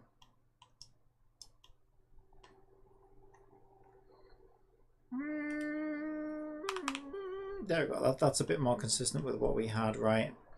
Okay, so let me grab that bend and see where it's connecting up. Okay, it kind of connects about there. Uh-huh. Okay. Also, the fake floor we made. Okay, so do you remember initially I made a fake floor that ran the entire length of the pipe? We're going to need to rethink that. Because if we have pipes that change shape, which they do, and they twist and turn and whatnot, right? Then our floor can't follow the contour of the pipe so easily. So since our character is going to be centered anywhere, our character is not going to be moving forwards or backwards in like relative to the camera position, right? For the most part. So I'm actually going to change the way this floor is shaped, and I'm just going to make it so that the floor only covers what it needs to cover. So we'll make the floor different now. So the floor needs to cover whatever, we'll say about there, right? Just to be extra safe. Still way bigger than it needs to be. And now if we just make sure it's still pivoted properly, it should be fine. And if we rotate our floor around the pivot now, yeah, it still follows the contour of the pipe, which is perfect. Okay, that's good. Let's reset that. Because we're going to need to put another one in here. Actually, no, we don't. You know what we need to do? We actually need the floor. Oh, shit. How am I going to do this? Yeah, this is way more complicated than I thought it was going to be. For a straight piece of pipe, the floor... This pivot system is going to work perfect for the floor. Because the pipe's straight. But if... Here's the problem, right? If I make the floor a child of the player, which I'm going to have to do, because it needs to go from one pipe to another pipe to another pipe to another pipe to another, right? So it needs to be, it can't belong to a pipe, it has to belong to the player. But the problem is the pivot point is going to change as we go through different shaped pipes, right, at different sections. And so the axis of rotation even has to change Fuck, this is actually a lot more complicated than I thought it was going to be.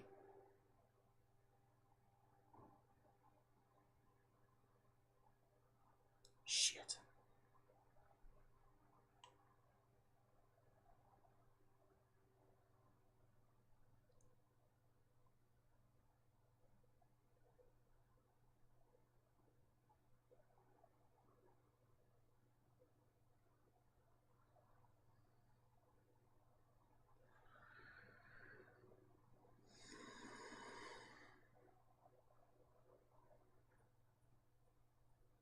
Holy shit, this is going to be a lot more complicated than I thought it was going to be. All right, we'll figure it out. We'll figure it out.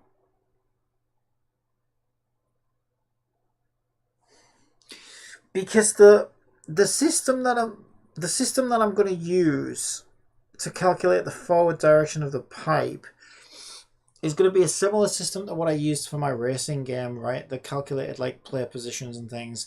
What essentially I'm going to do is I'm going to run the path manually, and I'm going to have a tool which sets up a bunch of trigger colliders at whatever degree of rotation the character is currently at.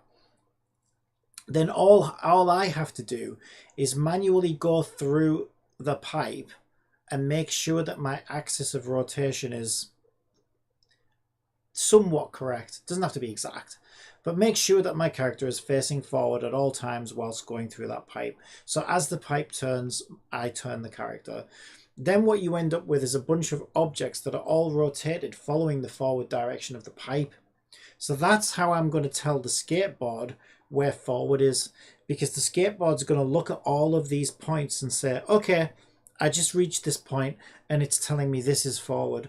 Okay, I just reached this point, it's telling me this is forward. And as it's going around corners, that angle's going to change because that's what happened as my system was laying down objects, right? I'm guessing the way I'm going to solve this axis of rotation problem for the fake floor is by doing something similar. But the problem is, in order to map out the pipe in the first place, I need a floor to stand on to map it out. So I still need to solve the problem of not having a real floor.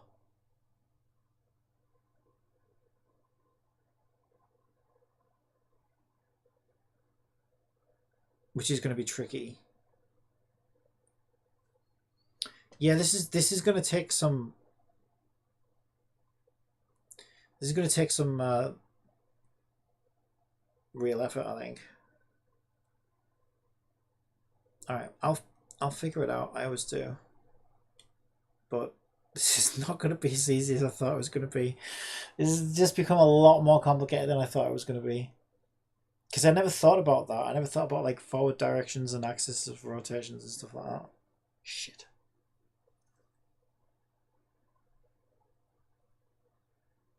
I'll figure it out. I'll figure it out.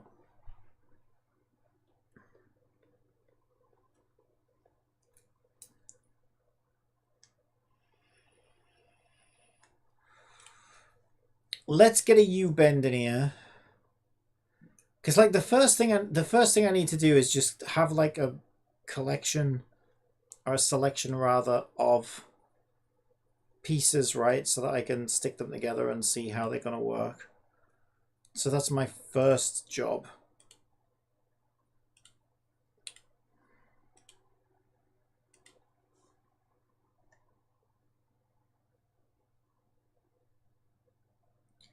Okay. Weird.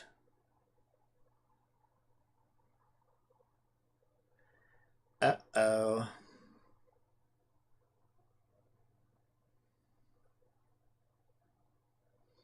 The orientation of my U-bend must be different.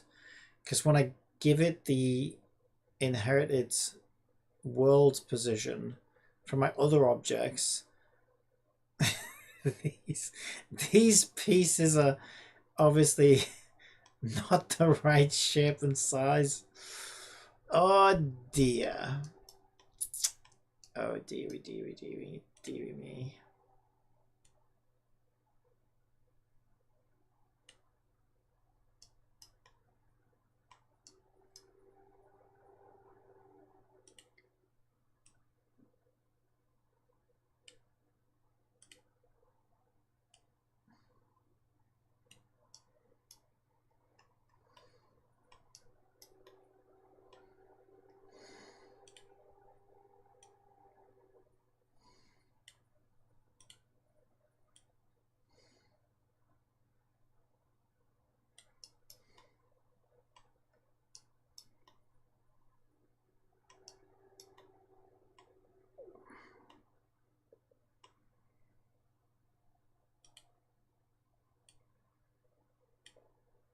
Even just lining this size up is going to be a bit awkward.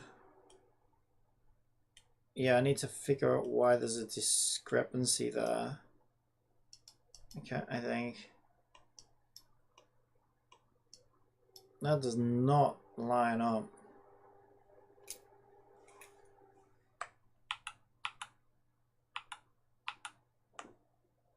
That looks like it does from that angle, but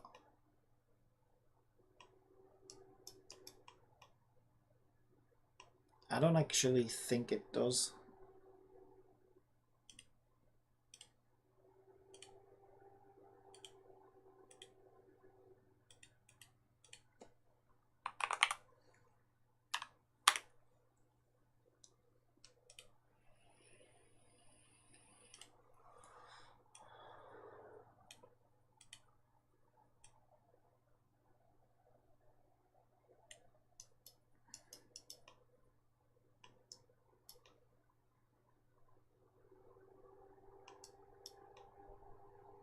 It's very close though.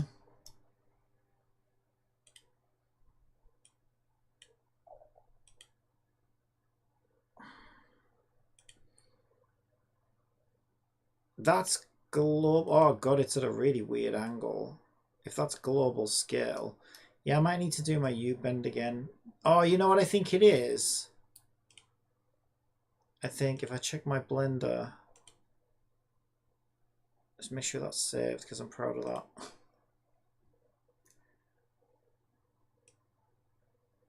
U-bend. Yeah, it starts... It's not zeroed out. It starts on a rotation value of x90.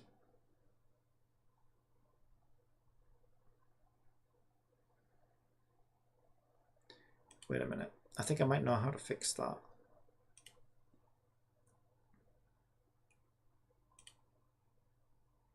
If I click, where is it? If I click apply transform,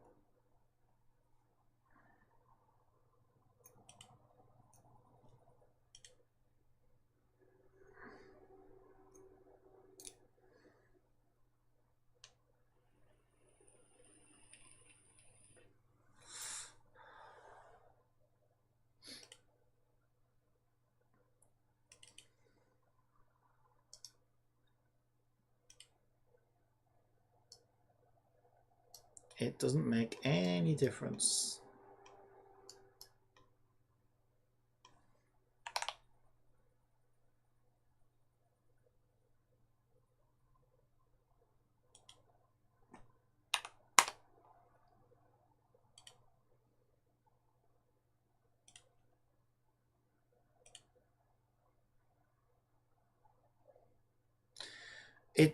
There's all these things as well. I can't remember what Unity uses. There's a specific set of parameters that Unity prefers that's different from Blender. Oh, this whole thing's a pain in the ass.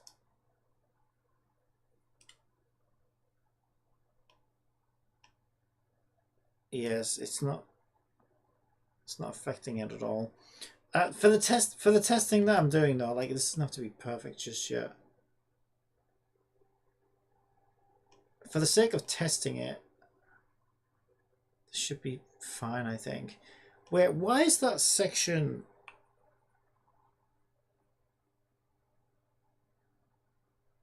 Oh, it just hit the ground, that's why. It's because it collided with the ground. Okay, I thought it wasn't rendering all the faces there, but it is. Okay. That's close enough for what we need for now. Just while I come up with some systems for this.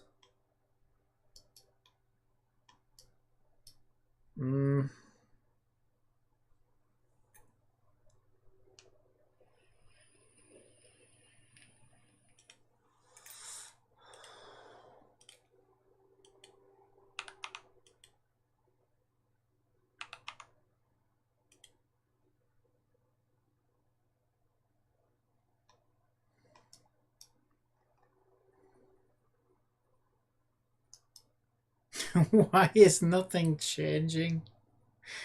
I'm so confused. Why is that not doing anything? Is that not using that material? U-bend, no name. Eh? I am so confused.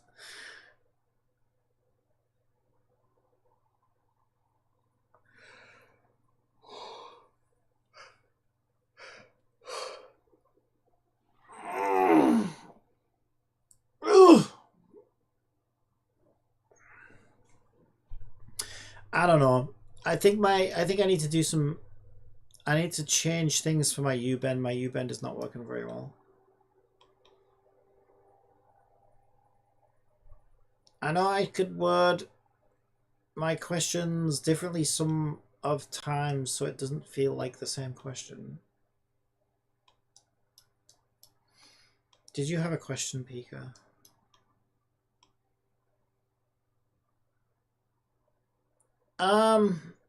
I don't even know how I'm gonna walk along this thing. This is the problem to map it out. Because when I put a collider on it, the character's just falling straight through it.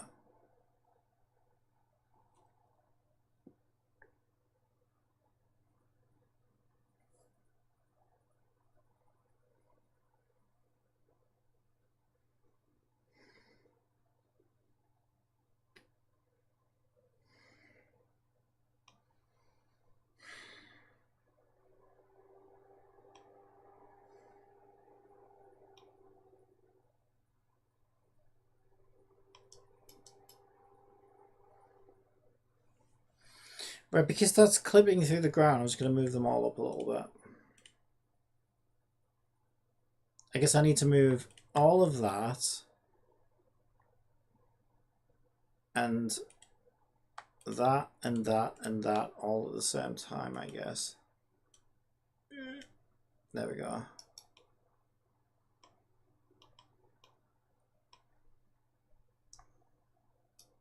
Okay. Oh no.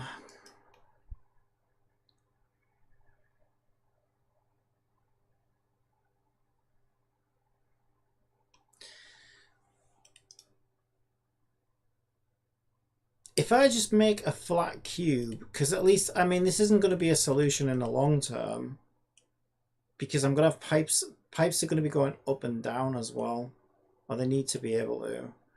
But for now, I just kind of want to see what it's like being in there. And I want to see if I can get this direction mapping thing working. So if this is all at the same height, can I not just put one big floor in to cover the whole area?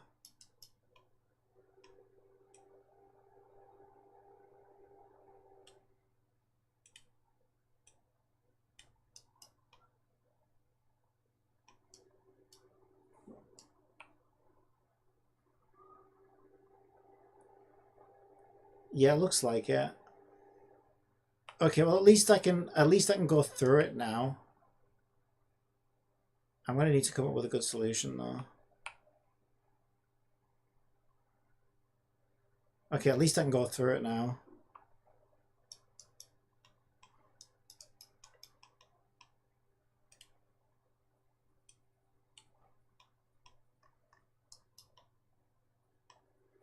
Where's my character?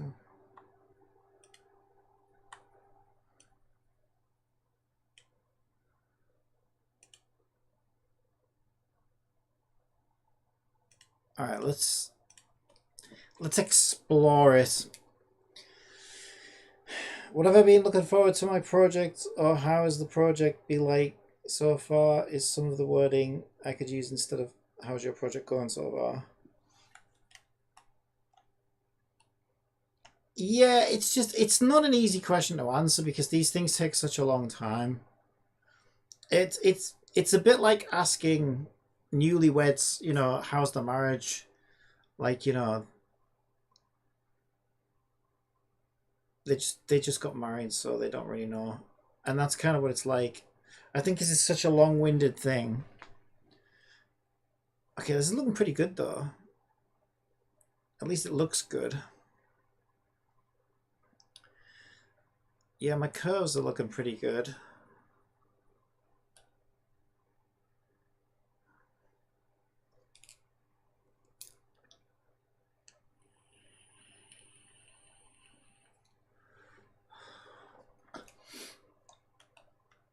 So I could use this to map out the forward directions.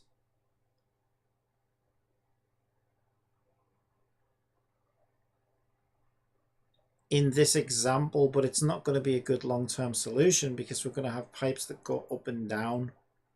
In fact, I'm not about to run out of floor. It's fine.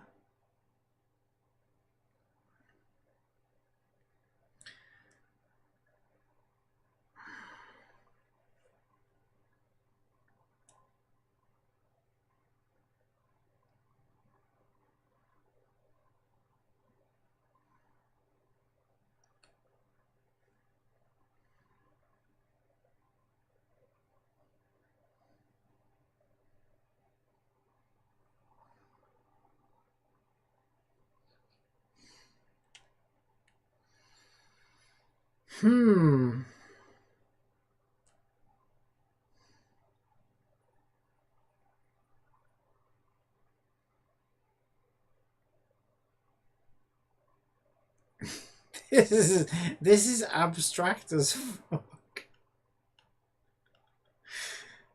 Oh my god. It's so funny.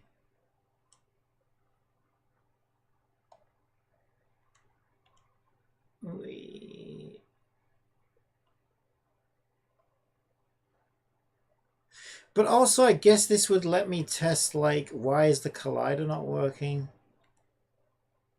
Maybe.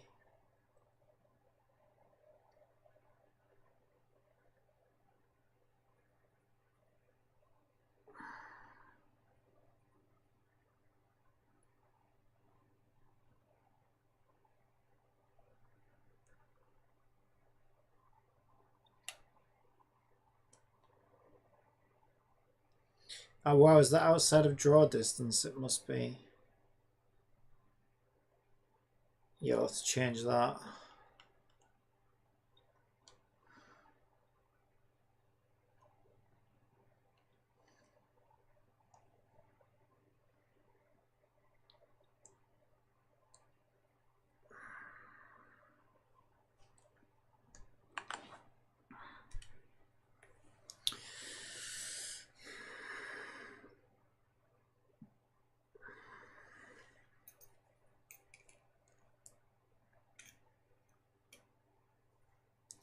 Yeah, I don't know. It's just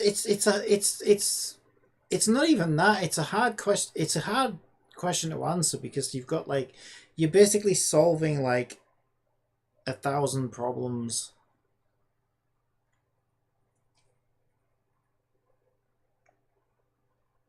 And so it feels like if you ask me while I'm struggling with problem 56, I might, it feels like it's not going well because I'm struggling to solve problem 56, but that's not necessarily true. It's just that problem 56 is probably a tough problem to solve. Do you know what I mean?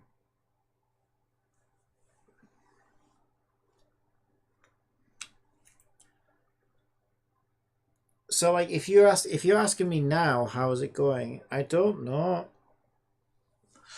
Because I've discovered I've got quite a lot of really complicated problems to solve, and some of them I have an idea of how to solve, but some of them I don't.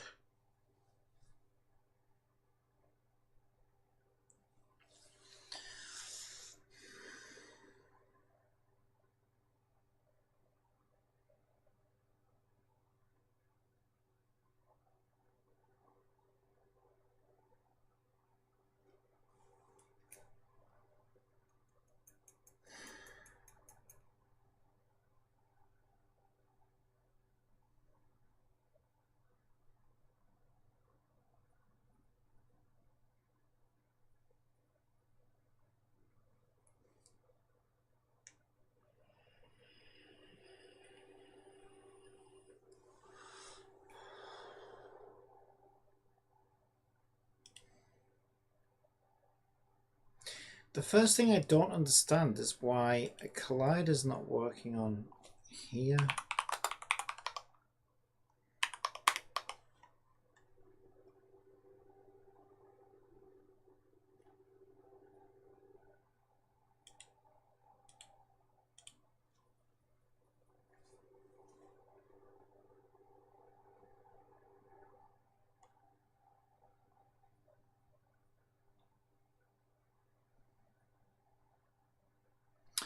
Oh, is it because it's back facing? Oh, interesting. So that's why collision's not working. Yeah, because it pushes me past there. Okay, so collision works in the same way that single-sided rendering works, and that it only works in one direction initially.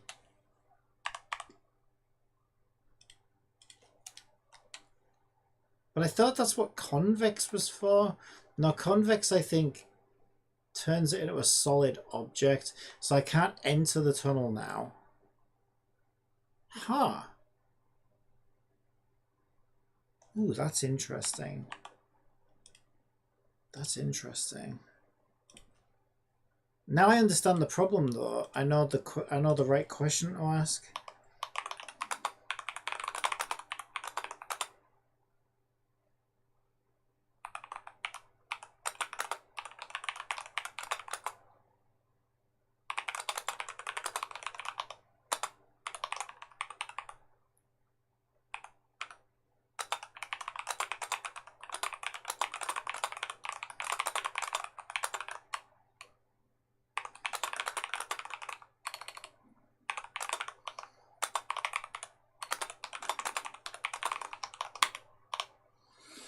To solve the issue of collision working on the outside of your pipes, you can follow these steps. Check collider type. Ensure that you're using the correct type of collider. If you're using a mesh collider, make sure that it is set to convex. Yeah, but if I set it to convex, I can't enter the pipe. Are you saying that once I'm inside the pipe, I can set it to convex?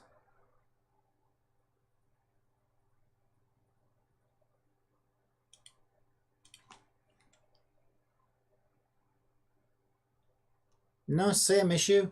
It's still it's the same issue. It pushes me through the pipe. And I can't get back in the pipe. Yeah, no, that does not solve the problem at all.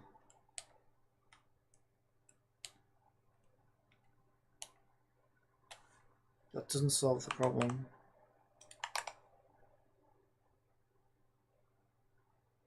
If your pipe is hollow, yes, and you're trying to detect collisions inside it, you might want to consider using a combination of colliders. Well, this is what I was going to do. I was going to make a fake flaw, but then that creates a new problem. The new problem with the fake flaw is I need to I need to change the axis of rotation all the way along the pipe. How the fuck do I even do that?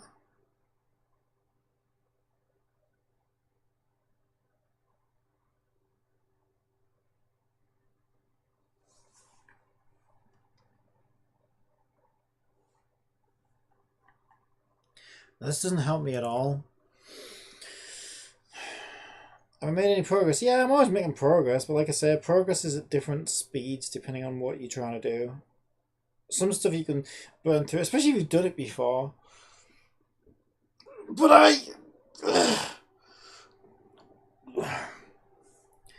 I tend to not. So I'm the kind of person. So it's weird, right? I work the same way that I play. So the reason I like exploration games is I like discovering new things. I always like new content. So that's why I'm an explorer type of player. I'm also an explorer type of worker. So I don't typically solve problems I've solved before, or I prefer not to. I prefer to solve new, exciting problems because they're new and exciting. So, I mean, some things you have to do over and over again because, you know, the basic stuff needs doing for everything, for example. But, you know, I don't typically, once I've learned how to do something, I don't typically dwell on it. I just kind of move on to something more challenging.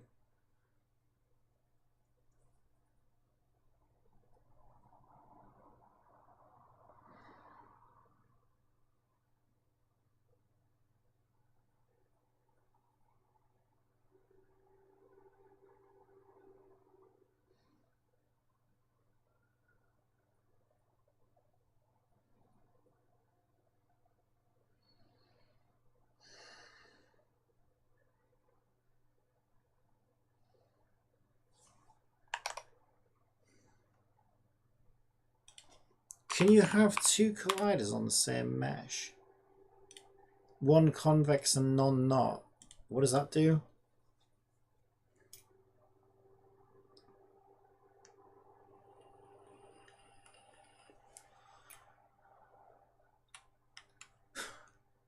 It's the same.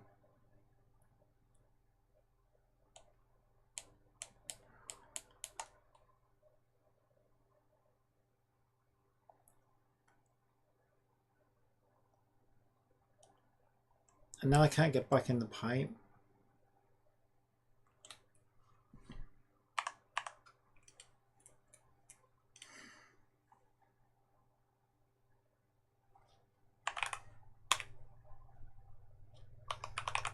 None of those suggestions have helped solve the problem. My character still gets pushed through the walls.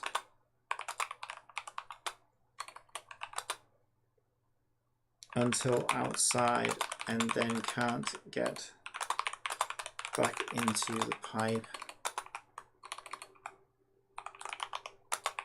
I've tried all combinations of colliders.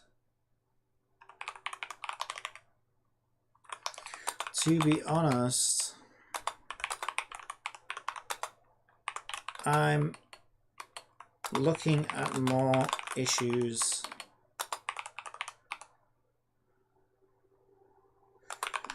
than collision.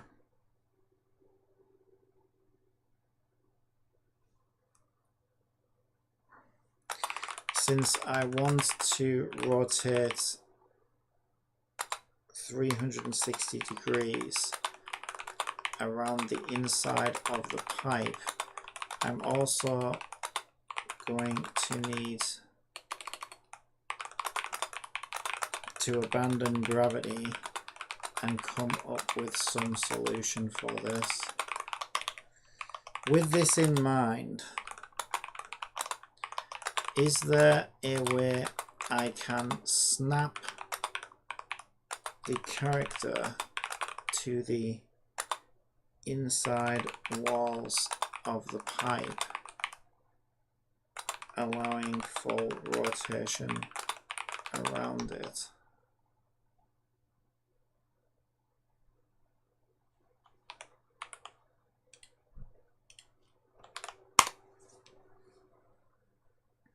To achieve the effect of snapping your character to the inside walls of the pipe and allowing for full rotation while abandoning gravity, you can follow these steps. Adjust character positioning. You can create a method to snap the character to the pipe's inner walls. You can use the pipe's center point and calculate the nearest point on the wall based on the character's position. Here's an example of how you can implement this in your character's script. Okay, well, we have a skateboard control,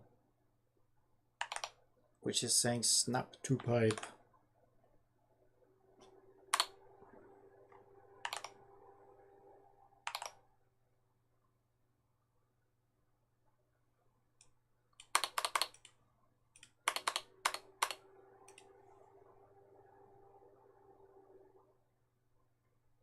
What is pipe transform position? Public transform, pipe transform.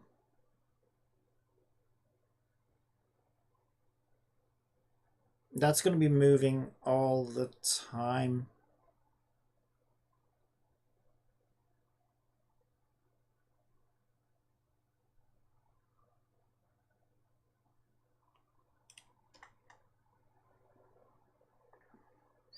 To abandon gravity for the character while inside the pipe, you can disable gravity in your rigid body or adjust your physics settings accordingly. Okay, well, let's start basic. Let's not worry too much about ray casting and other stuff. Because eventually what I would need to do is I would need to detect the current section of pipe and then update the transform in real time. But let's not get ahead of ourselves. Like, first of all, I think it makes sense to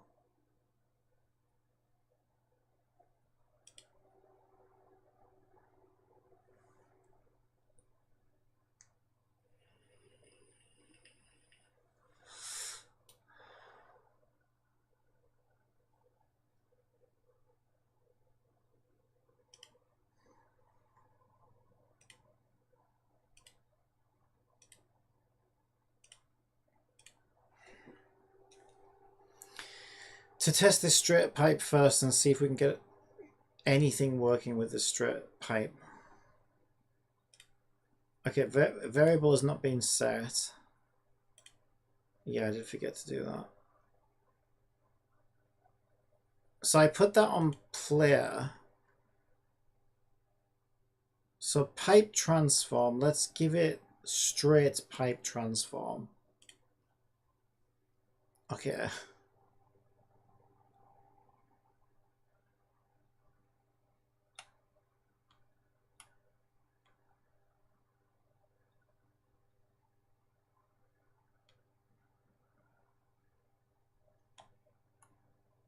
What the fuck? What the fuck? I'm flying! Yeah! I don't even know how this is happening. What even is this? This has got to be Jibbity's script. Yeah, how did I guess?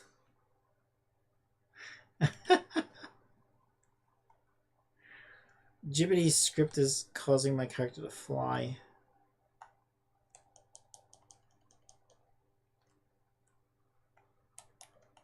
No, Jibbity, this is not the way. Jibbity, this is not the way. Where the fuck did it put me? Where even am I?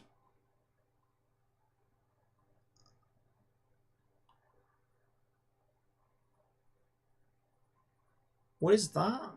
Oh, is that the floor? Oh, that must have been the floor that I made. Yeah, I think it is.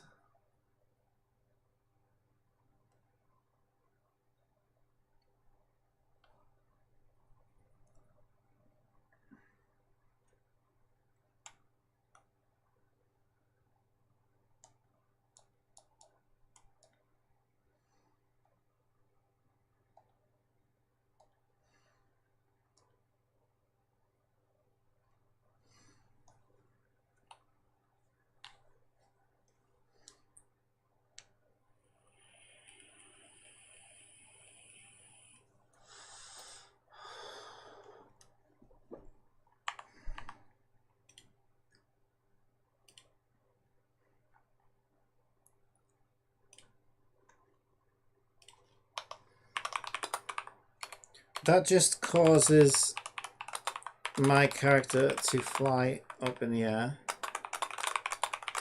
And I can't just rely on a static transform vector 3 since my pipe sections twist and turn all over the place. I need some ray casting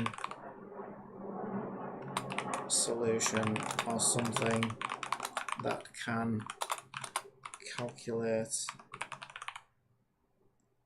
actual geometry of the pipe itself.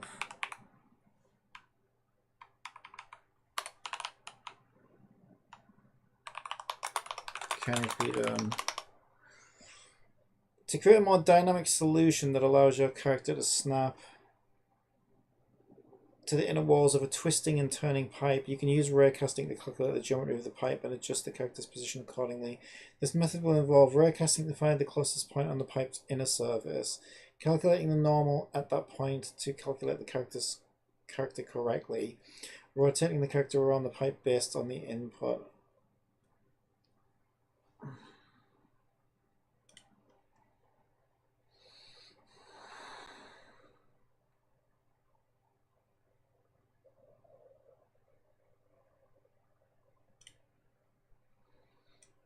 I don't trust this code at all, but I'm not quite sure how I could solve the problem.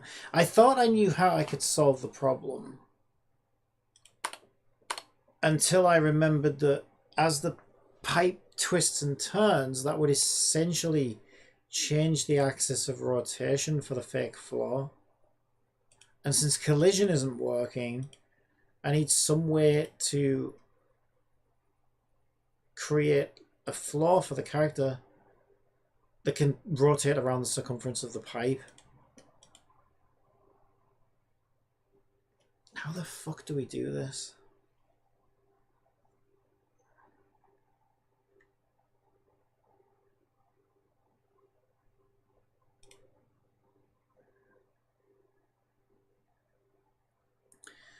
I need a special pipe layer. Okay.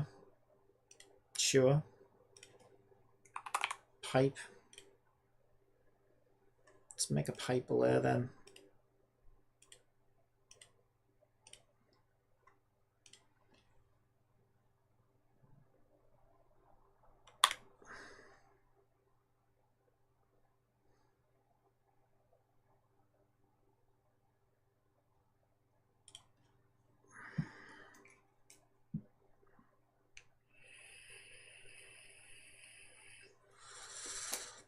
Exploration can take hours in these gacha games, which I used to do a lot of exploration in the past, but now I just don't get the time to do a lot of exploration anymore. The only game, I think the only game that really has exploring, there's a little bit in Tower of Fantasy, but Tower of Fantasy isn't really that good at it. Genshin's the only one that's really done it well. And I mean, to be fair, right, they release new areas now and they split them into 3. So you don't really get that much to explore in one patch anymore. So I wouldn't say it takes that much time really. Depends how often, it depends how many hours you play in a day, or like a week or whatever. But I would say even at like 5 hours a week, you'd probably only take you 3+ weeks to see everything, to explore everywhere. I'm not saying do all the content, but see everything that needs to be seen. Yeah, that's still not working.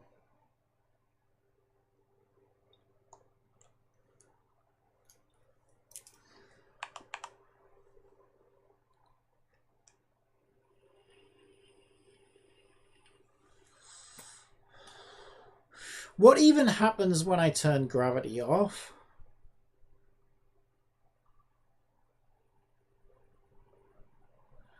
Gravity is -15.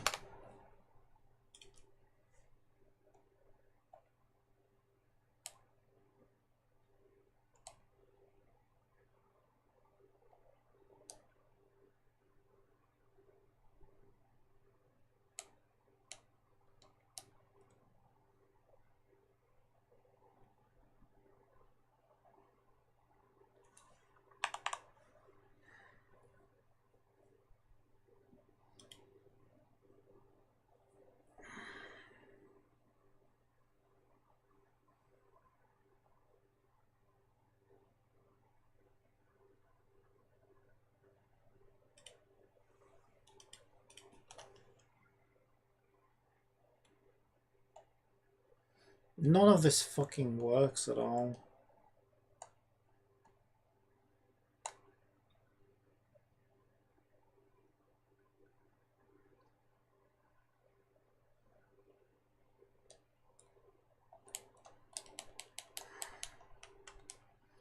Great job, Jippity, as usual. None of it fucking works.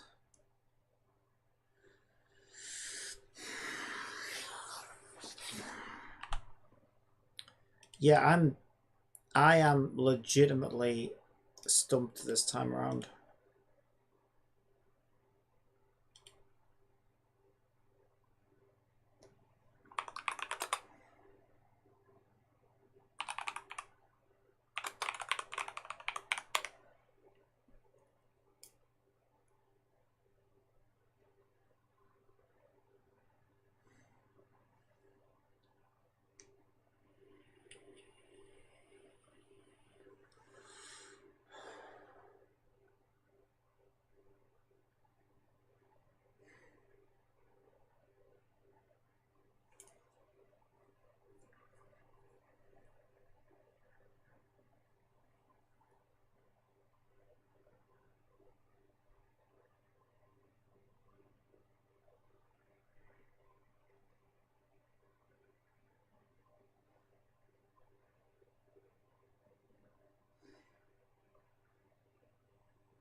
Hi everyone. From the beginning of my experience in game development, I was always faced with the problem of making the player fully interact with the game world. It was one of my concerns to know how the AAA games make their character fully interact with the world. Not until 2018, I saw Mekan Girani on Twitter where he showed trailer about his procedural animation and showed his amazing work and what he done using procedural animation. I immediately wanted to learn more about this type of animation. So what exactly is procedural animation? This is an animation that is driven by code, so you can have the full flexibility of changing the animation in a specific situation of the game or when the player interacts in a specific position in your game environment.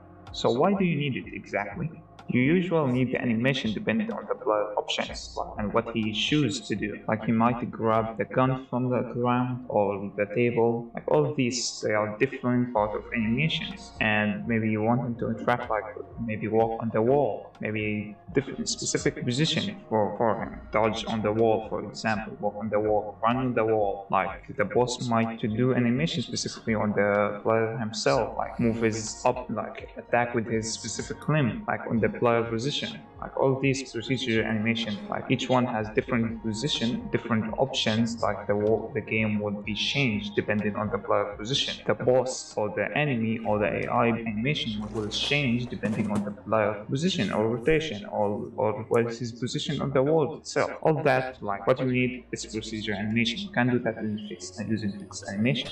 So how this is done exactly? Unlike normal animation where you have to rig and make the animation itself in 3D software, procedural animation you have to rig the model itself using the engine you are using. Like for example, in Unity you're gonna need to rig the model itself using the engine, like Unreal or Unity. How exactly rigging that? Like you might do the bone itself using like 3D software, like to present different parts and the weight map using 3D software. But when we are talking about like moving the bones and making the animation, like we need constraints, and constraints help you make animation much faster. So when we are talking about constraints, then you have to add them. You have to add these using the engine you are using. This way you can easily make the animation. So the first point is rigging your character and adding constraint using the game engine itself. For example, adding constraint like Yeah, that's not really what I'm looking for. The spider thing is...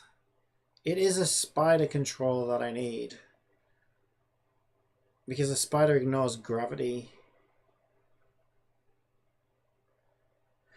But I'm less interested in the animation side of it, and I'm more interested in getting it to do that. Having it climb over any fucking object. Because I use that around my pipe.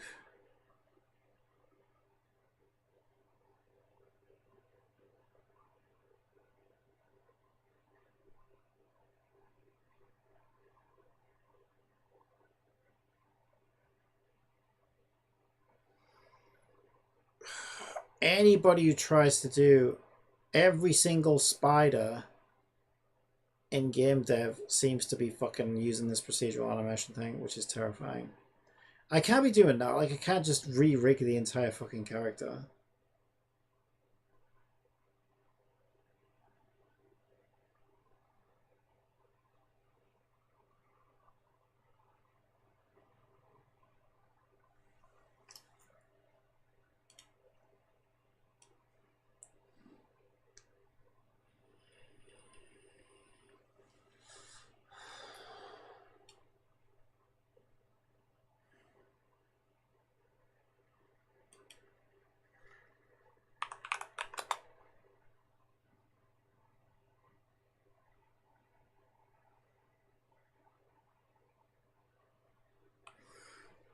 Oh, I don't even know what I'm searching for.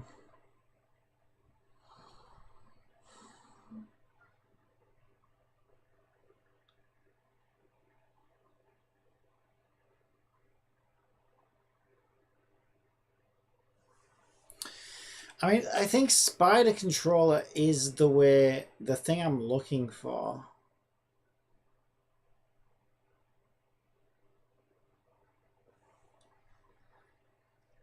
But I don't care about the procedural animation side of it. I just want the...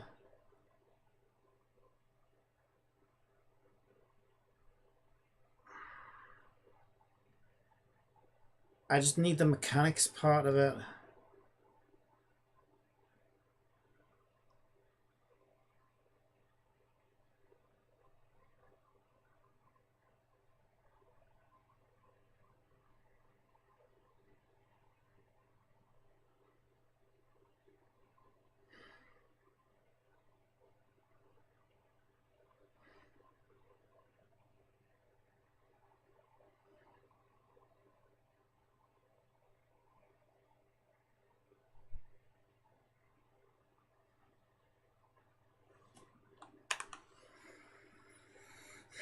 Has nobody got any kind of demonstration in GitHub?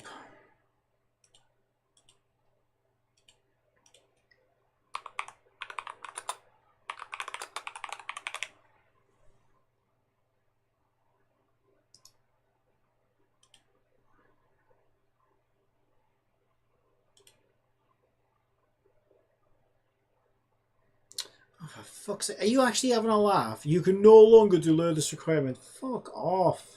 Give me a minute. They won't let me into GitHub. Fucking joke.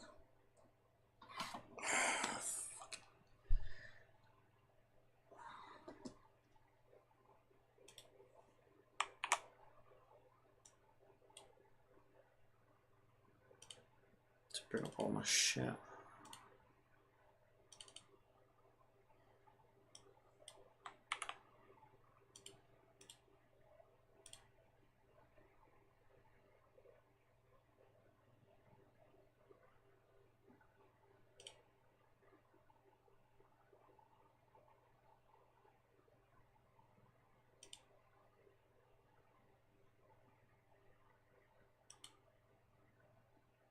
Option 1. Option 2.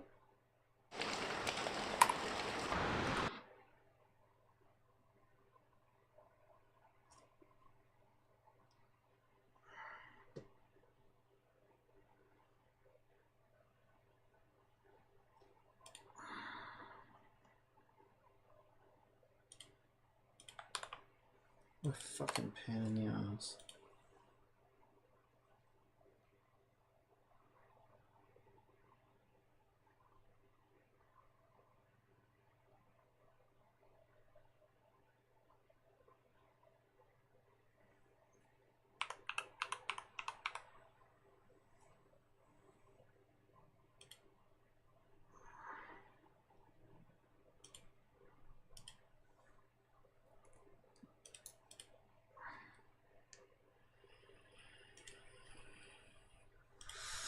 Right. Let's see this in action.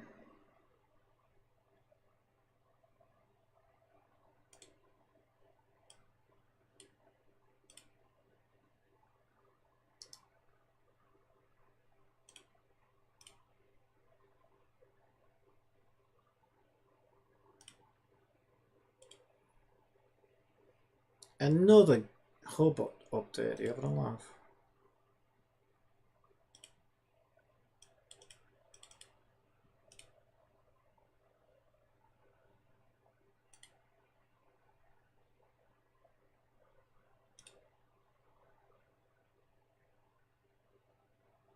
Wait, 25?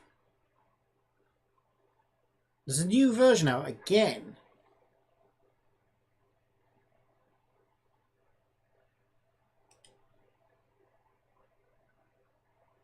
Oh my god, there's another version out now.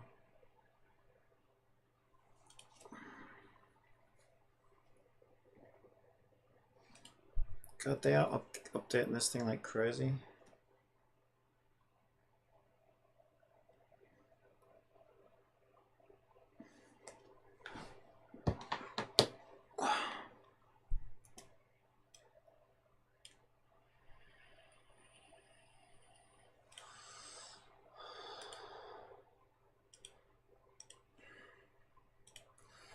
I have to update my project again.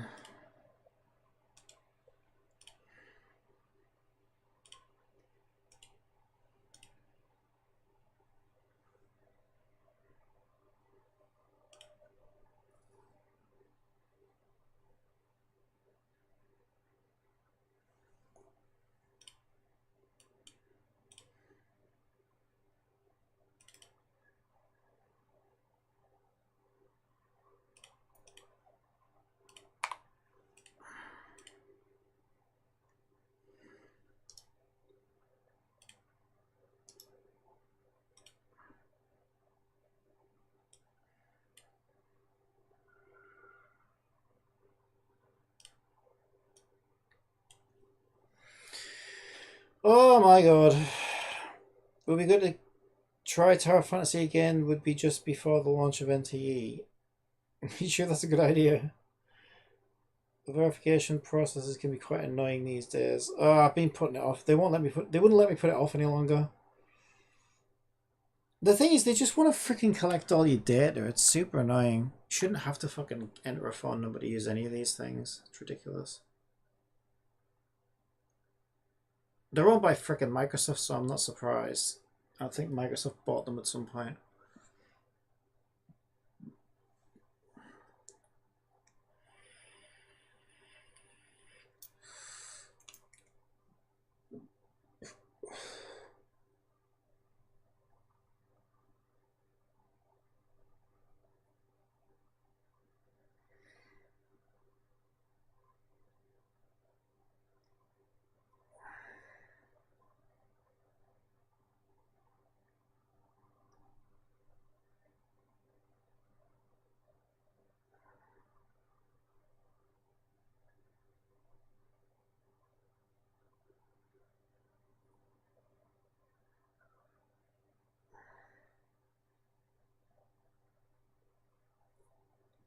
Oh my god, hurry up.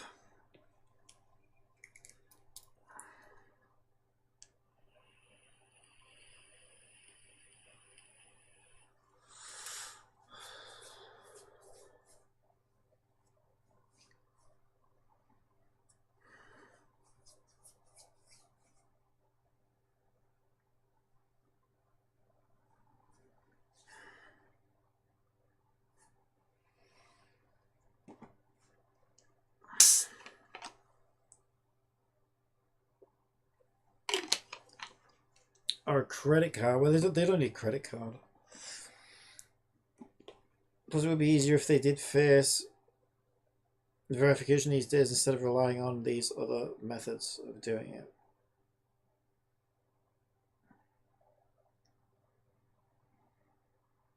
Well, they don't need it. Like I say, it's just their way of collecting frickin' data on you.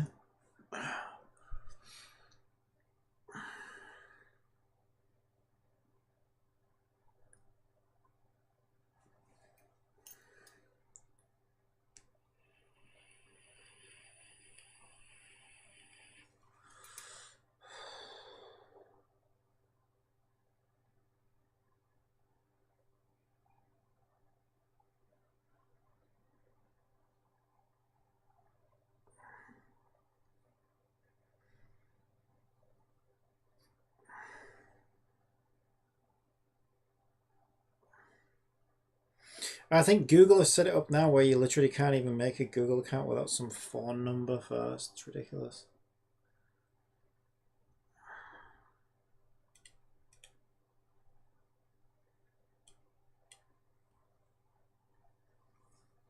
Come on, Unity. Right, I'm gonna go for a P while it does that because I'm gonna be sat here staring at it. How does this rug get so mashed up all the time? Ugh. Oh god, my legs.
Because it's still installing. Let's have a look at my stupid cats while I'm waiting then.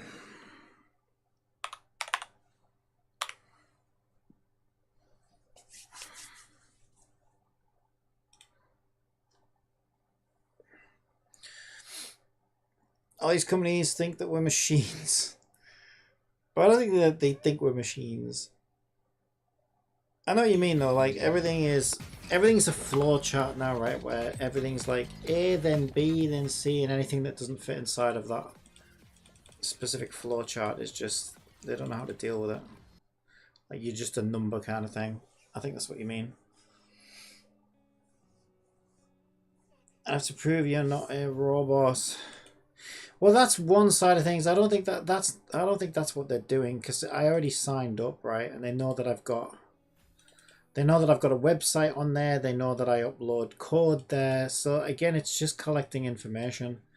They're just selling your data and using your data. That's all it is. They always claim it's to protect your account, to protect your data, but it's not. They make tons of money off harvesting data off people. It's so they can pass your fucking phone number on to people who want to buy it. So they can try and sell you shit. That's all it is.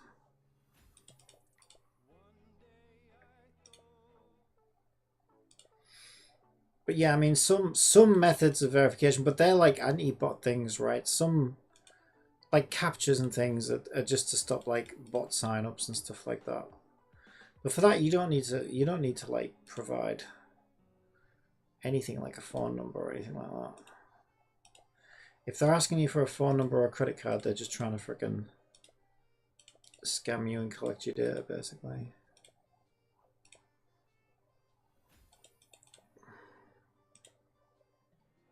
But yeah, they'll lie and say that it's, you know, oh, it's to protect our service from bots and stuff like that, but no. Which is a real thing, but that doesn't prevent that. But what a lot of companies will do is they'll use that as an excuse and then say, oh, this is why we need everybody's phone number. Oh, this is why we want a credit card on file. But it's not. They just want you to put, they want that anyway. Use that as an excuse.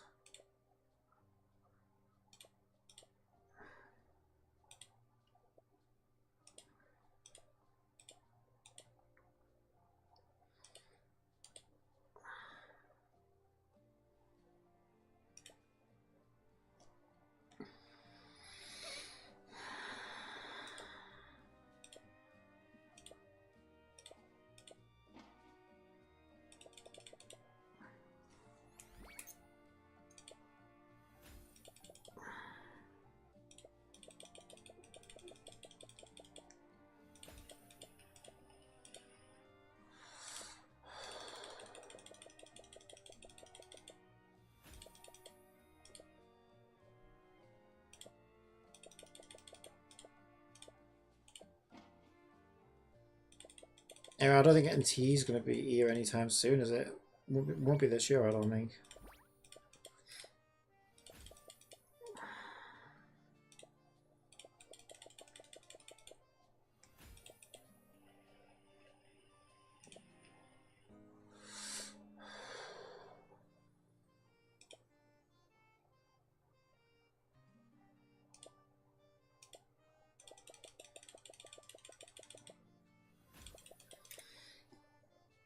Web has become harder to set up accounts after the two-step verification became mandatory for some companies. Yeah, like I said, they're just trying to... Unless it's a bank or something, then fair enough. If there's, like, money that you could lose, like, if they hold money for you, then I could maybe see a justification for it as security. But if they don't, then there's no reason for it.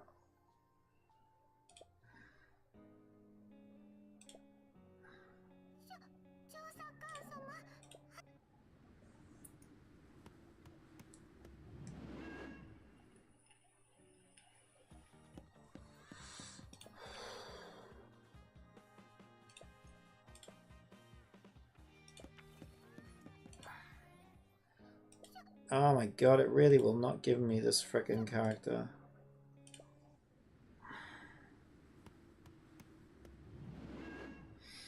Heard from a user online that a gacha game, Infinity Nikki, is due for release on December 4th. Yeah, you know that's a dress-up game for girls, right? It's a dress-up game for girls.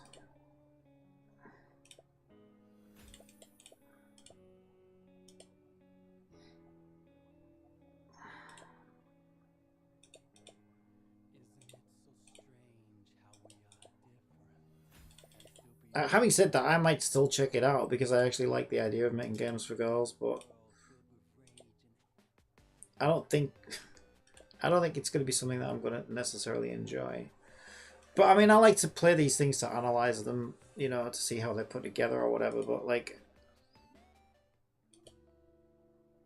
unless you're into dress-up games, I don't think it'll be something that you'll be that interested in.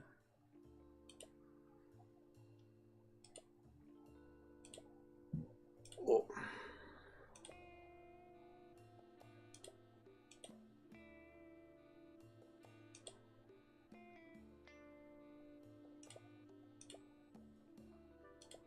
Can't afford anything.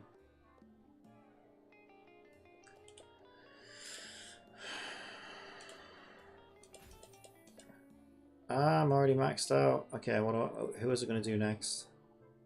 I already did everybody? Oh, I didn't do her, I guess.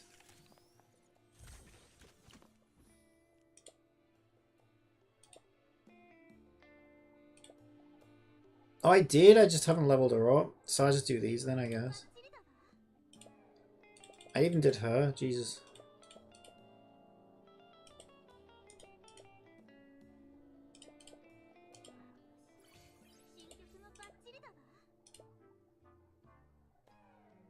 Yeah, I got loads of max level characters now.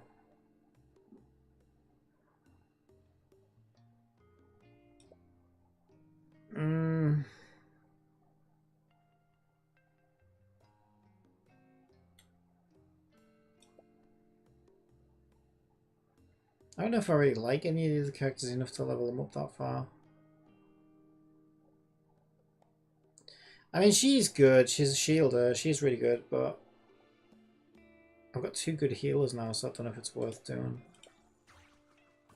I suppose I've got to spend energy on something.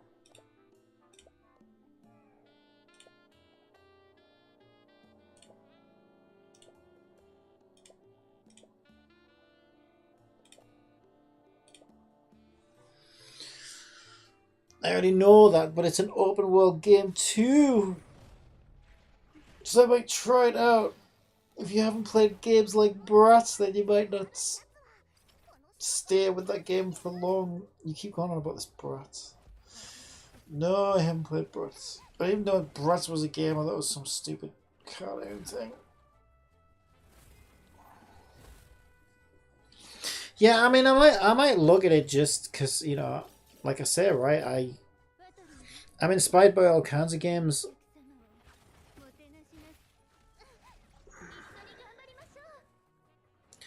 I doubt there'll be anything in it that, like, you know, catches my attention particularly. Yeah, I might have a look at it, but I'm not hyped for it because it's a freaking. It's just a dress up game.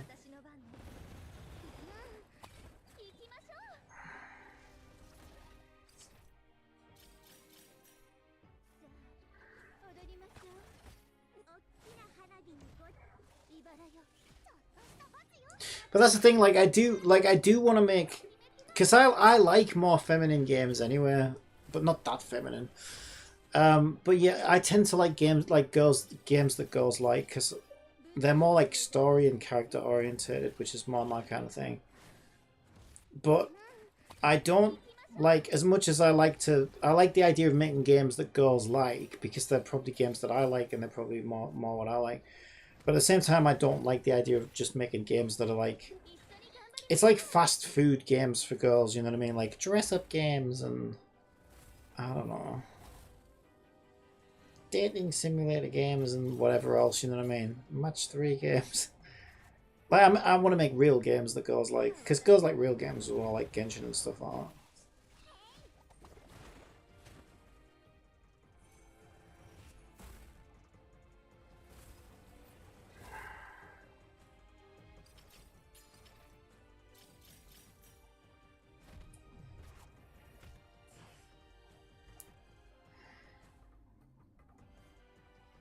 But yeah, they make a lot of like because it's. I watched the video on it. It's just quite interesting actually, because it's only more recently that girls have really gotten into games, and so they used to make games for girls, and they were all like the same trash. They were all just like, you know, Barbie this and My Little Pony that and dress up this, and you know, and then they realized. I think they started to realize now that girls just like good games. Like they don't need, you don't need to make them quite so fucking, you know, that ridiculously girly or whatever. I'm sure some people like those games. I'm sure some girls like those games, but like generally it's not like they prefer to just play good games.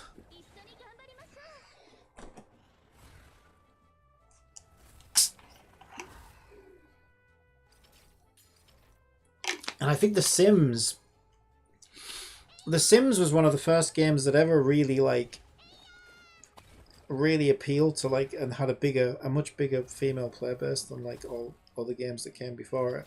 That wasn't just some, you know, game that was like, oh hey, this is just some trash, you know, Barbie thing or whatever.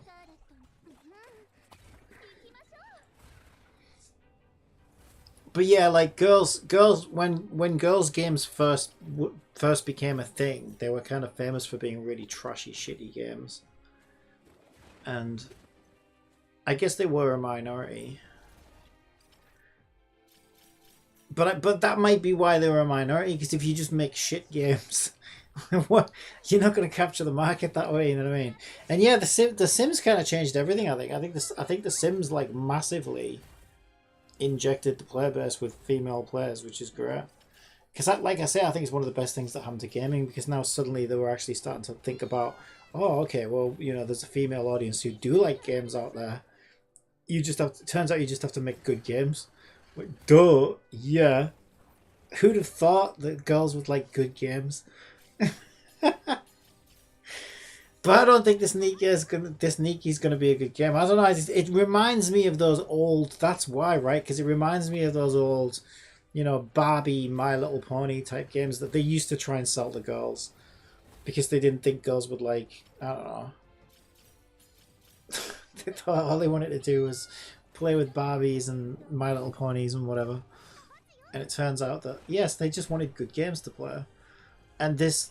I don't know, because it's a dress-up game, I kind of feel like, isn't it just going to be like one of those trashy old games that they used to try and sell to girls?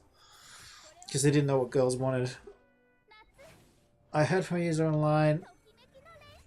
Oh yeah, you already said that. One of the Bratz games is called Bratz Rock Angels.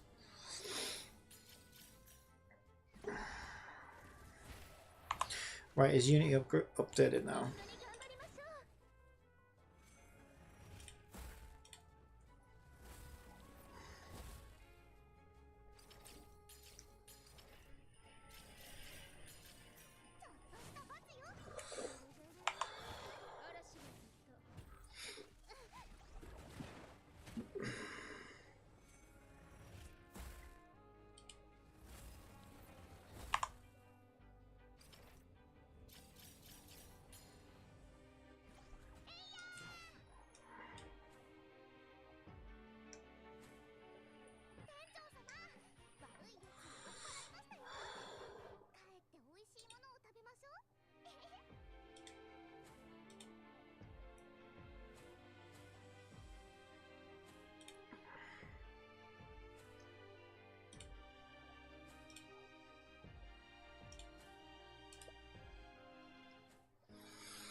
I see Infinity Nikki is an evolution of Bratz games. Is it the same people, or you just see similarities?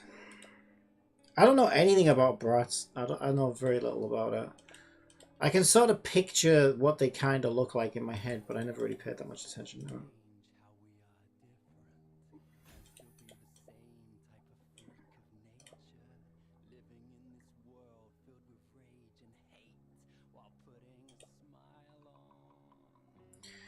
I can't even understand why anybody would be interested in a product called Bratz. It's like, it's meant to be a bad thing.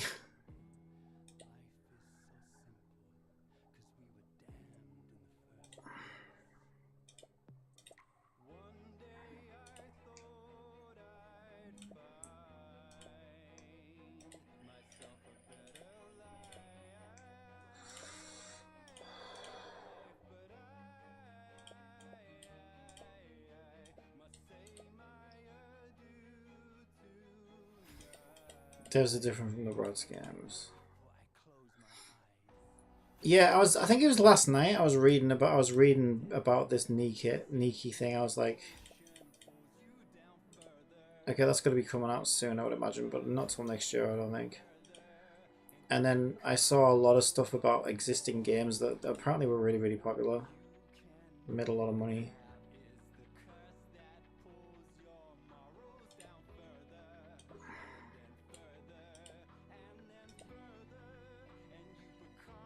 But yeah, I don't think we're the target audience for them.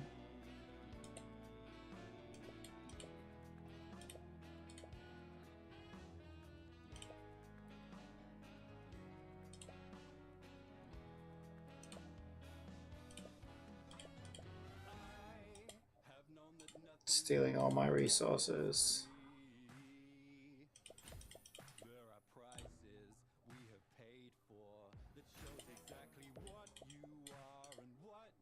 God damn it. 1 of 5, are you kidding me?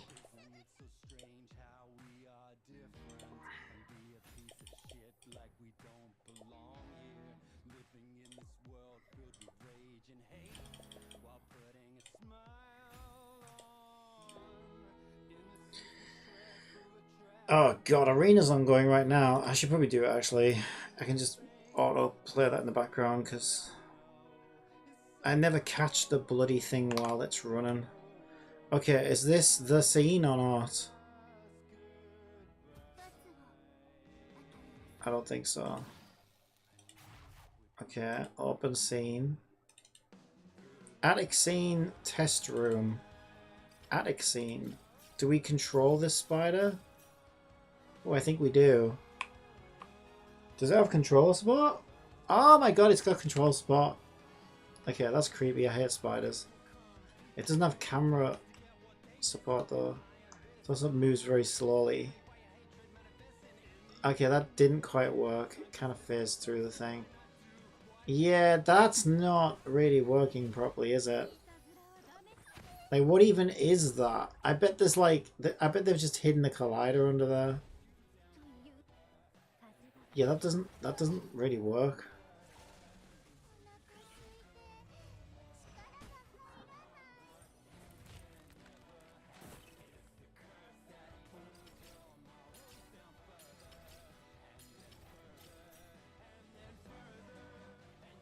It's clearly not using the visual mesh.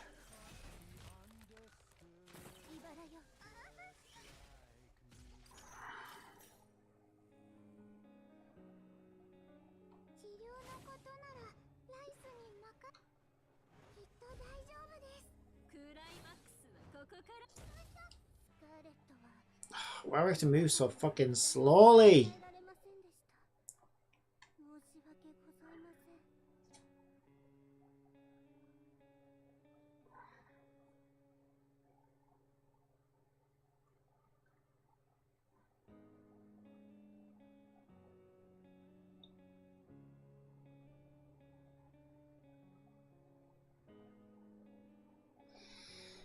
Okay, it depends how it's doing it though.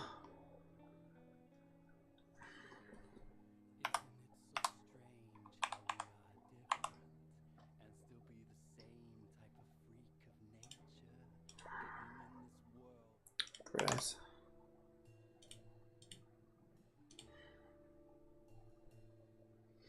Walk speed. Yes, finally. Oh my god, finally.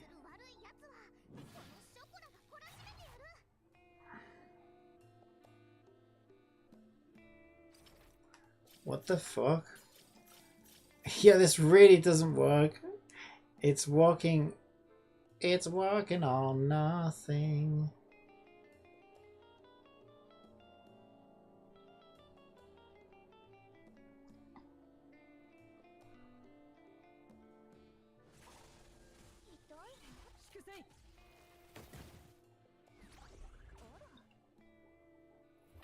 So it kind of messes up. What is happening now? How does it end up there? What even is happening?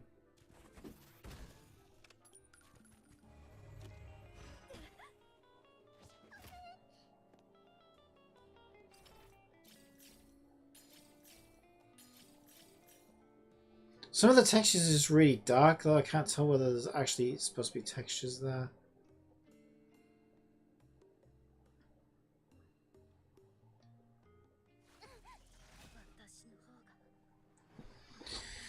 Gravity multiplier. Walkable layer. Default level border. Gravity off distance.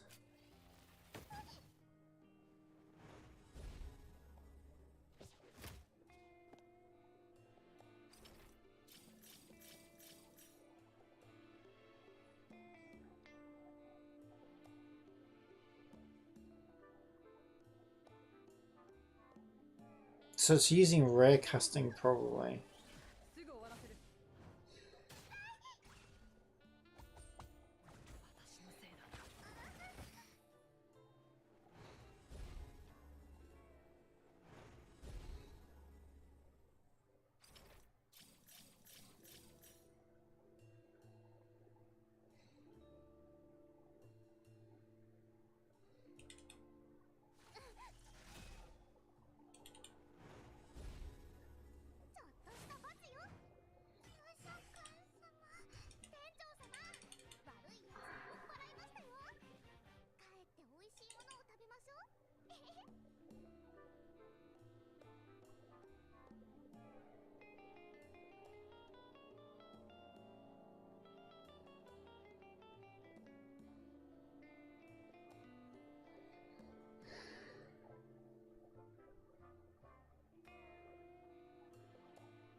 Where the fuck is it doing ray casting now? I don't understand.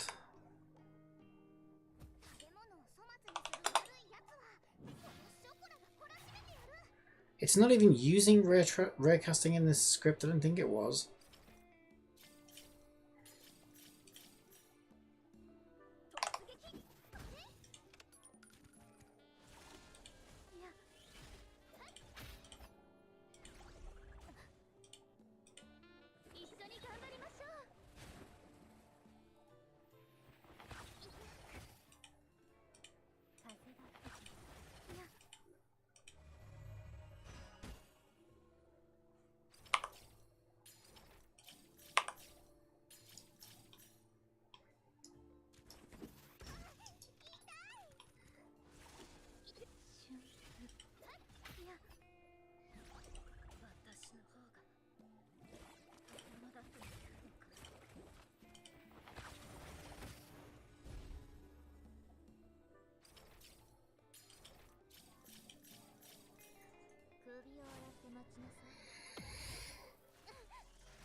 I can't find where it's doing the ray casting.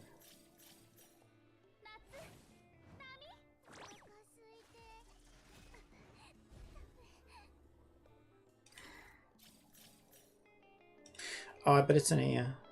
行きましょう。スカーレット波が強すぎる。あなた様のお導きでスカーレットは罰を与えられました。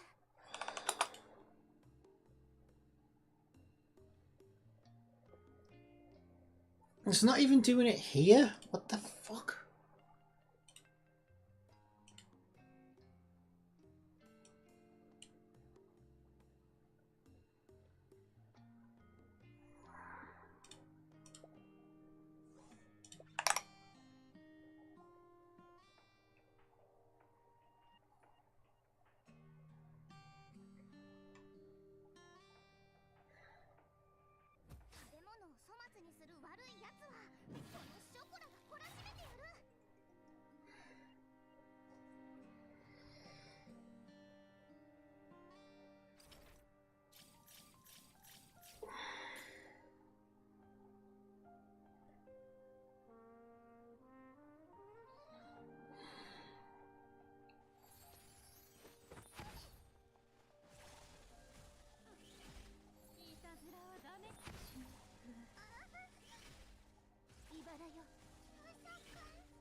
So I don't know, I'm wondering if I grab this spider controller.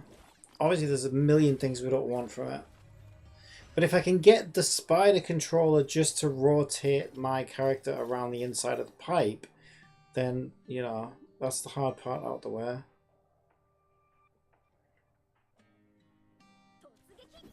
Oh shit, I didn't upgrade the engine.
After viewing more builds, you would have noticed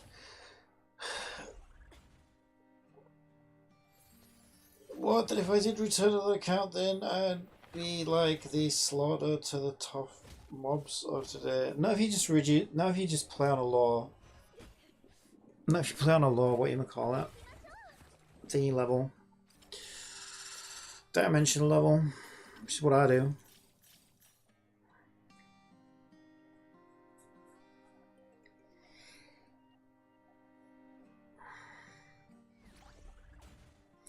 Yeah, the only thing that really affects is the online stuff. If you don't bother with the online stuff, you'll be fine.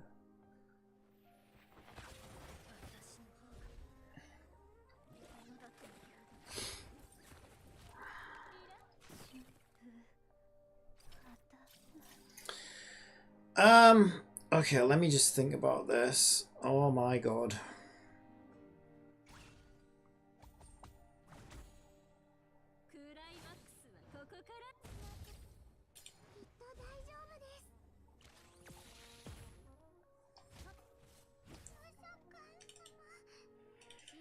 ないでください。研究員から新しい武装パーツが届きますので。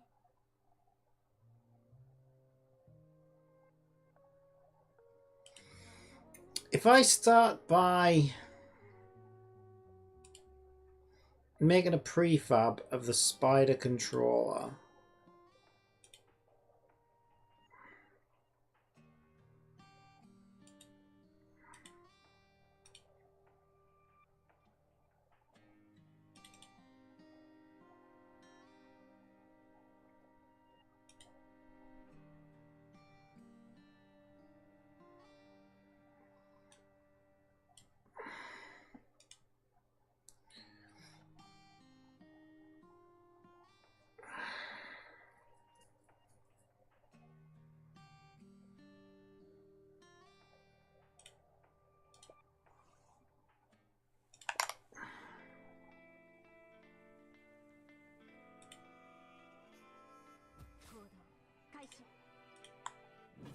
I just put spider and scripts in there.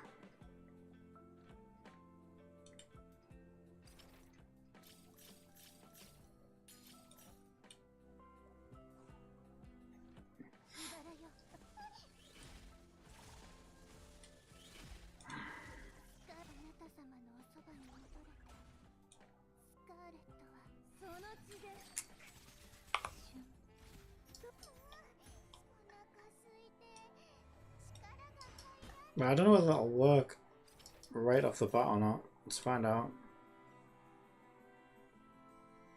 But it would still need a mesh collider though, right? I think the problem is the collider doesn't.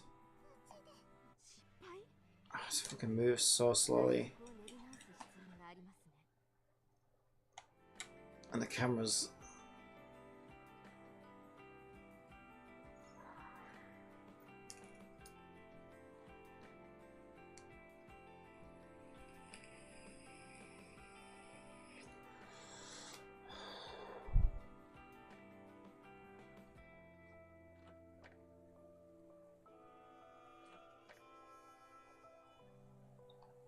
Yeah, that's what I thought.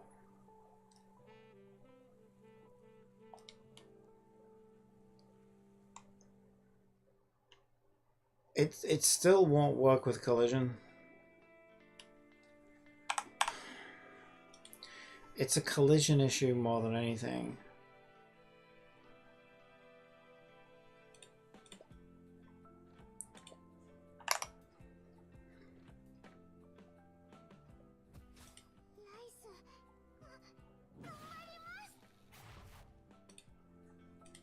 Let's try with convex.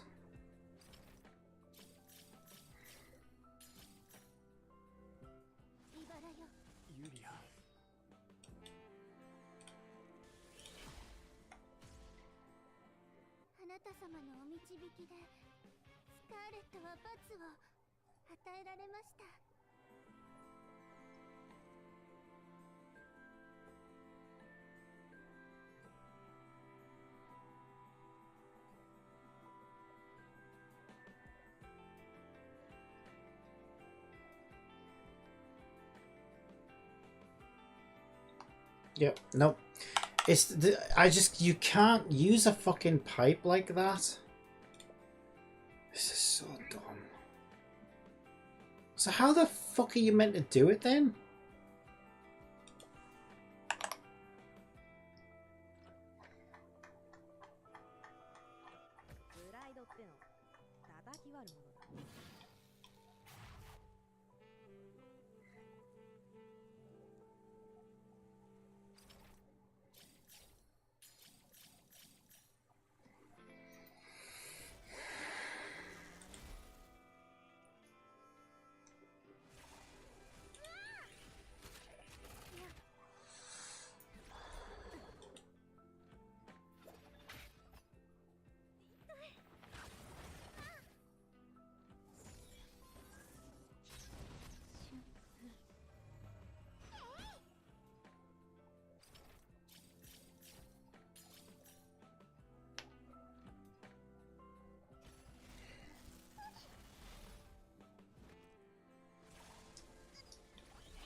See, when you turn convex off, it just doesn't mesh anything.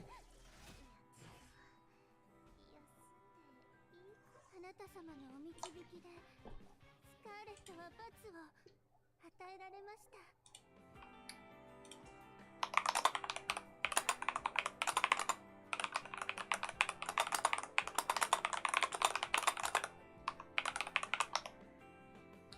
I need to use Notepad to type this out.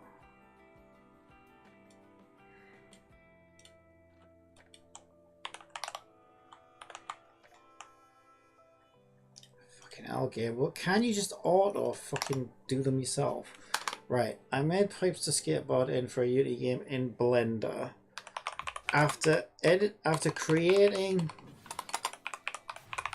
a double-sided shader, I can enter the pipe and see it. However, I am not able to create mesh colliders for them. They twist and turn, so it needs to use the mesh. However, convex blocks the ends off and only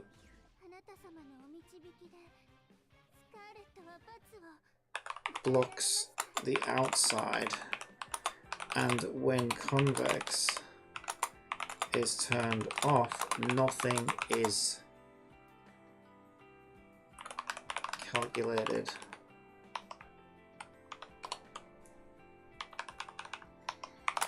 I suspect it's because Unity is expecting the outside to be the mesh, like the default shader, and the inside is being ignored. How can I reverse the mesh so that the inside is the part that is shaded and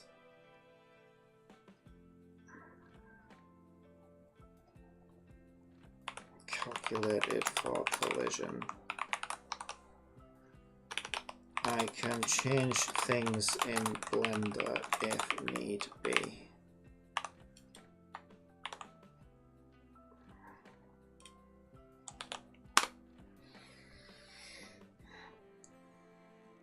To make the inner surface of your pipe interactable as a collider, you can adjust the mesh's normals in Blender, ensuring Unity will treat the inside as the primary collision area. Here's how you can reverse the normals so the inside is calculated for collision.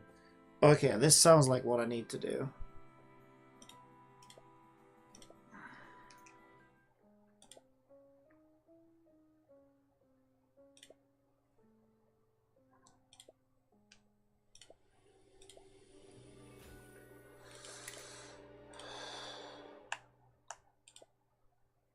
Go on and grab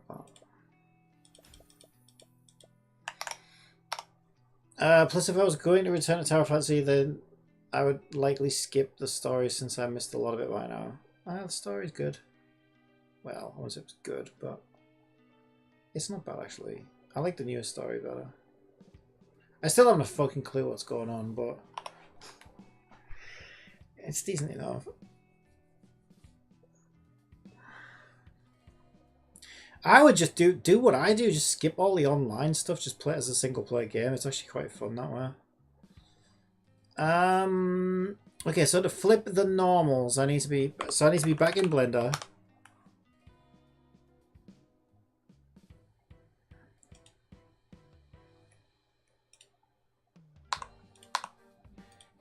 This is why nothing is working. So let's get my straight pipe first, right? We'll start with our straight pipe. Okay, so I got my straight pipe. Press tab and select the entire pipe mesh by pressing A. Right. Flip the normals to face inward by going to mesh, normals, flip. Mesh. Normals, flip. Why didn't you fucking tell me if that's how simple it was the whole time? Okay, now export FBX straight. Oh, you know what? You remember when I said it wasn't making any difference before when I was changing things around? That's because I wasn't actually importing it. I wasn't actually exporting it to the project folder. Oops! I can't even remember what I was changing now. I was changing the orientation and stuff, wasn't I? Yeah, I remember now. Okay, so I need to go... Now I need to go copy my straight pipe. And we can test this, right? Because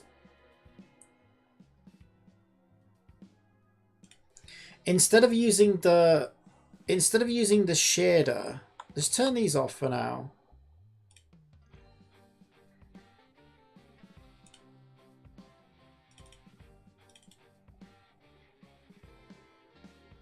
Pipes.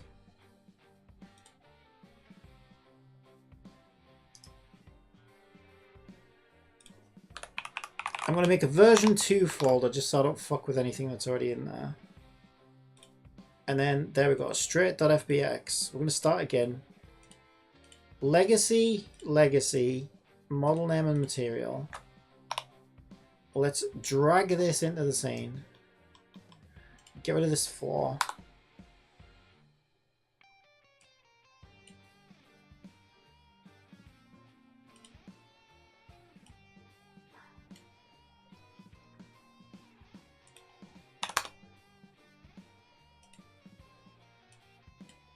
Oh, it's remembering the mesh.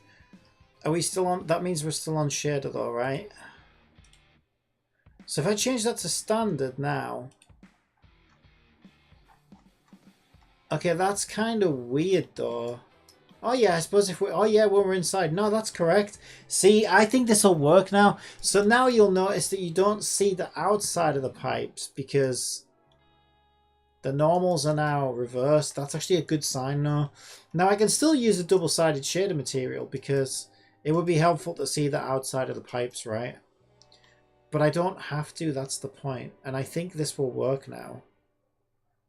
So where's my character in relation to the pipe? Let's have a look.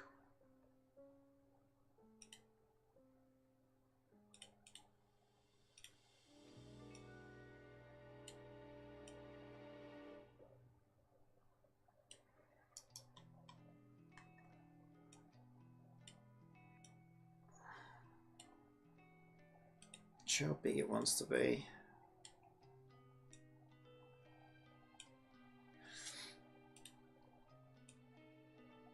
Right, whatever, let's just make it that big.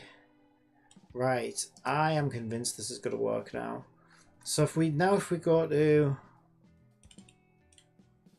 Mesh Collider, I don't think we want convex, I think we want normal. But let's just try it on normal first.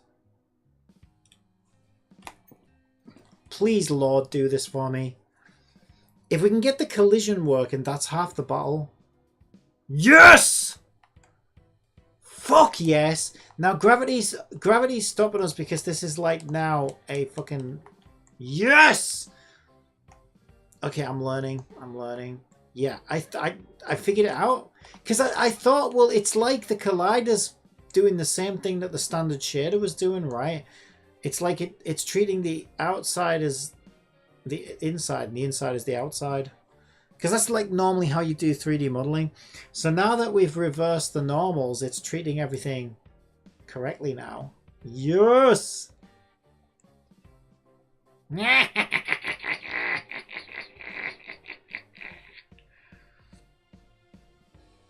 Yes, we're getting somewhere. We're getting somewhere. Oh, this is great. Now I can map out the directions of the pipes, right, by just running along them, which is great. I still have to do the whole rotation around the pipe thing, which is going to be easier said than done.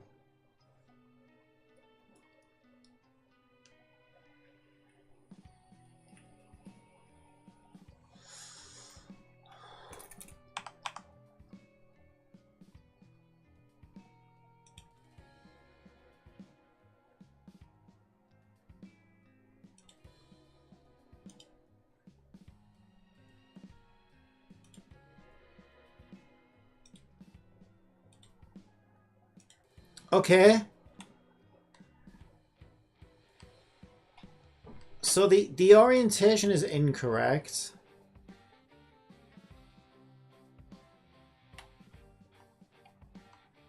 But she's trying to now rotate. She's trying to sort of rotate around the pipe. It's just completely wrong. But I think once we get that right, we might be starting to get somewhere.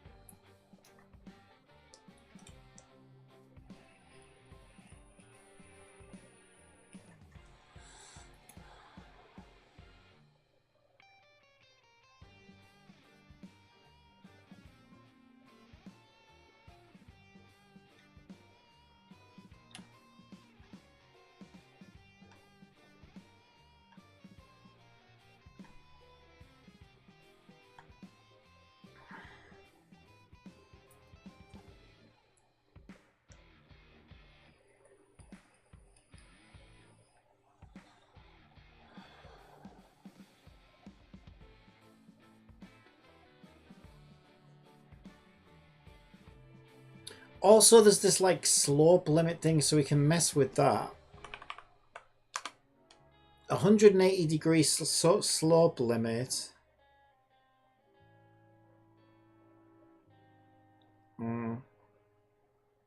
Step offset. Okay, we got an error there.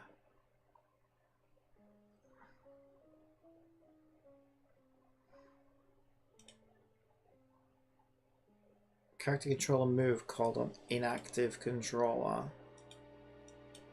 What? What? That's kind of weird. Oh, it doesn't like me changing that offset.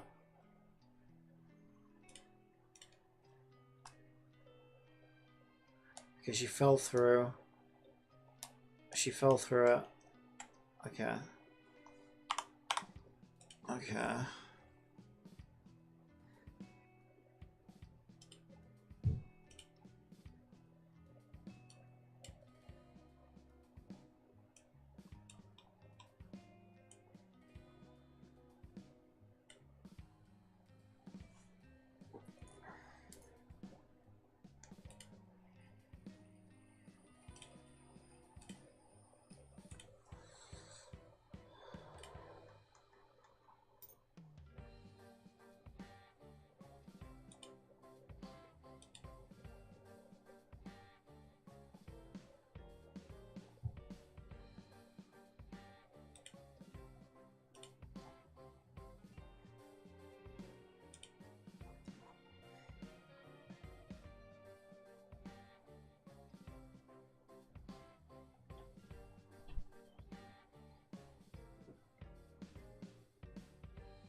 Right, so gravity's set to -15 by default.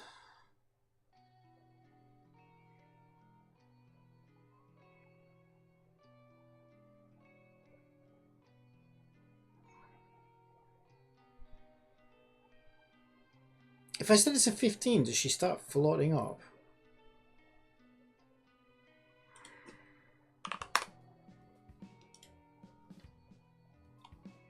She actually doesn't.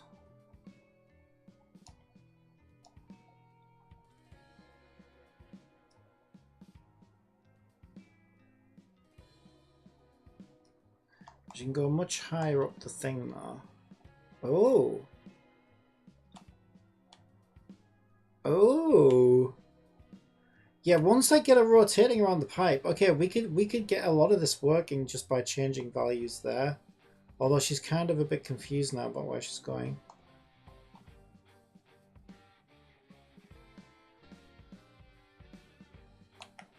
It's hard for her to get back down. She's not really going back down.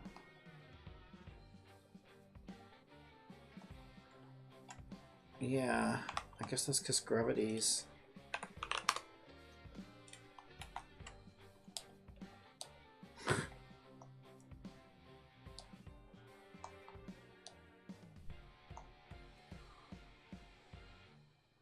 This guy's floating there now.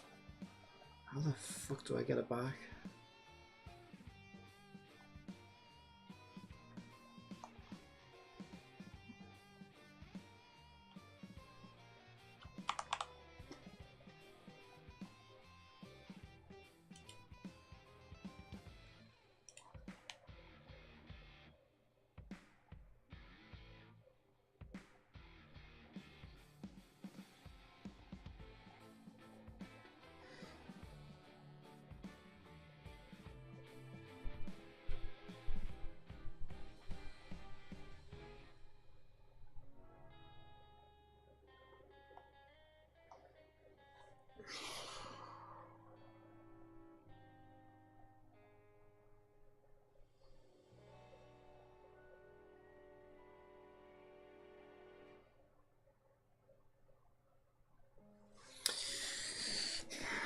I feel like the best way to get this to work is to set up a system that has a central core rail system, where basically we create an invisible rail along the center of the pipe that I map out manually, and then the axis of rotation is driven by that central rail, because then we always have the central point of the pipe.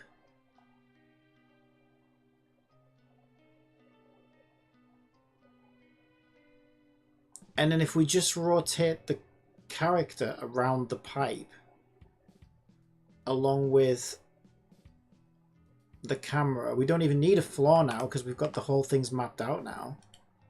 So we've got the collision sorted. That's a huge step forward, that collision though.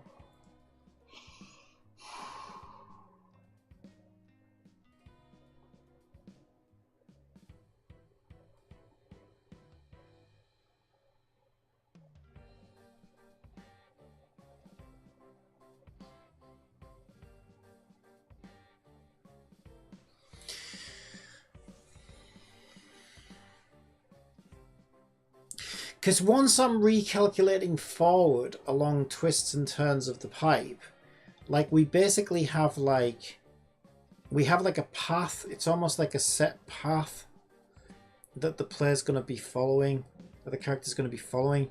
So once we have that path, as long as we can carry the axis of rotation along that path as well, then we should just be able to rotate the character around the central axis point.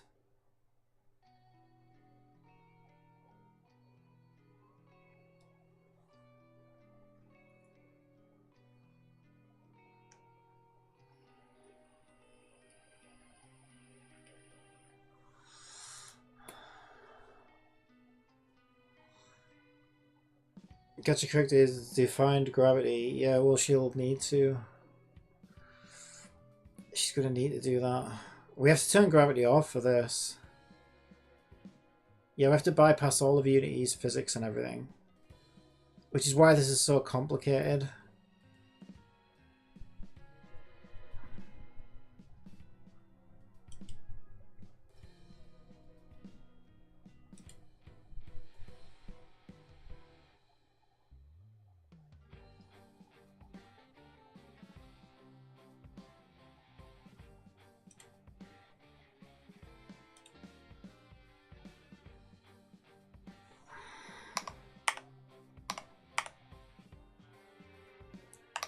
Fuck was flip? What was flip?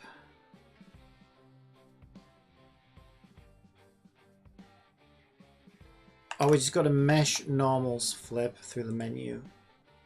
Mesh normals flip. Pew.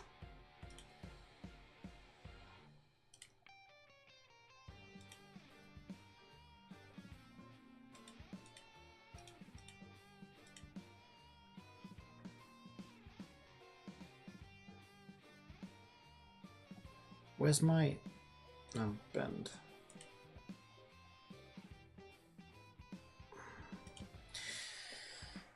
My U-turn's kind of fucked though. My U-bend. Because my U-bend starts off at 90-degree rotation, but I might be able to fix that.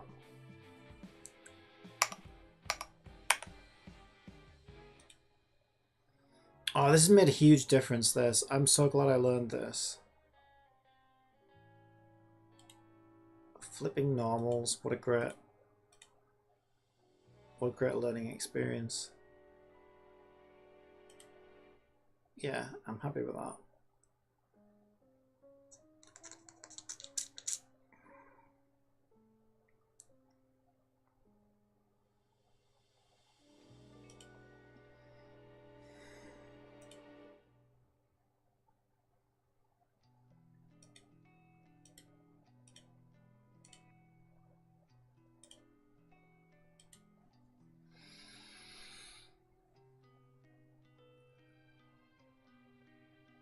So I don't think I need the spider thing anymore now.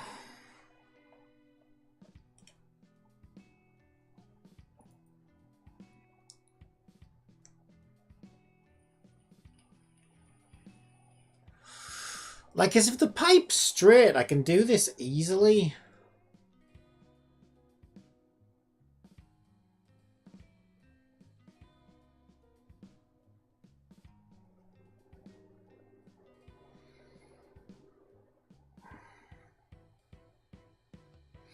Then it's just a matter of, like, adjusting the position of the...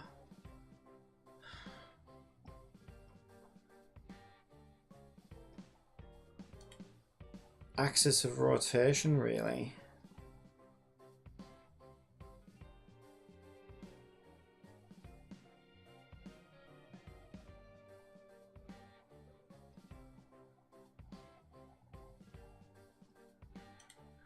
But the other issue is that the straight pipe has a definite 0 point center, which is here, which makes it easy to set up the axis of rotation. The problem is with the bendy ones and the U-turns, it's not as uniform as that, so it's like finding the center point is going to be tricky.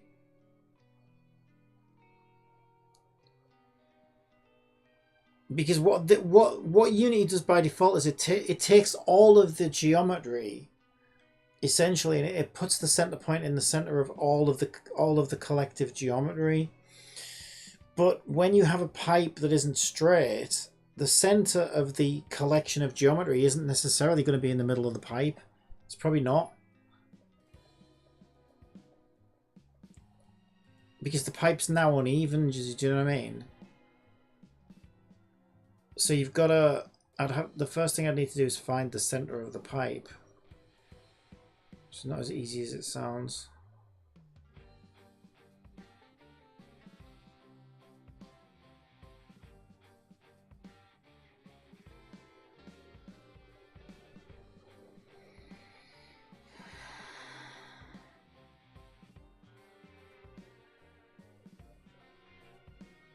Where the hell are my pipes? There they are.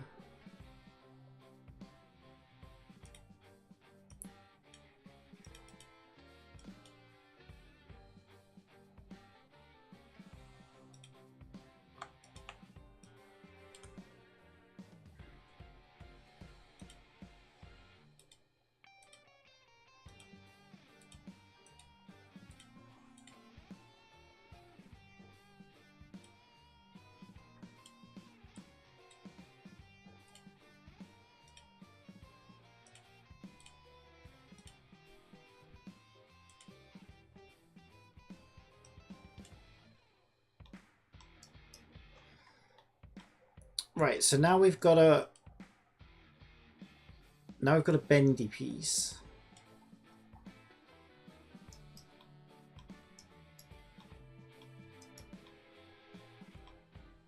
Yeah, we should put that back to double-sided though, because now that we know it's working, there's no like downside to that.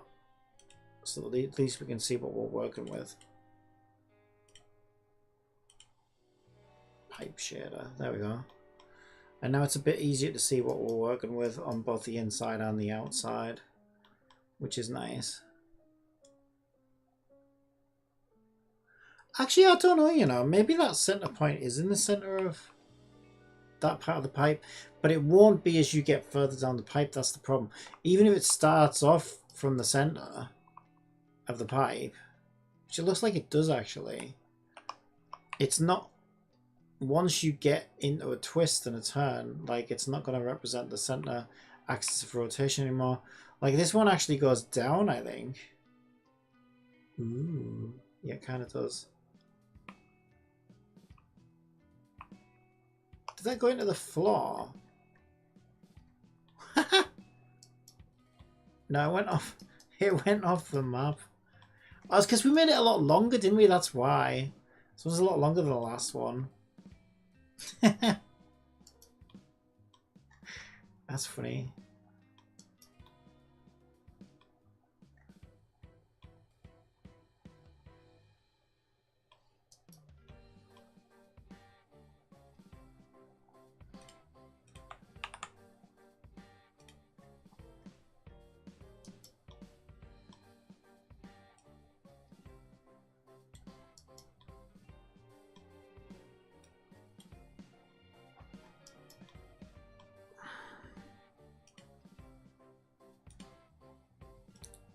So if my calculations are correct, then this should be at -20 to line it up with that thing.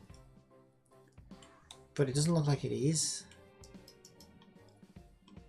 So that's kind of weird.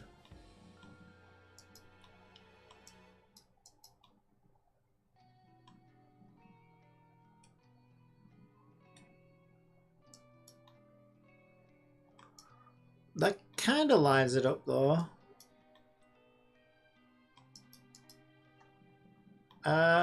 I mean, it doesn't look like it does here. But when you're inside it, it kind of does. No, actually, it's just like, it's just struggling to draw the geometry properly, I think. Yeah, that's close enough, I think.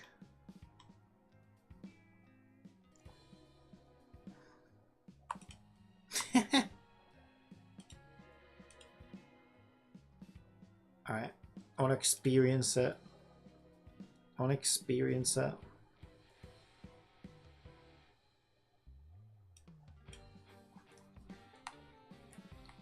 Experience the pipe of your dreams. Now the thing is, that's outside of draw distance, so it looks like it's empty up there, right? But it's actually not. It's because our draw distance isn't big enough. Actually, if we change that. Yeah, oh my god, I gotta remember. I don't think it's that one that was that. It's something like play, follow, camera. The camera route. Yeah, that's what I thought. Something's overriding that. There's always like a play, follow. Where the fuck? Play, follow, camera. Okay, it'll be this one, I think. Lens? Yeah, there it is. Okay, if we make it like 5,000. There we go. No, it's much more ominous now.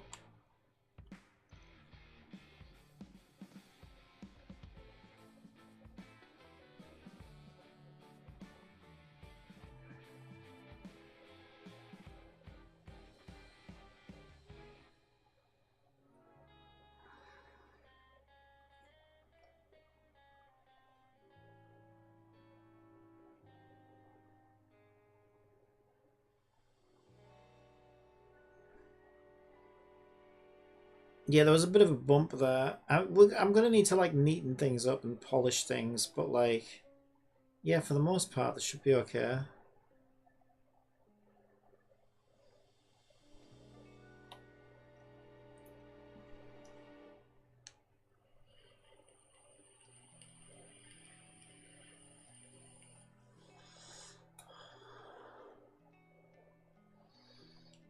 Experience the pipe of your dreams. Can you ride the subway in your gacha game like GTA? There is no subway. This isn't a subway. These are just going to be pipes that you ride in. You skateboard in. Collect power-ups. Defeat enemies. Various other things. Yeah, there's definitely some So our joins aren't quite right, but we're getting somewhere now. I mean, we can actually run inside the pipes, which is great. We can texture them properly. Collision's working inside of them now.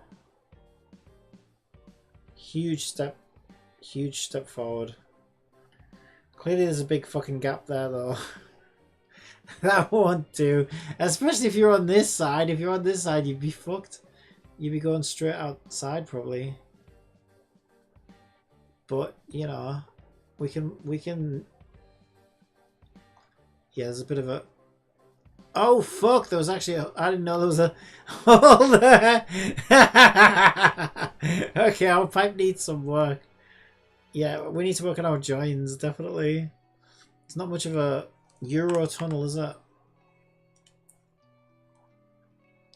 We thought we were going to France, but instead we fell through the bloody sky.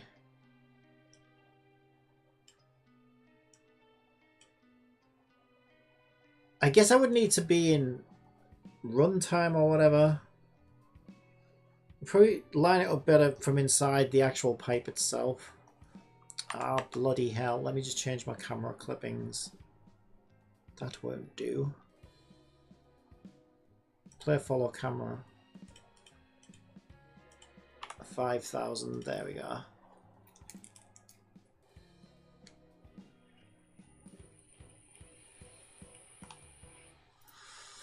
Much better.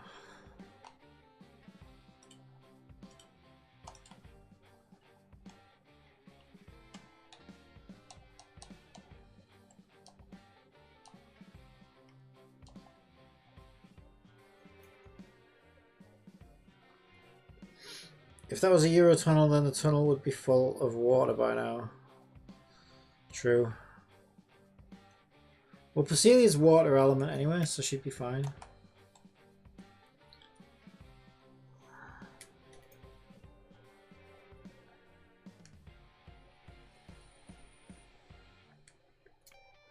Oh, my bloody batteries ran out. Yeah, I think I can get this to work. It's gonna take some time.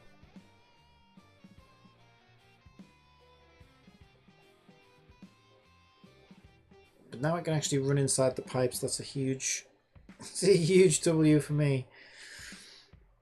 And now I know how that works, right? So like, now I can do any inside geometry. I have the insider knowledge on inside geometry.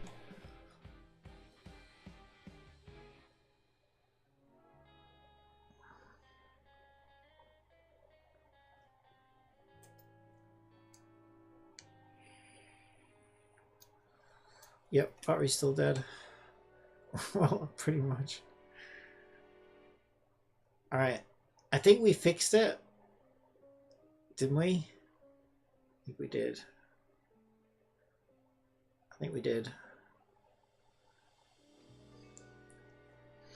Yeah, this should be pretty good, I think.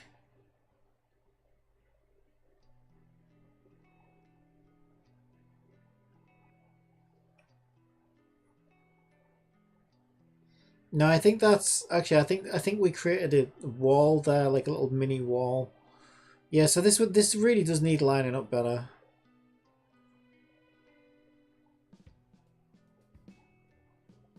Yeah, that's gonna be there's still a fucking hole that I can fall through.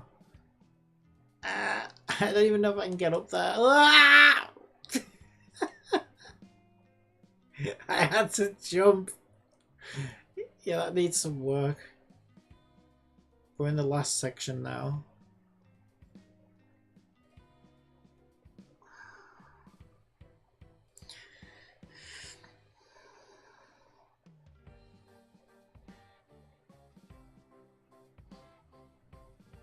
I can't wait until I can actually... you can actually like spin around the inside of it. That'll be really cool. It might be a little bit big. I might want to make it a bit smaller. I don't know. Or I could do different sized ones, right? I could do like thinner ones for some levels and thicker ones for other ones, and I don't know, mix it up a bit. mix it up a bit.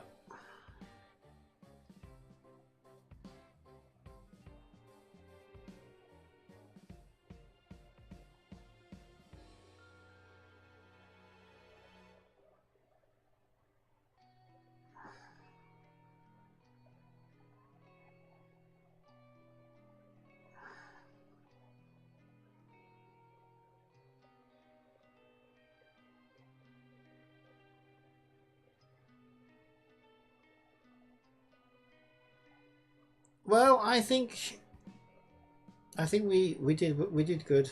We made some progress. There's nothing out here though, except the option to fall to your death.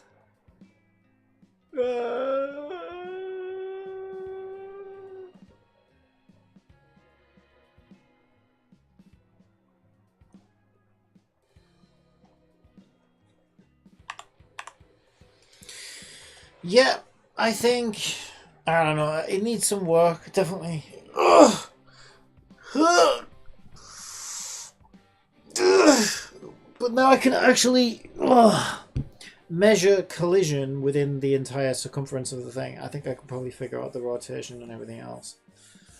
But I need a break. I can't do any more of that right now.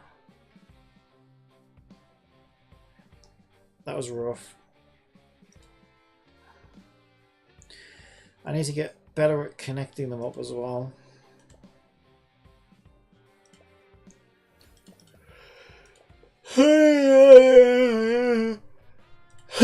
You're going to leave as well. Yeah, I'll probably leave it here. I could do with a break.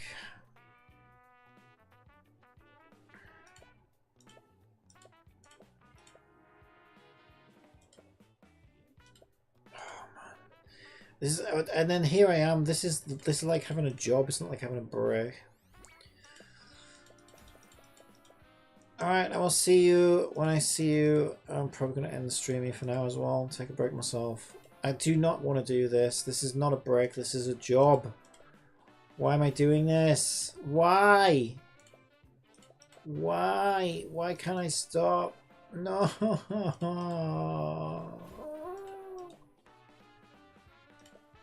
I did that one. Right, no more. That's it. No. I don't care if there's an express thing that needs doing. I don't want to do it right now. I did arena.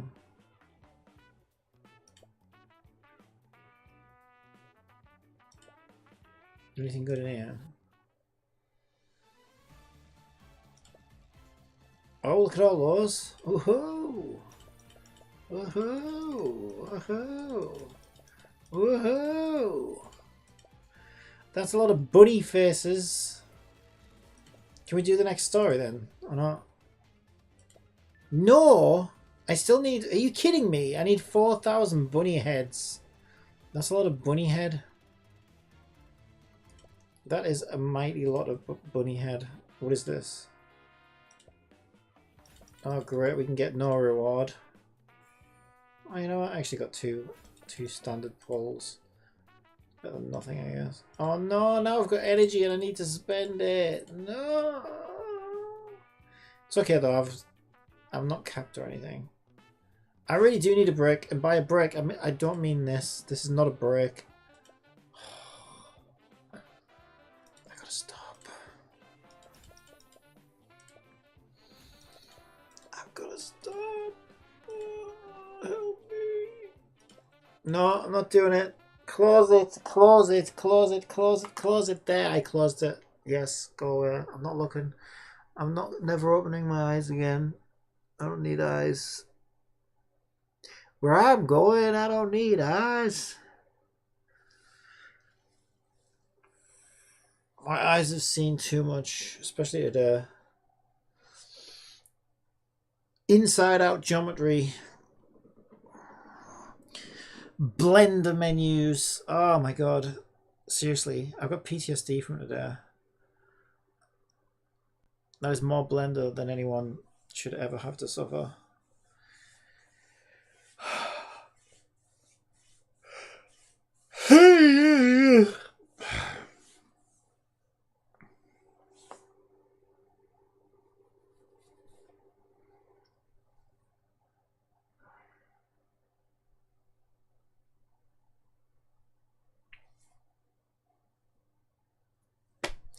All right, I'm going to take a break. I'm going to get some food and make a cup of tea.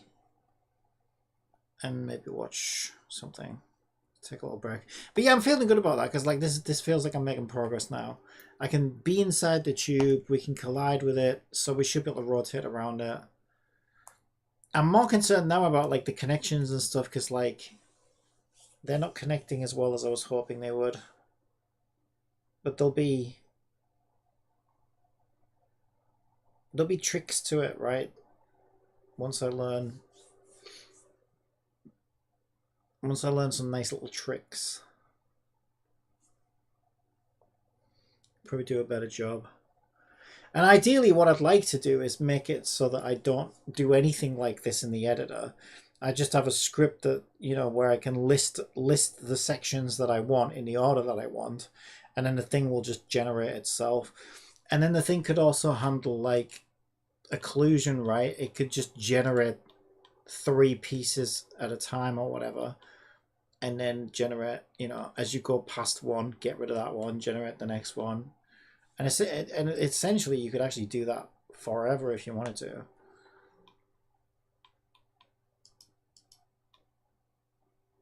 You could even make it random, so it's just random pieces connected to random pieces. But you need some kind of procedural algorithm for like, okay, where you're going to put the power-ups, where you're going to put the enemies, if we have ramps and stuff like that. Yeah, we'll figure it out.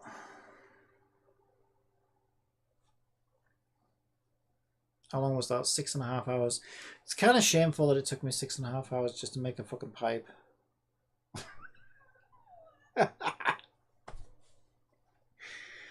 But you know, I'm not a blender guy. What do you want from me? And it's not like you do inside. And to be fair, not all of those 6.5 hours was doing that. I ended up updating Unity, having a little dabbling Cat Fantasy. What else do we do? That's about it. We did some skateboard animations and stuff like that as well, right? So it wasn't just 6.5 hours of making pipes, but it sure feels like 6.5 hours of just making pipes. How did it go? Hello, bandits. It's all right. We're getting there. We can mess about inside the pipe now. I'm learning. I am making progress. But there's still quite a lot to do. And I'm a little bit worried about how these things connect. So when I connect them up, it's kind of tricky to connect. You see, like this, to have them perfectly connected together. All it takes is a little bit of an error, and it's once you're inside that thing, it's like, oof, look at that. Big massive gap to fall through and die. So I need to like solve that. And yeah, as I was saying, I mean that would probably be all right. I don't know, but now when you look at it from that side, it's probably, yeah. I need to like figure out. I need to make sure they connect perfectly. And then once I figure that out, I could probably make it like so that I just, you know, type a bunch of numbers in or add a bunch of sections together on a list, and the thing will just dynamically generate itself then, which will be even better. But we're not quite there yet. And then I've got to do the whole rotation around the thing. That's going to be fun. We can look at that tomorrow, probably.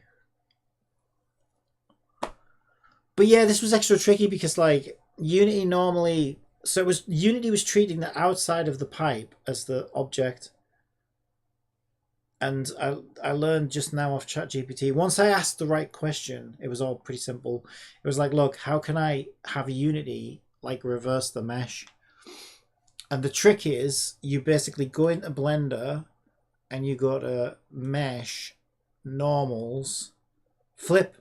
And then when you flip the normals, it basically turns the inside into the playable area instead of the outside. So normally in like game dev, because here's the thing, right? The way, and my first clue was on a standard shader. This is what happens on a standard shader, right? When you set your material,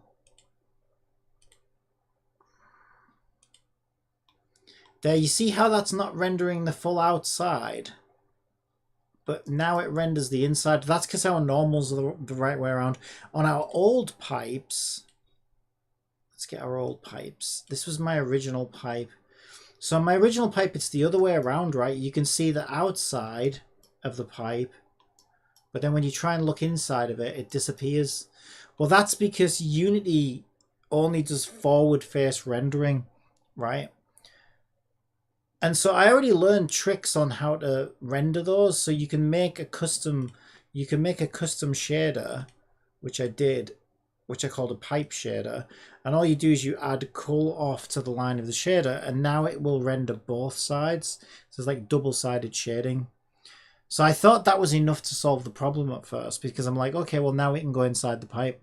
But then I realized that like all of the collision was still treating it as though the object was only the outside mattered and the inside was like non-existent. So that's when I had the spark, like the brainwave like idea where I was like, wait a minute, maybe I'm asking the wrong question. If I ask how do we reverse that, and that turned out to be the solution.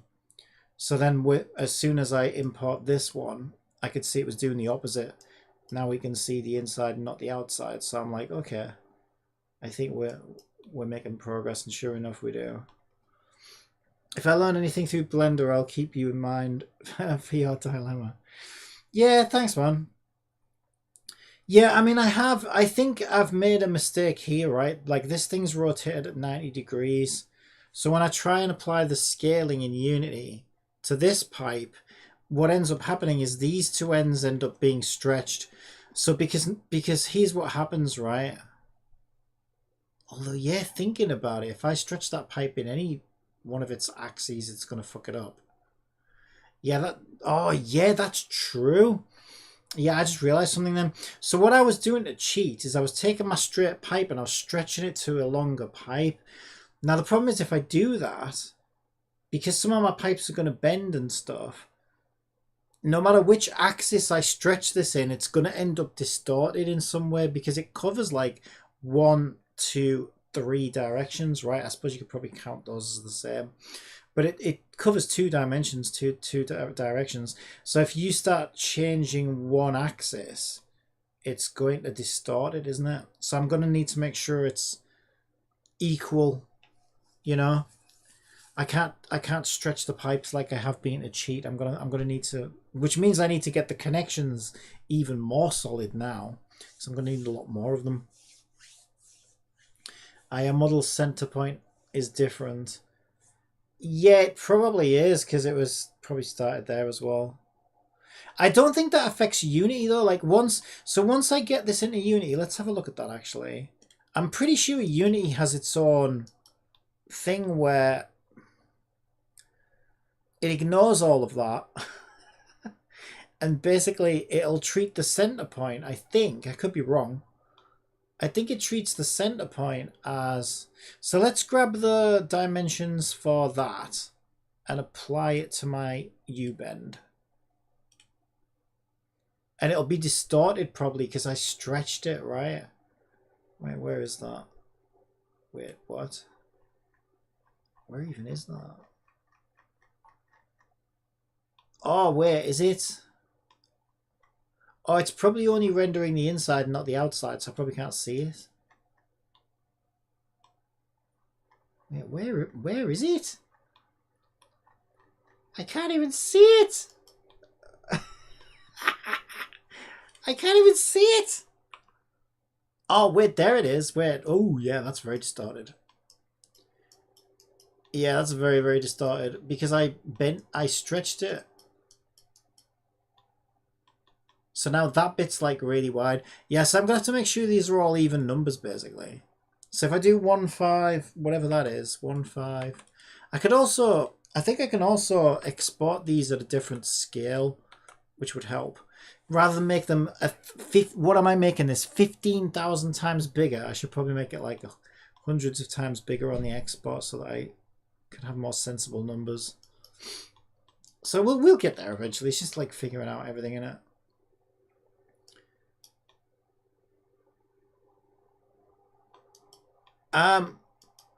Right, so no, I think it did, didn't it? So this where it put the center point. So I'd put the center point there. I wonder if that's what that dot is. What is that dot? I thought that was the center point, but maybe not.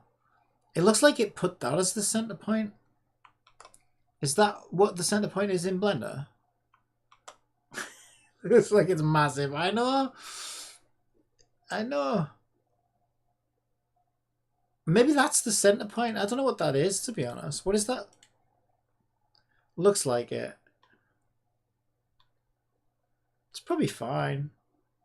Like, I'm less bothered about the center point. I'm more interested in, like... The edges are more important because I've got to connect the edges together, haven't I? So that's where things get a little bit rawby. So what might have been a better idea is to, like, maybe... You can probably model to, like, a snap grid or something, can't you? I probably should have, like, used some kind of grid system or something so that I knew, you know... could work in grids and snappings and stuff. I could experiment with that. But the problem with that is Blender has one grid size and maybe Unity has a different size, so then it's like, you got to make them line up, right? We'll figure it out. We'll figure it out. I need a break right now, though. And on that note, I'm going to leave it there for now. I'll be back on probably tomorrow.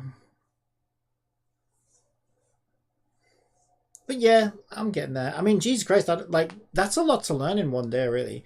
I learned how to make a more detailed cylinder with more segments. I learned how to, like, bend them and, you know, make little shapes out of them. I've learned how to reverse the normals on that so we can put collision on it and get inside it in Unity. That was fun. Now it's just, like, kind of lining things up a bit better and making things a bit more consistent, I think.